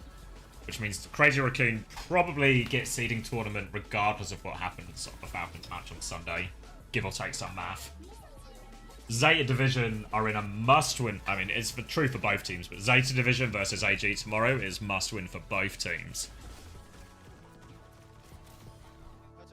Hunter has shoes already doing better than most Overwatch coaches. Well, yeah, the thing is, most Overwatch coaches nowadays are quite literally doing it for the love of the game, or some sort of like inability to plan forward in their lives. You know, like there's not a lot of money in this industry, mate. So like, unless you're riding on the coattails, respectfully, why do you do it? For the love of the money, homosexual. For the love of the money. And like 10% for the love of the game. What else are you going to put in your bank account if not money? Marbles? No, wait, that's what I'm putting on the stream. That has nothing to do with my bank account. Alright, marbles here. Yeah, we can throw some China up. Has someone got the link? China. Are you hoping to coach Ru Jae-hong in the future? If I could coach Cold Ocean, my life would be complete. Alright, we're not really done Oh, yeah, we until do I've have booted YouTube, up can't we? BlueStacks and simultaneously booted this up. Yes to the Saudi League. Oh yeah, it's on my main page as well. You want to play some marbles, Xavier? I always want to play. Exclamation mark. Play.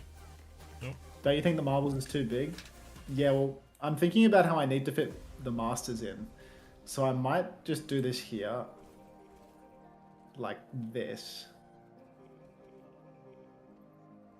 Marbles can go there. Masters can go there. Where is the masters layer? Doesn't even exist from the looks of it. So...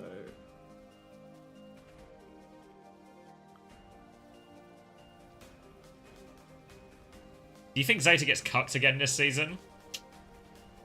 I don't know. It's still a long way to go before we actually get playoffs, right? Like, actual playoffs are still not for 3 weeks. So, what? What do you think the chances are of a patch in that time? Low, because they've already done the You hot think? fix now And they today. did the hot And the fix? patch is going to be between weeks 1 and 2 of playoffs, I think. I think that's where it's actually scheduled. Oh, like halfway through? That's brutal as well, actually. Yeah, it's really bad. It's really That's bad. really like... Yeah, not ideal. Truthfully, they could have done better with that. Alright, how many layers can I stick into one co-stream here? Can you ask Gunter to take off followers only so I can play? Why don't you just follow him? Just follow me, you bum. You don't need me to solve this for you. The power is in your own hands. Yeah, you know, some people choosing beggars. Just wait until they find out they're not playing for anything. Wait for the right to watch me play a mobile game. I Need can't to really sing- compete with Tomathan in terms of the slot level here. Need to sync my streams? I'm literally watching Hunter's stream. You're kidding. I want to see the marbles. You want to see the marvels? I want to see the masters. We're starting the race. What you're going to win, nobody knows. We'll watch Herman because he's a pretty... not Adel. We'll watch Herman. There we go, that's better. Job done. Alright, let's get mobile gaming. No, I don't want to... We'll use the magic hat. The hat's better.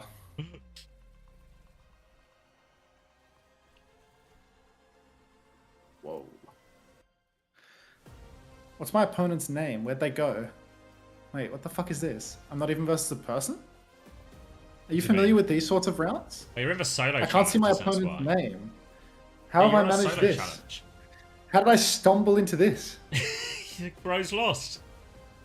I'm completely lost. Stuck in a goddamn solo challenge. That wasn't the goal. Don't lose it though, mate. You'll lose your card. What? Lose my card? Oh, these ones are The hard as artificial well. scarcity they apply in this game. Oh, I mean, maybe for you. I obviously play at a higher relay, remember?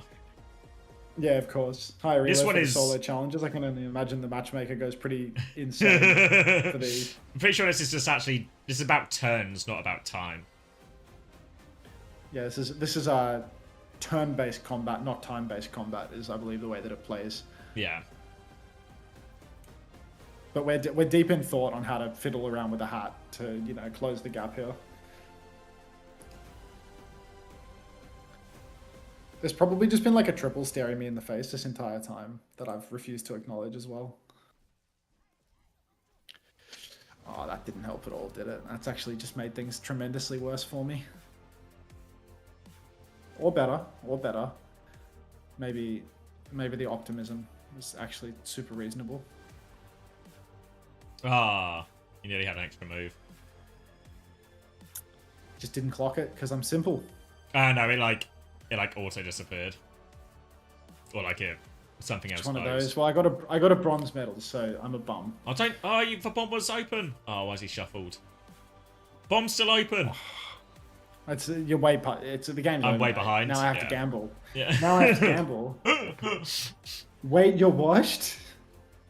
I'm not washed, Marky. There's another explanation for this, I swear. How's it feel to Any be suggestions as to how people can play this game? Exclamation mark Masters. How's it feel being in a cuck chair watching Unter play when you can't? I still have the game. You don't have to be... That's the great thing about this game, Wilder. You don't have to be a sponsored streamer to play the game. Anyone can play. Yes, you do. You have a mobile phone? I'm going to play Carlos from Brazil. I bet you Carlos isn't even streaming right now. I bet he's just a guy. Guy just living his Brazilian life. You do have to type Masters in Unter's chat. Is probably there's a small caveat. There was some T's and C's I didn't mention.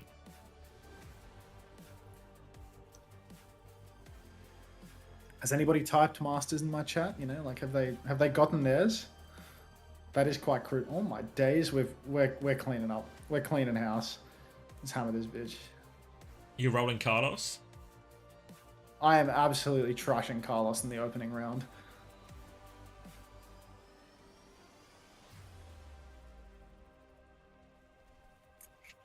Oh, Carlos, mate.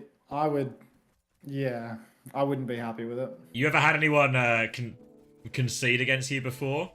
It didn't happen for Never. a while. I'm but then gonna people emote on start Carlos though. surrendering. I'm gonna face palm on his turn. Little piggy face palm. It plays Yeah, noises as well. like It's actually such a tilter if you're like struggling for a move or something, and then they're spamming the emotes. I'm just like, ooh. It's like I'm trying. Just starts fucking Fortnite dancing on you. Yeah, just. You're a real salesman for this game, dude. I can see you've got the Matchmaster's bug. Like, yes. I was thinking about how like I'm genuinely getting to the age where it's like I'm very demonstrably the target demographic for a game like this, you know? Just like lonely approaching middle-aged man with nothing better to do with his time, just like fiddle around on the screen for a couple of minutes. Yeah. You're not reproducing, you don't have a wife, you don't have kids, you don't have a family, like this is it. It's time to match some masters. Yeah. Quite sad, really. But that's just the way the cookie crumbles. There's actually, if you get to a certain rank, it actually stops being sad and it starts being cool again, I think. You think so? Yeah, I mean, that's what I'm telling myself. I presume it's one of the paid tiers. I presume I need to like fork out a bit of money for that. It's even better when the viewers fork out. When are you going to pivot into far-right politics? It'll come, Normal Tom, don't worry. Where are we? You know, when I start getting like really religious, that's when you got to watch out for the pivot. Honestly, mate, when that recession comes, I reckon that's going to be the moment. That's going to be the event that triggers the religious turn. I mean, I have actually been trying to put the fear of recession into Xavier so hard. Like, I really need his buy-in on this notion that a recession is coming. And, I didn't tell you about this, but so we were doing like wedding finances and stuff and doing all the money, you know. And then my fiance was telling me about some of the stuff she's put on the credit card so far as we pay for the wedding. And getting installments? I'd literally, I mean, to be fair, as she told me, when she told me, I was like, I literally said out loud to her, Max was right. She was like, what do you mean? And then I gave her the whole fucking recession Klarna stuff. And she was like, can we get back to wedding planning? And I was like, yeah, I just wanted to warn you about the recession was all. I just wanted you to know that Max was right about the recession. It's brilliant. Yeah. I mean, we've done the smart thing though, right? We got all, the debt is on the credit cards, but then we put it onto a new credit card. I know what you're thinking, but it's a balance transfer, and the balance transfer is interest-free for 2 years. So we'll have that paid off by the end of the year, I reckon. No drama. Don't think about receding, Max. I can't stop it, Sans. It's fucking being ripped from my temples by God. Play in the chat. Play the fucking marbles. Debo, congratulations. You won absolutely nothing. You won the right to type exclamation mark masters in the chat and get on this goddamn game.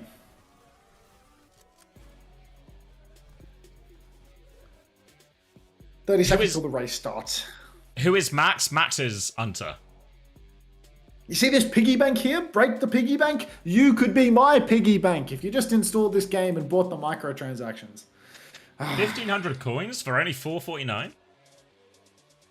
It's a goddamn steal, but they're supposed to spend between $7 and $12 US in order for me to get the best incentive available, so Let's not get too tunneled in on those 1500. All right. That's a juicer.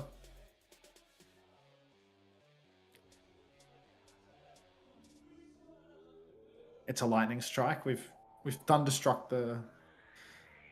Oh, is there a shuffle required here? Is there a way to get the game without supporting me or Hunter? No. Take your Tasteride to save hair. Don't even start with Finasteride. Just go straight to the most aggressive option. I like that from you. Tomato garlic milkshake. Ew. Multiple people now saying they're going to download the game but not use the code. Absolute spite. And you do have to respect it.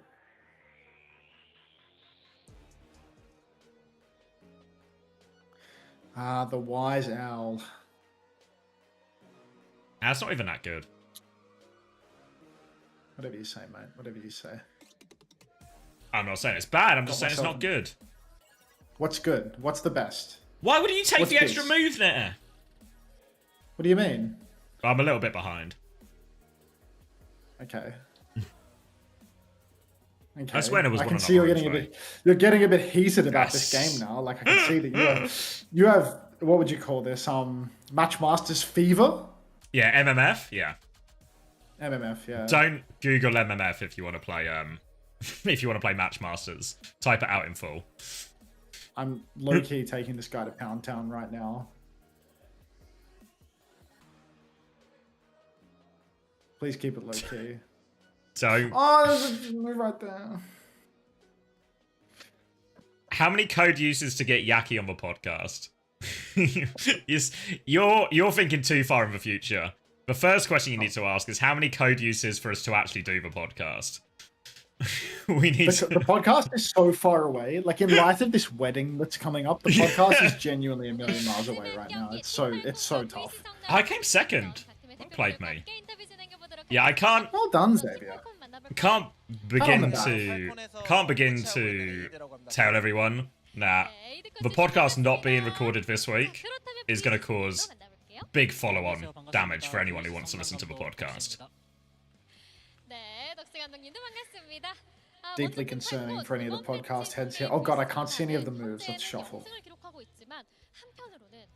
That did not help. That didn't help at all. Oh, my brain, it's so slow. I'm gonna get absolutely shafted by Nick Coley, again from Brazil. They're a cop.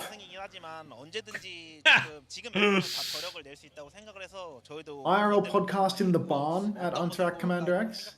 Well, we will be getting married. Well, Xavier will be getting married in the barn. I don't know why I said we're not getting married. It's actually his special day, not. I mean, there'll be a few single people there if you want to try and get yourself I try to married. insert myself into situations is the thing, you know? Like, the world revolves around me, as I believe we've established at different times.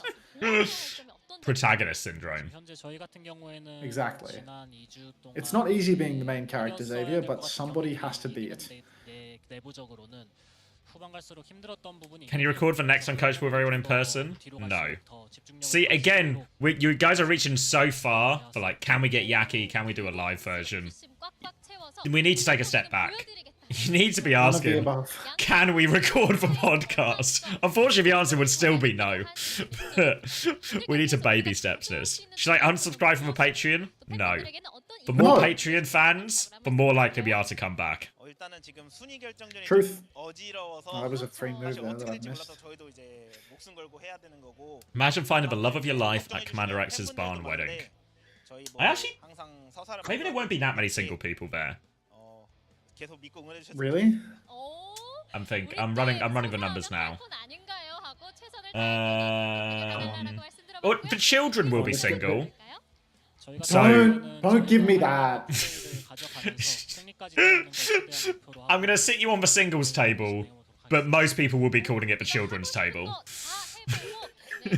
Okay, so can we have a singles table that isn't a children's table? Is that a possibility? How many people? One of my mates single. I think so. Yeah. Okay.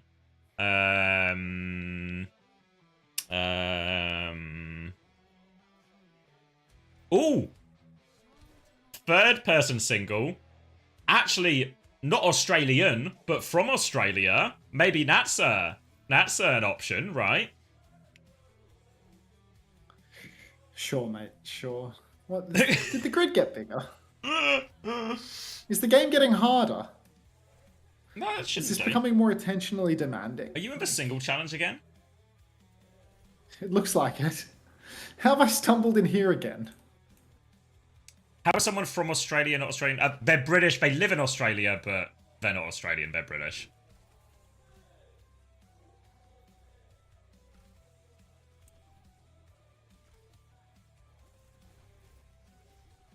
Two single Australians at the kids' table? Romantic. We're calling it the singles table. I don't like that. I don't like that one bit. Yes. Damn singles table.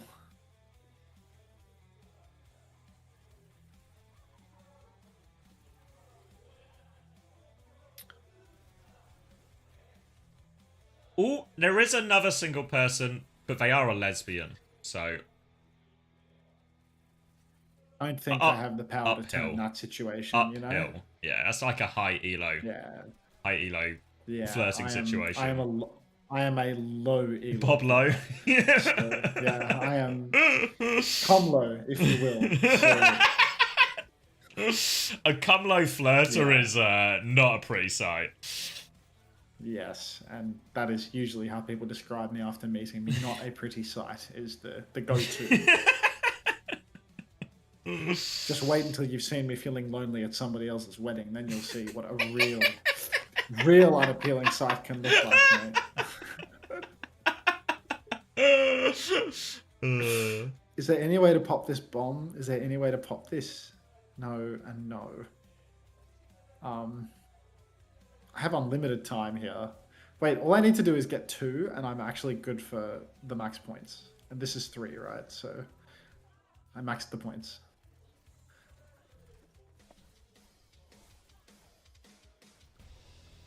Please stop speaking German in my chat. Spin the gambling wheel, as you do. While we gamble, we will start another race of marbles. For nothing in particular, of course. Sounds like we got some music as well. Oh, are they loading in? Have they done bans yet? Nepal, yep. Tracer ban from Falcons, Orisa ban from Vesta. I might not even be able to fit a multiplayer game in, to be honest. I might just close BlueStacks here and now. Exclamation mark Masters if you would like to get involved in that incredibly interactive game.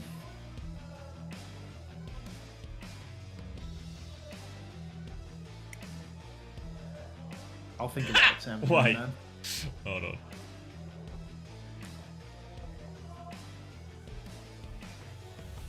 Holding.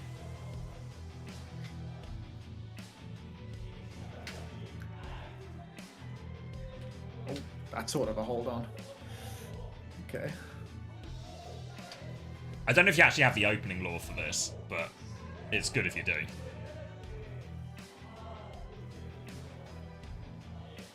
No idea. No idea what that is. He was some rando coach who was like getting all up on Chrissy's grill on Twitter, and then this happened. Getting up in Chrissy's gills as well. Yeah. Not good. When one of my fish friends gets into the firing line like that, I hate it. Stay away from my fishy friends, please. All right. Rolling in. Yeah, and a dangerous time as well. Too dangerous for me to say these numbers. But now, Yeah, safe numbers. 28, 27, 26, Simply works. 25. Would you believe? Just works. And Hambit is going to be starting onto the Hazard as well. The Orisa ban here, Try and obviously, sig. gonna try and target Hambit a little bit. But the Sigma ban here is something, a hero we've not seen in a while. Since the days of Peppy. which was a couple of months ago. Going to be Sombra Mirror as well in all of this, Kiri Lucio. The Sigma in theory should feel a little bit vulnerable here, but it's Stalker who gets found first by Zessin, and now with that Freya advantage, they can start clearing a bit more space. Merit's trying to respond, but Sungan has just taken over control of a point here. Another late pick for Zessin as well. Alien Zessin. What is it with all these lower team Freya players? Just hard carrying. Clean first fight off those picks.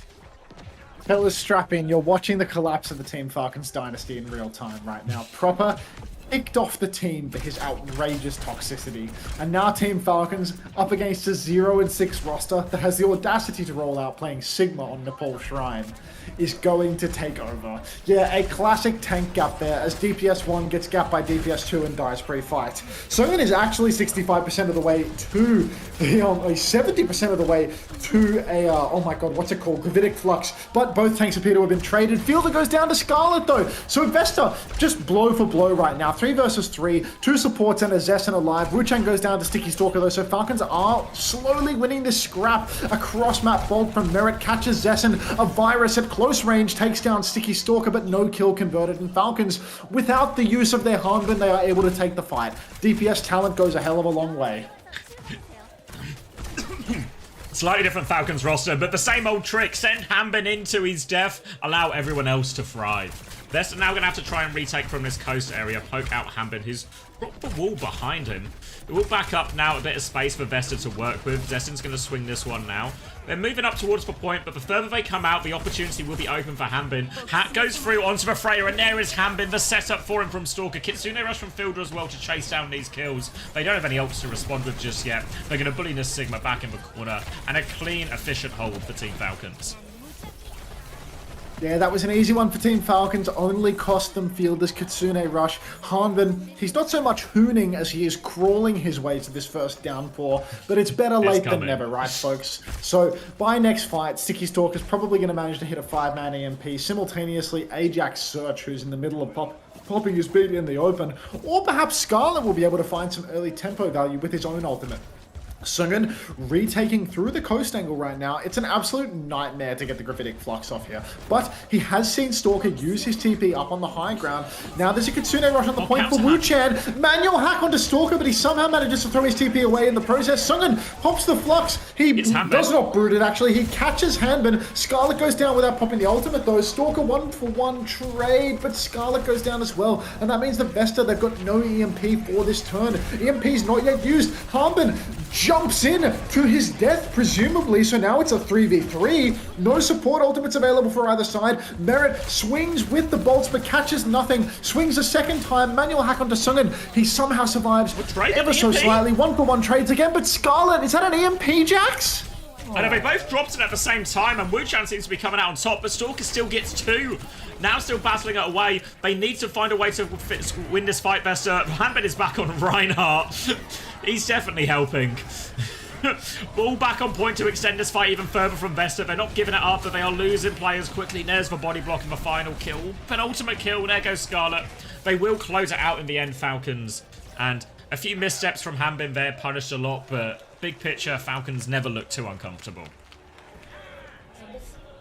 Where is someone when you need him most? If you need someone to pin back to the point on Ryan after doing absolutely fucking nothing on Hazard, who is a better candidate than someone? What is Hanbin doing? This is quite literally someone's playbook right now. Zessin pre-fight onto Stalker there, just unbelievable mechanics on display from so many of the Freyas in Korea. Look at this kill onto Stalker as well. Gets hit by the downpour, just 180s and taps Stalker out. And Jelly Misu spams Z. Fuck you and your greed, Hunter! Exclamation mark Masters is my only honest response to that. Over to Sanctum now, and this will be a better map for the Sigma. Going to be a Torb Freya as well, and an Anakiri, so Vesta wants to play a very slow version of the fight. Falcons also have a lot of pokey DPS, but with Hanbin here on the Hazard, the implication is that he's going to have to try and make a bit of a forward move at some point. Expect this to be played very slow, very pokey, all about these side fights. But it's going to be very hard to push into an Alari Farah here on Falcon's left-hand side. They're not as good as pushing this space on the left, but in terms of holding it, the team will be very good, or the combo will be very good at holding that space here. So we'll see how Vesta choose to approach it. It's actually Hanbin trying to force point initially here. Oh, Wu Chan taken incredibly low. Suzy Q just barely saves his life as he pops that on. It's what feels like 10 HP. But Merit appears to just be blocking Sungun from ever walking up on the side, and Falcons have taken the first flip for free. They don't even have a flanker to touch the point, and somehow they get that early cap. Just poke v poke right now, but Chio on the Alari, perhaps a little bit better with the poke. Same goes for the Farah. Wow. Scarlet swings though with the overload, and he's just scrapping it out close range. Wu Chan good for 2. Can we get a third? No is the answer to that, as Merit comes in clutch and takes down 2. But Fielder has TP'd onto the point. He's missed his Suzy Q on Hanbin, which means that there's a 1-player advantage right now. Zessen is being poked away from behind. Fielder has another TP, but the trades, these are crucial for Falcons. They're going to be able to swing right back into this one on account of the fact that Wu Chan couldn't close it out. Yeah, such a difficult fight to take now with the Torb Kiri, but they just force it and they make it work. Scarlet's now on the Genji, which will be a slightly nicer matchup. They have control of a point now as well, Vesta, so they can just continue to slow it down. Falcon's comp is a little bit better at controlling than pushing in a lot of these situations. Kitsune rush from Wu Chambo, and Stalker's in big trouble. Conk goes into the wall, so he gets finished off with that deflect. They're trying to respond right now, coming through. The Hinder is good. Merit trades 1. Oh, Merit trades 2. Great bowler from Merit as that Kitsune rush trade comes in, and Sungan has no choice but to die on point here. Sleep buys a little bit of time for Sungan here. Goes for the rock, but can't connect onto Merit. They're awfully low. But Chio's there, keeps everyone up, and Falcons get the point right on back. Who won marbles? That's an excellent question. Only one way to find out. Dredgen_Atlas did. Congratulations, your prize of absolutely nothing will be delivered in 3 to 5 business days. Vesta, for the retake here, they are going to have a couple of ultimates at their disposal, but very awkward to get them off. They've got no space. They've got Falcon stuffing them in the choke. They've got Chio with the Alari, with the captive Sun in the back pocket, ready to rip. Hanbin, though, he's going to make the retake nice and easy for Vesta. The old man on a DLC character, well and truly not in his house of wheels, unable to hold the choke, and Sungan just walks up and takes it for himself. You know, sometimes you just got to step up to the plate and take what's yours, and Sungan can see that a soul-crushing victory versus Team Falcons is exactly what he deserves today. Yeah, good rocks from Sungan, really open that one up. Save him using any of these ults as well. See, Hanbin's going to try and go coast now, going the long way around. He's going to get naded. He walls off to buy himself time. He has got pocket from Fielder downtown. He's going to keep going on this flank here. They know he's there, though. Where is Hanbin going? Trying to put pressure onto this, but wow, Hanbin is on an adventure. Sungan's just killing everyone in main again. They win the side fight at the same time. Here comes Hanbin now looking for a late trade, but he's been slept up. Defensive nade as well. Nowhere to go for Hanbin. And Vesta looking good in control on the Sigma here. Now that they're in control on the Sigma, what is this? Hanbin doesn't have a second perk yet. Yeah, Hanbin's really old, Xander. I'd like to see you step up and try it, buddy. Never seen you perform on Hazard or Diva or any of these meta tanks before. Never seen you scrap up with Sungan on Sigma as well. Oh, no. God. Xander really could step up to the plate in this game, let's be honest. Alright, Hanbin goes over to the side, pops his wall, gets absolutely nothing for it. Best to have so many ultimates. Nano Blade, Kitsune Rush first to come out. Double bolt on the Sticky Stalker, but he survives. Hanbin disappears. No downpour. A classic respect moment, but Merit trades out Scarlet. The Nano Boost went on to Zessen for some reason, even though the Nano Blade was available. Bolt misses, but somehow splashes and kills Fielder anyway, and Zessen, he flicks over to Merit, doesn't even need it. Falcons, they lose the round. Hanbin hasn't used an ultimate. Hanbin hasn't built a second perk. Vesta even up the scoreboard 1-1.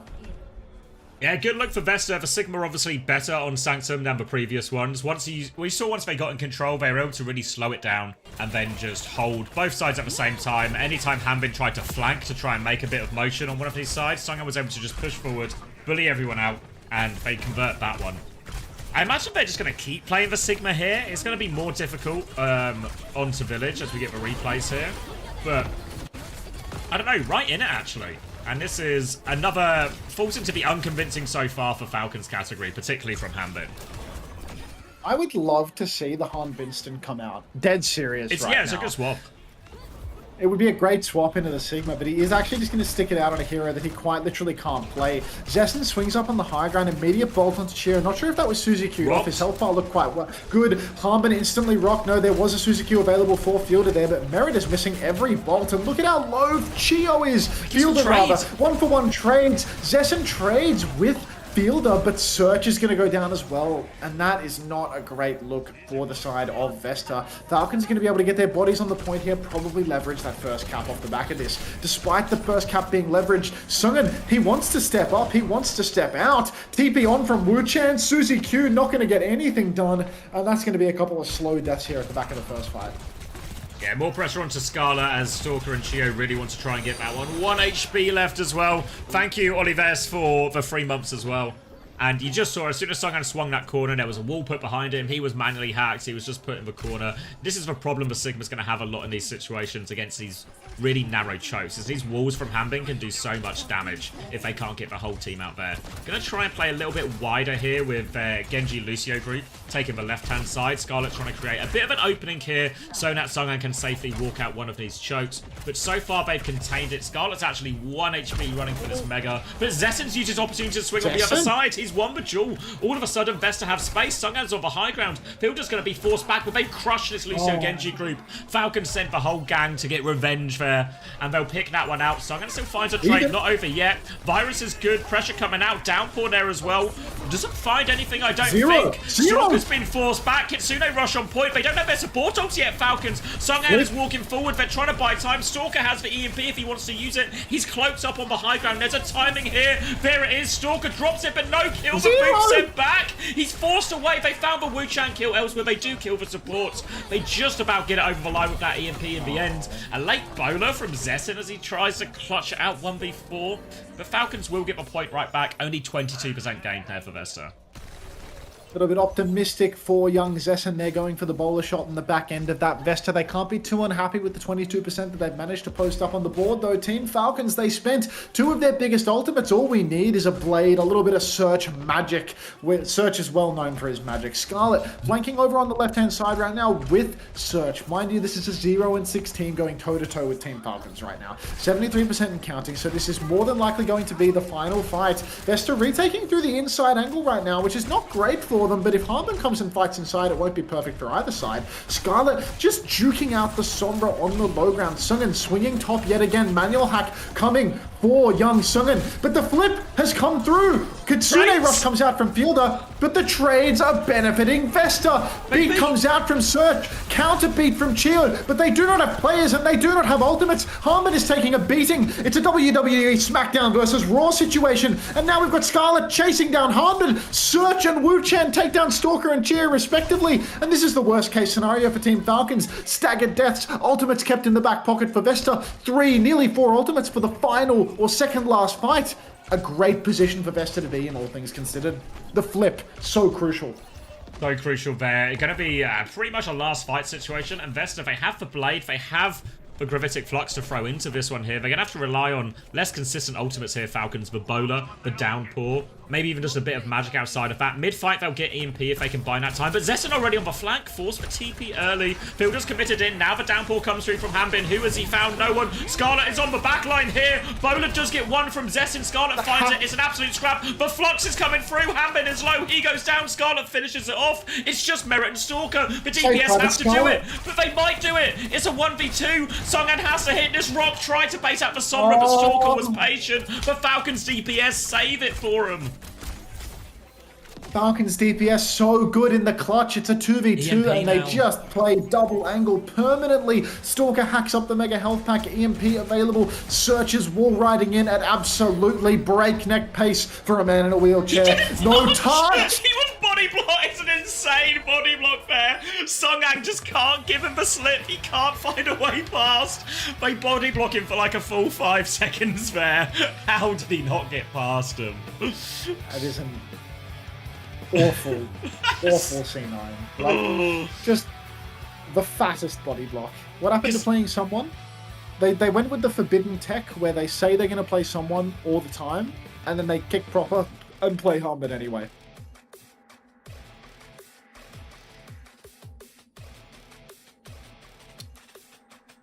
Why isn't Search going for the touch too? Because Songan really should have had it locked up. And you don't want too many people touching at the same time, especially when they have something like EMP, right? You kind of want Songan to get the touch and just tank an EMP, maybe get one shot. But then the Kitsune Rush comes through from Wu-Chan, and you can maybe clutch it out in like a scrappy situation. Did you see Marjet is co-streaming the games at the arena? Get out. Yeah, he's been doing it all the time, no? He's been at the arena. He's been at WDG. I'm pretty sure. At most weeks, at least. I thought he would have gone back to Saudi Arabia once they took him off the roster. Just likes Korea, doesn't he? Yeah, I guess. There are differences to living in South Korea.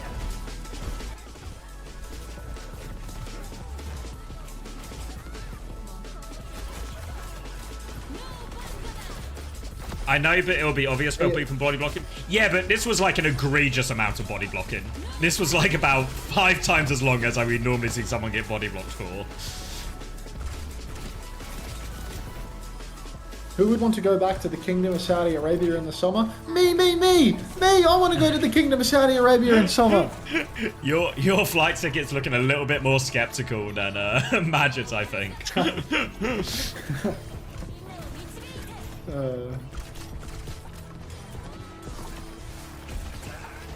How did AG lose? People are asking. He's still on the roster proper, but he is like benched until further notice, which is like a big Twitter drama. Yeah, like like more severe than a normal benching. How did AG lose to Pokerface? I mean, Pokerface just outplayed them, dominated the side fight. Spin had a hell of a game. Missing had a really great game. AG just looked a little bit slow, a little bit indecisive.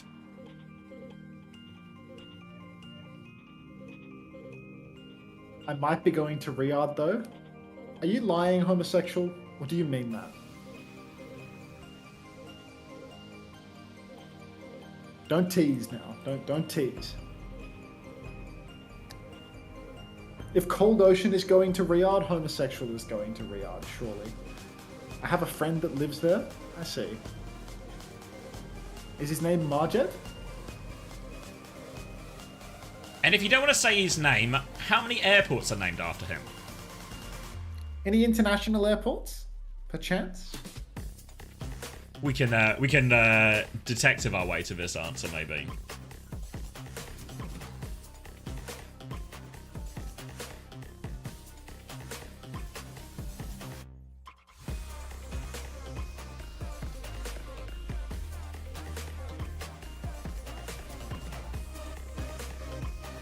I don't think you were allowed in Riyadh. I presume you refer to homosexual.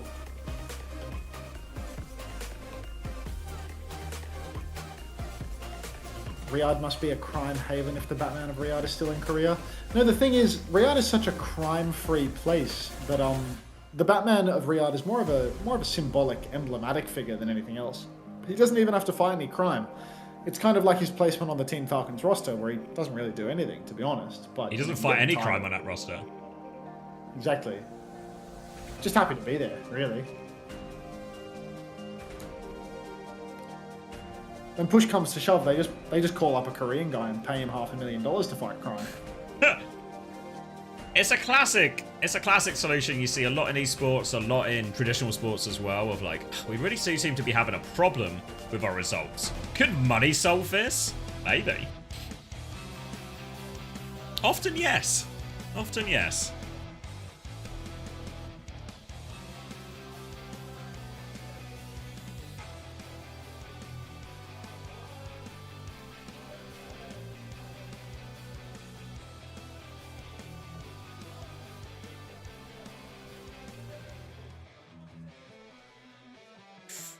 All right, Sravasa, the choice.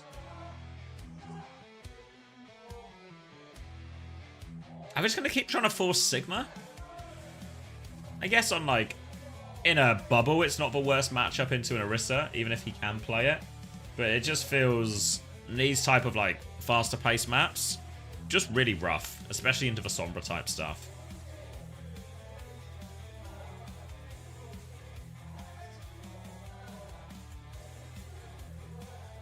If money isn't solving your problem, you might not be applying it in large enough quantities. Exactly. There are no problems in life that can't be solved by a larger quantity of money. Look at Falcon CS team. No! Oh no. Someone's in! God, you can see how the weight of the world is just on this kid's shoulders. It will take him a while to At least adjust that's his how I choose monitor to back. interpret. Yeah.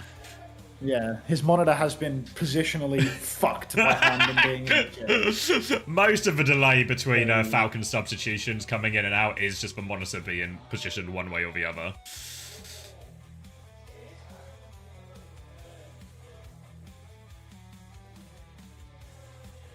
How much of an unk am I for knowing Bumper? Not that much of an unk at all, really. What was that? 2019? Is that the last year he played? The Maybe way that his 2020? head is on his shoulders, I like that. I like that. Homosexual. Is it It's also too an accurate assessment of the situation. just got a first time. Is it too late to change my pred after seeing someone on screen? Oh god. I'm afraid it is. Hey, chat, don't forget to gamble. If you would like to gamble by downloading Match Masters and spinning the wheel in game that way, go right ahead. Otherwise, gamble your channel points. And eventually we'll get so many channel points that we can retroactively ban Sloan Cameron from the Discord, someone that has already long since left. It's about the principle, mate. It is about the principle. What is someone's win rate? Oh, someone will have the actual numbers, but I swear last was it like maybe got boosted a bit last 3 and week. 8 or something, no? I thought it was like 4 and 8 maybe, but yeah. Either way, Yeah. someone will get us the exact number.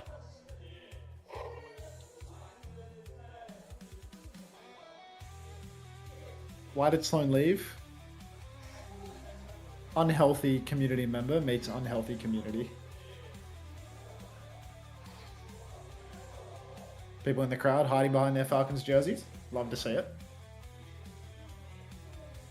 Why is Hunter talking? He's 1 and 3. That's the exact reason Hunter is talking. It's deepening the streams of income. Yeah, they don't understand that, you know, by watching the games and talking about the games, it fulfills a, you know, a monetary incentive, I suppose, or a monetary goal for me. Whereas for them, sitting in the Twitch chat consuming, well, there isn't that same upside to them. Yeah, a couple of people were saying 5 and 8 or 4 and 7. It's somewhere around there, I'm pretty confident. Well, thank you to Big Yak for 11 months Prime. Big ups to the Yak. There is a YouTube stream as well. It's on my main channel. Have you got your YouTube stream up? Have you seen there's now like a community ranking thing? Yeah, I see these like little crowns in the chat. It's like people get XP and then the top 3 in the XP get a nice little crown badge next to their name. Oh, like, how long is it based around? Like, because I see ranks 1, 2, and 3, but it's like, is that 1, 2, and 3 for this stream since the system was implemented? Like, I'm not sure. I mean, I guess at the moment it's both, right? So I don't know. Wait, there's a question mark. A place for fans to stand out in the community. The top 3 get special badges in live chat. It resets every stream, so you can always try again. Okay.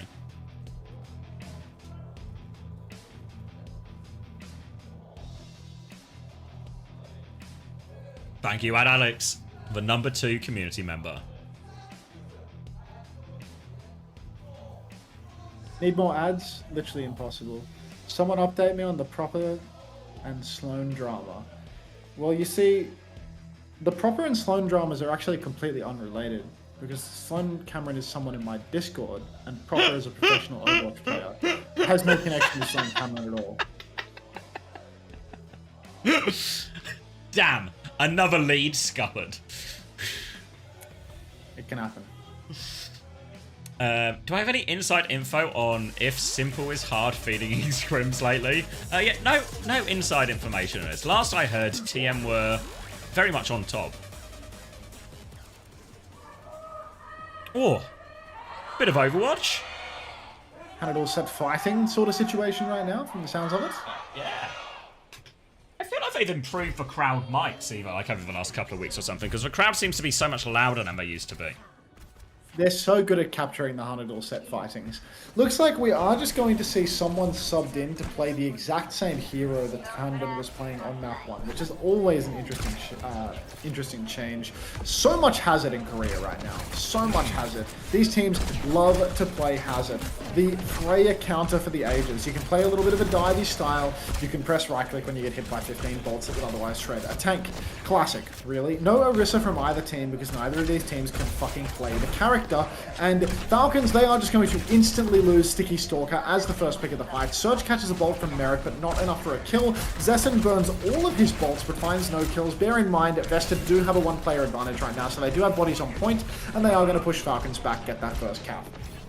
Yeah, Falcons are actually going to turn this into a full disengage, just back up the choke. Just keeping a little bit of space for Merit in case he can find anything. Needs a bit of help here, Merit. They punished Sungan, overextending. Vesta had everything locked up. But just as Stalker gets back, Vesta are too keen to chase for kills. And it's all going to fall apart. It's a free bloody retake. You know how we feel about free retake, Xavier. Not good whatsoever. Team Falcons only lost 22% there, and now they're right back into this one. Someone, for the first time in his life, actually getting a little bit more ult charge than the enemy tank when he's on Hazard. Ray Linney, thank you very much for the prime. Welcome to the Parasocial Friends Club. I'll see you in the final week of the regular season for our clash. Now, we've got Sticky Stalker just hooning around Invis on the side, trying to get some setup right now, but Falcons, they're just playing an easy front to back right now, and you can see Sticky Stalker has a side angle, manual hack Sungan, and that is going to slow his advance. Falcons, they also have support ultimates available. They've got the Kitsune Rush for the objective, but someone has gone rather deep looking for damage. Zessen has forced back some of the DPS, and they have tried to kite out this Kitsune Rush. No success.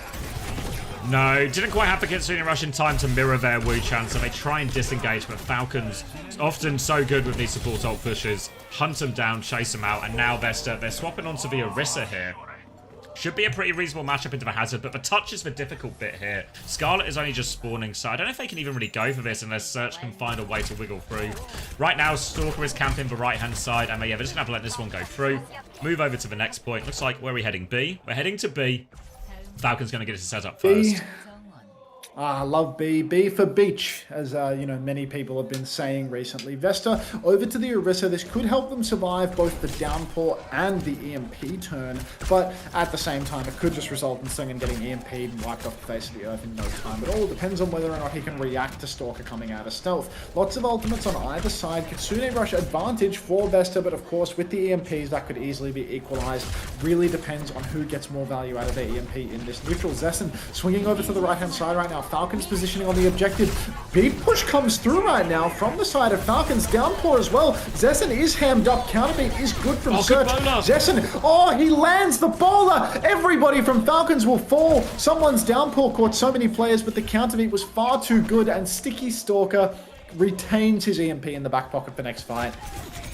Good patience from Search there, as we saw the Kitsune Rush for beat trade come out initially. Search holds on to his later beat there until they really need it, bails them out of that downpour hitting from someone, and now it's going to be EMP versus EMP. Eyes on the Sombras, both teams going to be trying their hardest to scout it out as well, denying that setup. We see Stalker on the left-hand side now. He will have to wait for his next cloak timing. He's going to cloak in now. Is he just playing to counter EMP? He's just playing around his team right now. Playing pretty close, and Search has just died. Someone's gone and got a kill. Scarlet drops the EMP. Stalker's caught by it, though. Good EMP from Scarlet. He gets back over the wall as well. That turns it. Player advantage for Vesta, and they should be able to stabilize from here. Yeah, the Sombra v Sombra action, a little bit of mind games taking place right now. As Sticky Stalker, he's trying to get that counter, but it's ultimately Scarlet that just goes first tempo and gets the value, gets the job done. Vesta now for the final fight. They've got the Terror Surge. Falcons are going to be pressured to touch quite soon. Stalker does have that EMP. He is duking it out with Zessen on the flank. Zessen swings right into Stalker's face, but Sungan, he's got the Surge. If he can pop it before the... he does pop it. He does catch everybody in the front. He's holding it, but he's taking too much damage. He will fall. No kills converted from that, and Falcons are going to get the flip unless Fielder goes down with the Kitsune Rush, and Zessen double bolts Merit. Scarlet goes down. It's a 3v3. Someone takes down Zessen. Now it's a 2v3, but Falcons, they've got diversity of roles, a tank, a DPS, and a support, whereas Vesta, it's just little Wu Chan and Search versus the world. Only supports on the field. So Vesta, they are going to lose that one, but it did cost Falcons their EMP. It did cost Merit his bowler shot.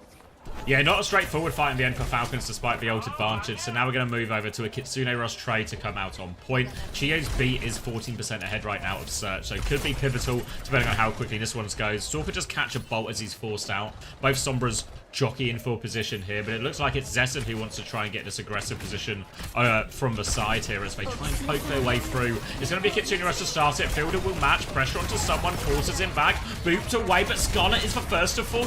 Chio's found that one, and now someone jumps back in. He's taken a lot of damage. Suzu comes through to save him, but he's booped in. He goes right down. Zessen is in trouble as he gets hacked up, and Stalker takes him out of the sky. Now Chio has the beat if they really need it. Tank advantage for Vesta, but they can still commit to this one here. Chio's looking for his options in terms of beat push, but he's going to slow it down if he can. Another hack comes in behind. Stalker just about TP's over. Now more space on the point. Search has beat ready to go. Chio's going to do it. Search is going to match. Beats catch almost everyone except for these Sombras. Coming back in. Pressure onto the Orisa. Forced all the way back. The backline is caught up as well. Downpour comes out. Catches for Kiriko as well. 2 kills for someone off the back of that. Should be enough for his team. But wait, Search has found a trade. Bowler from Merit to finish it off. They have the numbers advantage now, and they should be able to turn this one over. Not straightforward, but Falcons are going to find themselves 2 rounds up on Saravasa. 2-0 lead on Surabasa, 1-0 lead in the map scores. Even someone being subbed in, not enough for Vesta to take a potential win here. They are a 0-6 team after all. I guess it's only fair that Falcons are eventually able to get their lick in versus the absolute bottom of the barrel. The only other team that they could potentially do this to is, of course, a team with opener on it, so you never really know. Google is really difficult, better ask ChatGPT. That's exactly right. If you really want to know the definition of the word provision, don't ask Google, don't ask Google's AI summary, ask ChatGPT, or perhaps Grok even. Make sure that multiple large language models run your query. Use as much energy as humanly possible, and make sure that the ethics around it are questionable. Now we've got a 50-50 fight on the point. Unlock has taken place. Sungen needs to step up to the plate, not give this rift for free. Emmanuel Hack comes out onto someone but does not land. EMP from Stalker catches nothing. A big fat donut from him. Scarlet comes back in with his own EMP, catches Merit and someone, but the Suzuki is good from Fielder. The only person to go down is in fact Scarlet himself. Someone is juicing damage in the backline. Falcons, they haven't got any more ultimates to spend. Someone will fall. Sungen will pop that Terror Surge. Another Suzy Q from Fielder, but Sungen with the spear. He will take down Fielder. It's a 2v2 right now. It's Chio and Merit versus Scarlet and Search. Search finding a way to take all the damage in the world, but the virus will kill Merit. Search will claim the scalp. Scarlet 32 HP in a dream, and Search is good for it with Scarlet. The 2v2 and Vesta's players come out on top. Take the piss. Yeah, gap of an EMPs at the start to set up that messy situation, and now Sombra's going to run into each other as viruses are traded. Stalker can't get out. Search actually has a beat advantage here. I don't know if they'll know they'll be playing for it, so Vesta can choose to try and push for that beat advantage if they want, or just play it a little bit slower, let their Orisa anchor point, and then when Chio does try and push for that beat, Search can just match it. Merit is going for a bowler as someone dives in. Wall to try and cut him off, but Vesta, they've just flipped the map. Not find any of it. Now Search has the beat if they want to go. Hack onto Search to make this beat timing hard. He has it to go now. Will catch his Freya with that one. Chio gets the beat back in time. Trading on points. Someone nearly has the downpour, but he's taking a lot of heat right now. 200 HP in trouble. Low players on both sides. Full block from someone. He's getting the pocket. Javelin down to about 13 HP. He gets away, but only for a second. Still trades going through. Stalker has the EMP as his recontest comes through. Sungan waiting a bit for his cooldown. Swings out with the Javelin now. Stalker doesn't pop it. Wants one of these key targets. He's going to go round now. EMP catches Sungan. Suzu is good from Wuchan. And the spear to counter it out. Sungan still needs more help. He's traded it out. We're going into overtime right now. Falcons need to find a win. It's just a scrap. Someone is back though, so tank advantage for Falcons. Search is trapped in there, and they might just about be able to scrap it out. Vesta have to reset. Absolute masterclass from Wuchan. Dodges the EMP, TP's on, hits the Suzy Q, TP's out again before someone can find the kill. Absolutely clinical performance from Middle Wuchan there. Sadly, not enough to get them over the line. Falcons have a wealth of ultimates for this final fight, but Vesta have enough for the retake. There is a chance. Sticky Stalker pre-fighted. Search counter pre-fighted. Mid-air EMP. Massive downpour though. Everybody from Vesta scrambling to the objective. Sungen has the Terror Surge. He charges up his spear. I think he's hit Fielder in the back with it. Zessen, he's in trouble though. Ham Gaming is on the case. He's all over him. Zessen will fall. Sungen charges another spear, throws it at another backliner. He has the Terror Surge, but not before he goes down. And it is just going to be Team Falcons coming out on top of this scrap. 2-0 lead here in the series. 3-0 on finish point. Really crazy. Nah, that was a 3-0 considering what a scrap it was in so many cases. Feels like Scarlet is getting the better of the EMPs on a lot of these occasions, but they're just dogfighting it out. But it really feels much more like Falcons are relying on their player quality in these late fights more than anything else. This has not been... I feel like if you're a Falcons fan, obviously you expect your team to beat Vesta, but what you want is a convincing performance. I think they played Onside Gaming last week and it felt a bit more convincing for most of it, but not all of it. Just want something convincing out of Falcons, because this is their easy game this week. After today, they have Crazy Raccoon on Sunday. God, yeah, that's an uphill battle for sure. Maybe more than just, a little bit of an uphill battle, more of like a, wow, you guys are actually completely... This is a mountain. This, this is a mountain. Like, they are dogfighting with Vesta. I know there's no such thing as a close 3-0, and we're about to witness a close 3-0, but really, not a good look for Falcons right now. There's no shades of dominance here.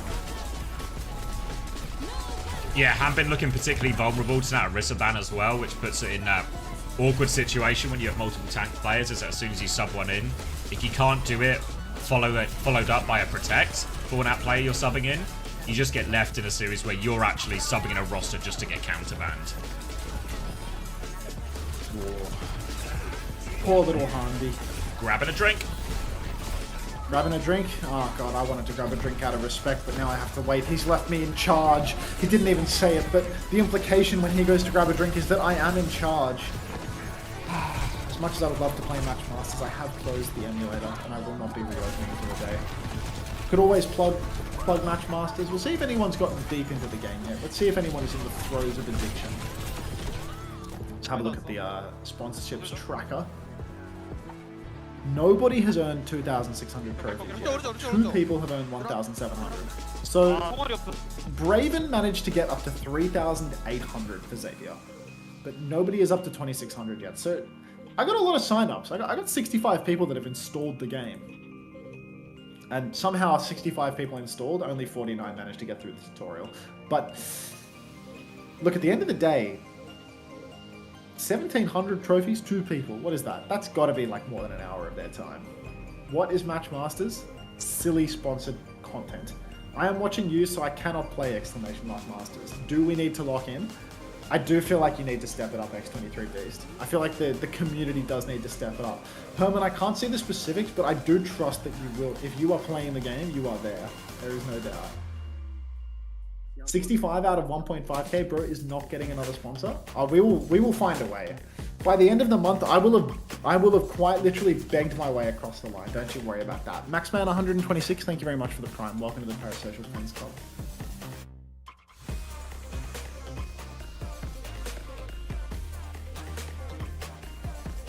Can someone boost me in Match Masters and hard stuck silver? Yeah, you're hard stuck 300 trophies. What if I don't want to play in that? Well, then you don't. I think that works too. You're soon to run out of stream hours anyway, mate, because, we're already 2-0 ahead for Falcons, and this is the final match of the day. Will downloading it fix all of my personal and professional problems? Ray Linney, that seems incredibly unlikely, but it will enrich my bank account, ever so slightly, which I think is, that's got to be worth something at the end of the day, right? Steak sponsor stream when? I think, we're still a few degrees of separation from actively promoting gambling to children. But, eventually we'll go down the alt-right pipeline, we'll do the whole stake arc, we'll do the, the whole 9 yards. It's just, it's a matter of when, not if.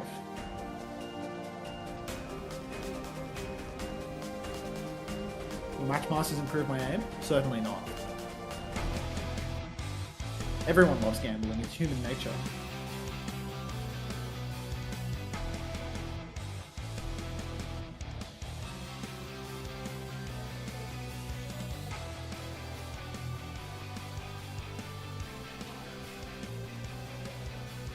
Sorry, I have to text my boyfriend. Hang on.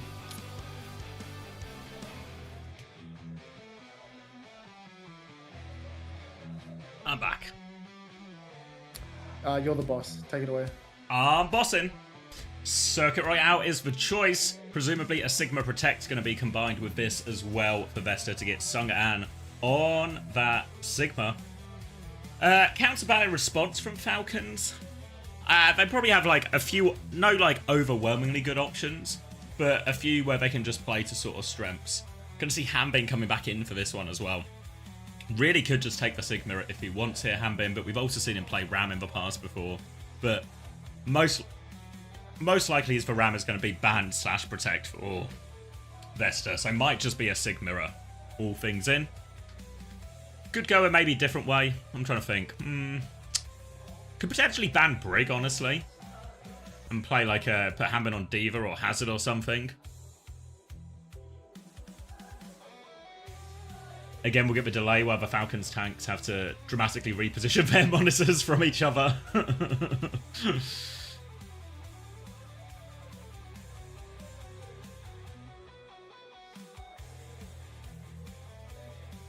Did I mislabel it? Yeah, I definitely mislabeled it. Yeah, it was... Let's go with that, Panda. It was checking you're paying attention. Definitely wasn't just me mislabeling the file. They brought their own paper?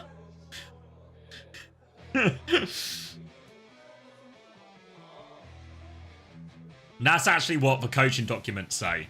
If you open up Kasaurus's coaching documents on the very first page, in big letters in marker pen, the words win are written. Unfortunately, obviously, they struggle to follow the documents in stage 1. But he's underlined it for stage 2 now, so they'll be able to follow it through. Yeah, Ram ban / Sigma Protect as well, forcing for Sigma. Choice for Falcons now. I'm actually going to ban Anna out of all of this. Okay, interesting. I don't think it's too consequential here. I don't think Falcons had great ban options open for them. They'll keep all the DPS open. Sombra is difficult on the first point here, but we have seen them get a lot of value out of Stalker Sombra into the Sigma so far. Like Sungan's Life particularly hard. Could also just play a more classic Circuit Royale where they just play the double hit scan. Obviously, if you're going to play a double hit scan and you've got Stalker can play the Sojourn and Merrick can play the Freya or something like that, well, that's pretty good, right? That's pretty good. Stage 3 maybe right again in bold. I think so, yeah. It can only help. Okay, but on paper... on paper should be a good matchup here. Songan can play the Sigma that he wants. Add on to how is your cancerous toe? I went to my doctor and he said, "Oh, I don't know what that is. You should go to a dermatologist." And now I'm going to a dermatologist on Tuesday. So I don't know what's wrong with my cancerous toe, but maybe it's a cancerous toe because he literally referred me to a dermatologist immediately. So that's fantastic. But you know what? If your favorite streamer's dying, at least we went out doing what we loved. Spending my weekends watching regular season games of Korean Overwatch and hearing the Matchmasters widget occasionally pop off in the background saying, nice. That's the way he would have wanted to go. The way I would like to go, yes. I'm still here. You don't have to like past tense. It's like he's still with us. Old Ocean. Thank you, homosexual. Agree. Cold Ocean. Any significant games tonight for EMEA? There's no OWCS tonight for EMEA, but there is the ESL Saudi Challenge between... It's the lower bracket and grand final between Vision, Alcad, and Twisted Minds playing to get that early qualification to the last chance qualifier. A nice little insurance policy for Alcad or TM, or for Vision, quite literally their only hope to get to the Esports World Cup.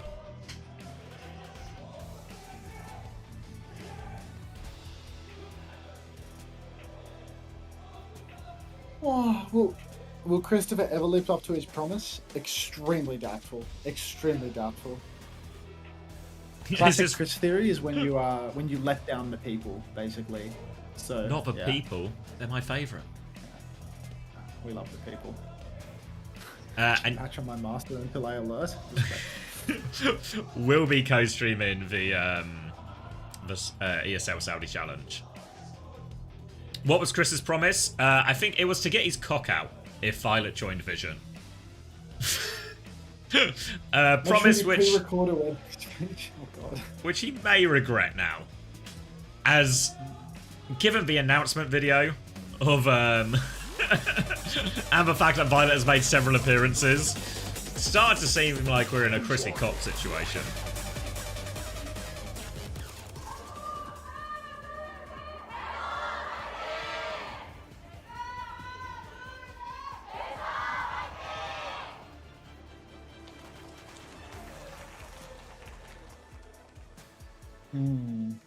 Okay. Yeah, look, I might co-stream the wedding. That might be like a sub goal, or maybe like a Matchmasters sign-up goal, something like that. We'll work on it. We'll workshop this. And now this is a scary situation for Vesta to be in, for sure.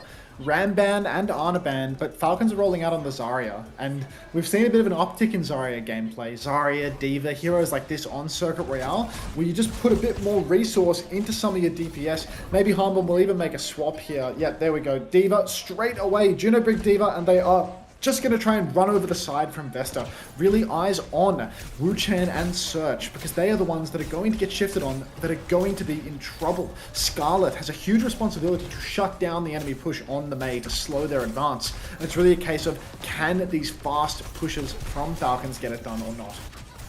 Yeah, it's going to be twofold for him. It's going to be a speed ring for the D.Va for Hanbin to occupy the backline. At the same time, a wall can go out onto Sunghan to put a lot of pressure out. Now the initial fly through, they force him back. The wall comes in but doesn't find all that much actually from Scarlet. Stalker doesn't find too much either. They do manage, I was going to say they managed to stabilize, but no, Scarlet gets punished outside of that ice block, and now they can start flooding forward. This Alari has got nowhere to go. All over that, you can see how aggressively Filter is playing, because even though the Sigma on paper is okay into the D.Va, the problem is the D.Va just flies over his head, then all of a sudden Sunghan finds himself fighting a Mei Brig getting up in his face, and this has been decimation from Falcons on his first point.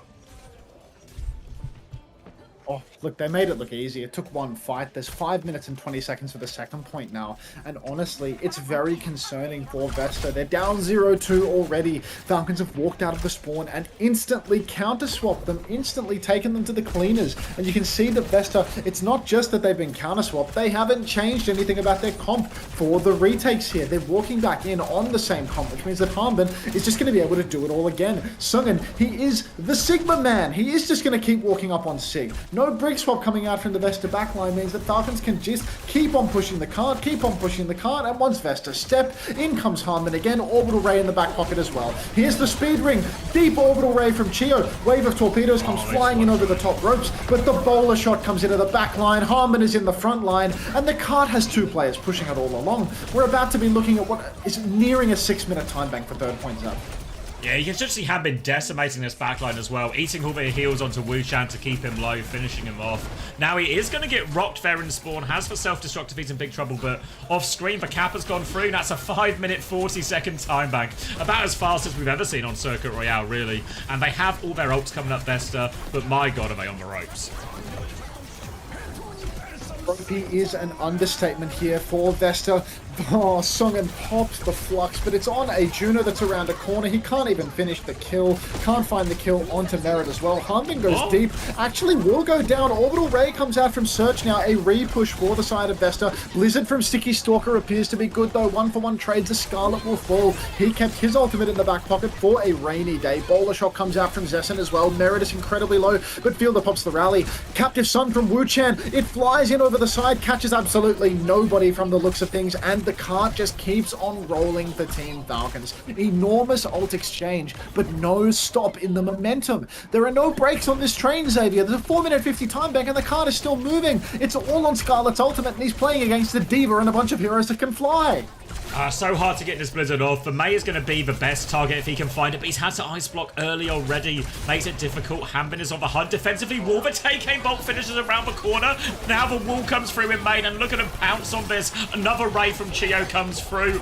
This Blizzard is going to be coming back from spawn. It's going to be a desperate one, but this has been an almighty stomp on the Circuit Royale attack here. I don't think Scarlet's even going to be able to throw it. Hanbin has the Matrix still. One more touch from the Juno. Scarlet, ice blocks, can't stand on point.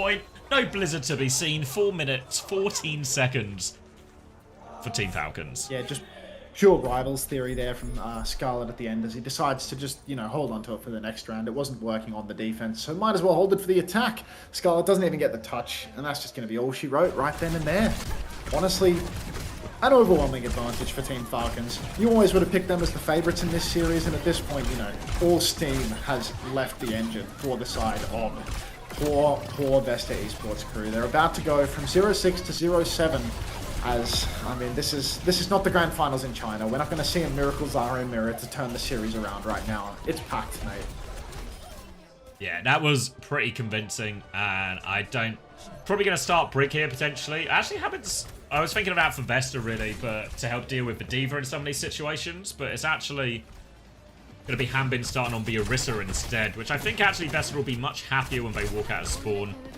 Then they can just go for some of these wall timings. There's a chance for the Rock to knock Hanbin out of spin, or at least force his Fortify early. So in theory, the neutral now through the front line should be very good for Vesta. They can just keep going for wall timings, threatening Rock onto Hanbin, force him to back it up, back it up, back it up. Stalker might have to go defensive with a lot of these walls. All the meanwhile, there's still going to be these sort of Freya duels going on in the sky too for all of it. Interested to see if Search sticks for Mercy here. He might just be for the pocket without a spawn, but we have seen an increasing amount of Mercy on first point here to pocket the Freyas in these situations. And it looks like, yeah, the Mercy might be staying actually. There's going to be a Juno and Freya swap on the other side of things, but the Mercy is staying, so Zessen is going to be turbocharged while they go for these wall timings onto Hanbin. There is the wall, there's the spin, there's the rock. Hanbin manages to get out versus all of it, but he lives, but he's had to use all of these cooldowns and give up all the space. Straight away backed up, and already, I mean, look, this Mercy pocketed Freya, we've seen it once, we've seen it twice, here we see it again. Potential for Vesta to maybe find themselves a little bit of an opening here, but I mean, let's be realistic. I do think that Falcon, I'm not too sure about the Orisa here. I feel like the Orisa doesn't match up very well into the Sigma overall, but Hanbin appears to have lost his mojo on the Sigma. No more confidence whatsoever. So really, lots of opportunity for Zessen to carry the game here. Also opportunities for Sungen to just beat Hanbin in this neutral. I would expect to see the point push past first point here for the side of Vesta with the current comp matchup. Walls are exchanged, but it's Wu-Chan who finds the opening pick. A bit of a boost there from a Mercy onto the Juno from the Torpedo Swing, I'm guessing. Now, Stalker's going to win that Major, nails the right click and has the Ice Block. The Vesta are still flooding forward, and Stalker's Ice Block might mean he's in big trouble, but more trades come through from Falcons. They're holding on to this one, but Mercy can't res at all. They're actually pushing forward for more kills here just to keep peeking, but with no tank, they have to be really careful here, Falcons. They will back it up to the next corner after this, and we'll get a big ult fight coming up next. A huge ult fight is on the cards, but the fact that Vesta still haven't even rounded the corner is not great news for them. Would have liked to see them win in the neutral. I feel that's when their comp advantage was strongest. Now that ults are starting to come into play, that starts to equalize a little bit more. The fact that you have a Mercy with a Valkyrie, that is not a powerful ultimate. That is a sack of shit when it comes to the ult game. Orbital Raise mirrored in main though. Hanbin pushing in deep. He's got that Terror Surge just around the corner. He misses his spear. Old man has not got it anymore. Sungen's Flux, he actually only just now used it, and he's bruted. He's completely missed it. Sungen, all that waiting for a whole lot of nothing. Stalker pops the Blizzard. It's caught Scarlet yet again. Falcons coming out on top of this exchange. And, oh, what are we raising? What are we raising? What? He misses the bash! He bashes off the map! Disaster! Outrageous! Outrageous! I guess the res was worth it all along, and Zessin's killed Merit as well! All of a sudden, the walk-up is looking possible. What is happening, Fielder? Uncharacteristic mistake from one of Falcons' most consistent and solid players. And Vesta are right back in this. They're pressuring Hanbin already. Falcons have nothing left in the tank, and Scarlet has a Blizzard. Hanbin has to be careful now. He's used a lot of these cooldowns, and they're going to start walking this one forward. Blizzard is available for Scarlet, but they're waiting for their tank. Both teams will get respawned, but a Blizzard advantage. They force the Ice Block. That's a chance to go. Booped back, though, so it doesn't find the value. A one-for-one trade. Hanbin is stuck in, though. The Fortify is being body blocked. Who's body blocking who? The bowler's thrown into bat. Songan comes out on top. And all from Fielder's blunder on the coast. The door's been opened.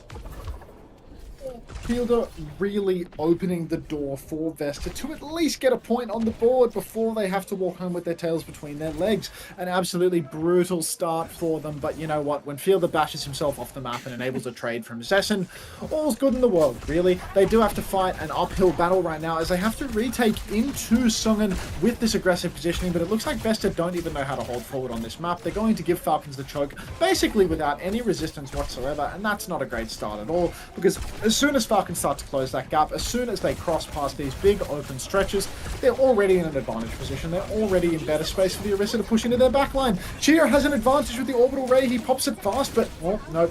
No chance of a kite there as Wu-Chan goes down early. Fielder Stalker actually taking a lot of damage inside, but look at that. Harbin, some back shots from behind, cleaning up kills. Fielder goes down again. It's starting to feel like a respect thing at this point, but 1 for 5. Yeah, I mean, these aren't really ideal trades, are they, Zav?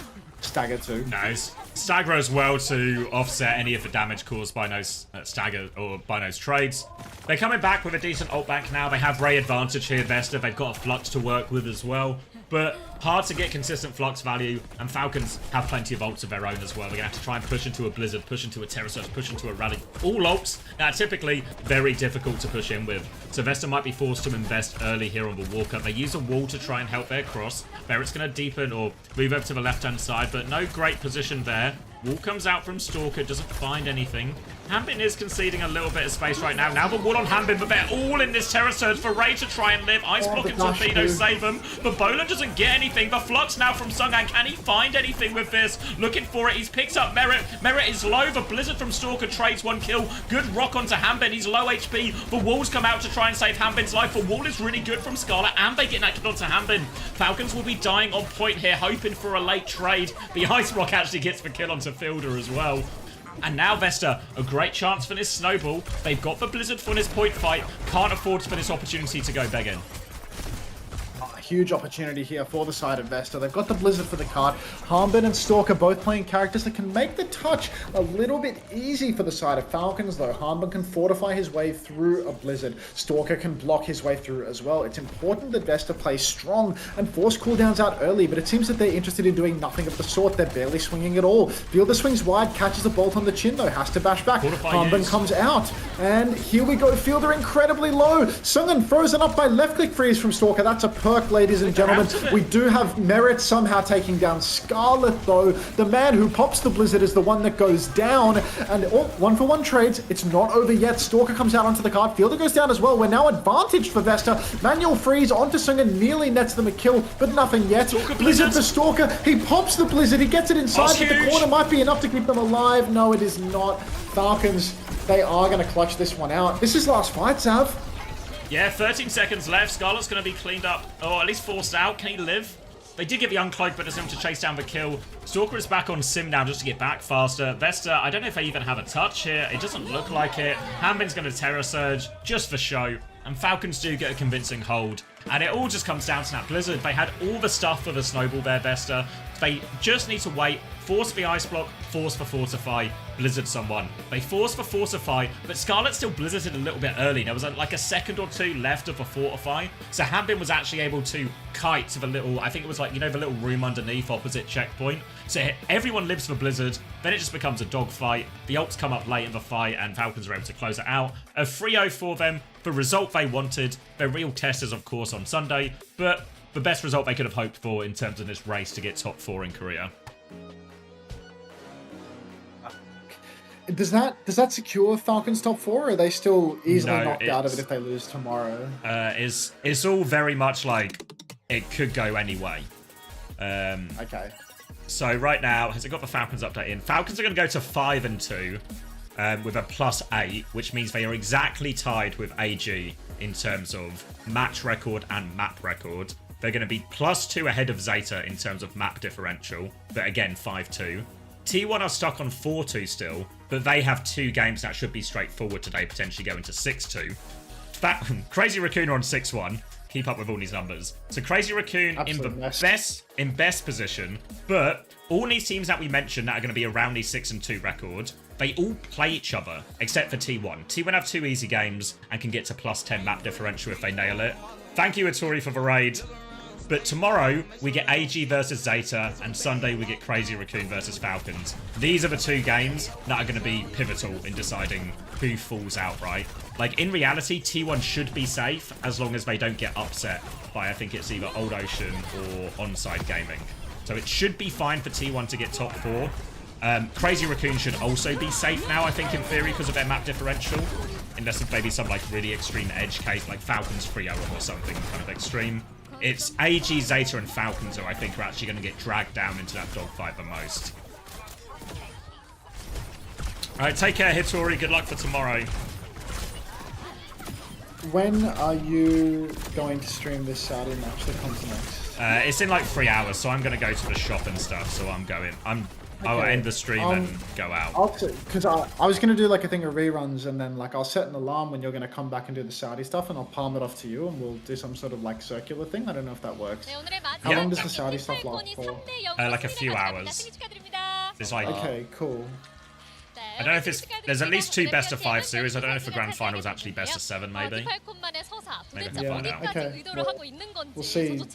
We'll see how it's looking. Like I'd imagine you'll still be streaming that when I'm up in the morning for work. Because for me, work is in 9 hours from now. So you'll probably still be live in about 8 hours or so. Yeah. Yeah, most likely. Yeah. Okay, cool. All right. Well, I'll queue up some reruns, and then in. Do you say 3 hours? I gotta set an alarm. 3 hours and 20 minutes when the games start. Yeah. Cool. I'll set an alarm. 힘들었던 것 같습니다. 생각보다. All right. That's cool. Let's get some reruns going. Yeah, best of 7 grand finals as well, which means should be. Oh, wonderful. We'll be there all day long. All right. Change the OWCS drops in my title to the word rerun in all caps. Click the rerun button. Click done.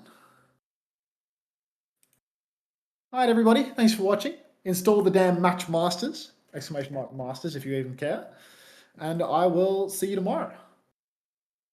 Cool. Catch you in a bit, mate. Get some rest. Sweet. Oh, you know how it is. You know how Oh, it wait. is. Someone's at the door. Bye, everybody. Oh. See everybody. What is the layer that I use? I think it's open this. Open that, and open that, and open that, and open that, and open that, and hide that. And there we go. All good. I said all good, but you actually can't. There you go. All right, I'm off. All right, good night, mate. Core. See ya. All right, where are we? Yeah, so we could do like a quick. Yeah, so the math is super tight. Sorry, I think Gay Pineapple said they're +6, not +8. I think.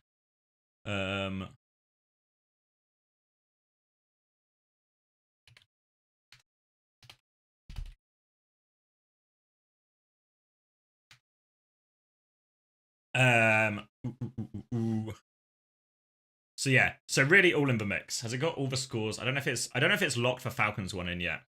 It's at 5 whatever it is, British summertime BST. It's 3 hours and 18 minutes from now. So yeah, I don't think the Falcons result has gone. Maybe it has actually. That's their 7th game. Yeah, so yeah, +6, not +8. You're right. So yeah, exact same record as Zeta Division actually, not AG. So yeah, it's still so in the balance actually. And these 4 teams are all going to play each other as their final game, which means we're going to have 2 winners and 2 losers.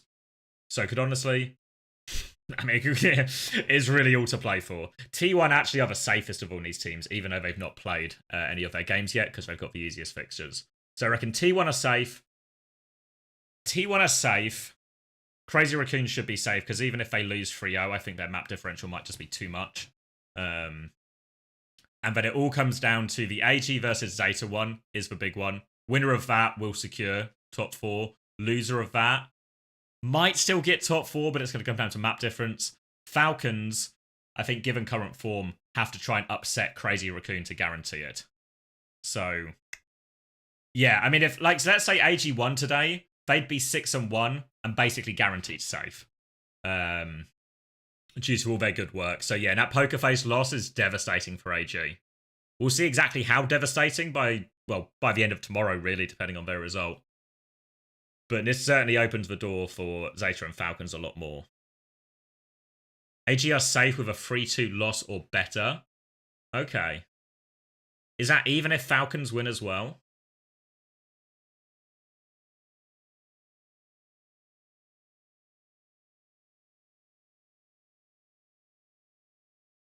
Would the Falcons win not screw them?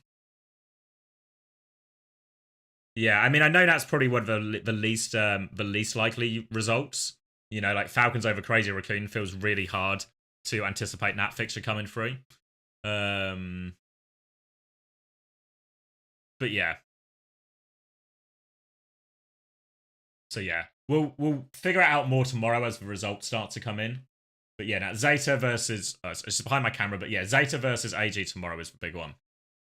Okay, so yeah, about 3 hours 15 minutes for ESL. Oh, sorry, Chaos Perry asked, what does top 4 do? So top 4 sends you through to the seeding tournament. The way it works in Korea is you see Crazy Queen have actually locked it in.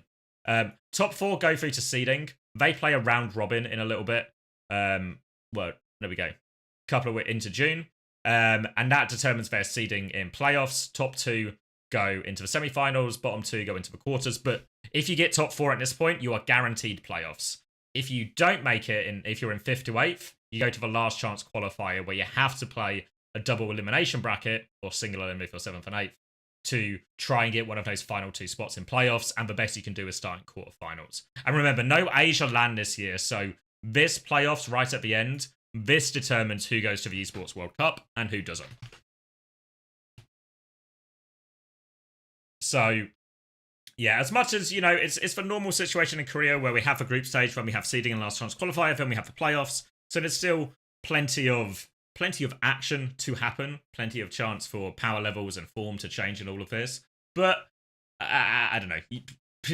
You really don't want to be running the gauntlet of the last chance qualifier, especially with how even a lot of the games have looked. First one is the 20th of June. So I think, is that 3 weeks? 1, 2, yeah, 3 weeks. Two teams from this tournament qualify for the Esports World Cup. But remember, Crazy Raccoon have already qualified. So let's say Crazy Raccoon win the whole thing. Not an unbelievable situation. And then I'm just going to make up teams. But let's say Falcons finish 2nd, and then this 3rd place match can be super important, right? Because let's say Zeta win this 3rd place match, and because Crazy Raccoon have already qualified, it's the top 2 teams outside Crazy Raccoon that get to go. So in that case, it would be Falcons versus Zeta, you know? No, not keeping the stream on. I'm going to send you over to Hunter because he's doing reruns of Korea for anyone who missed the games. I think he's up. I think he should be starting already. Yeah, so you can go right back to watching that Poker Face versus AG game. So I'll send you over to Hunter.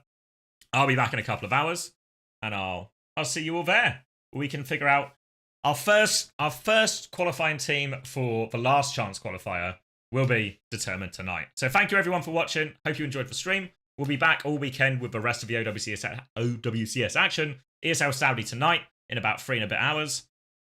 See you there.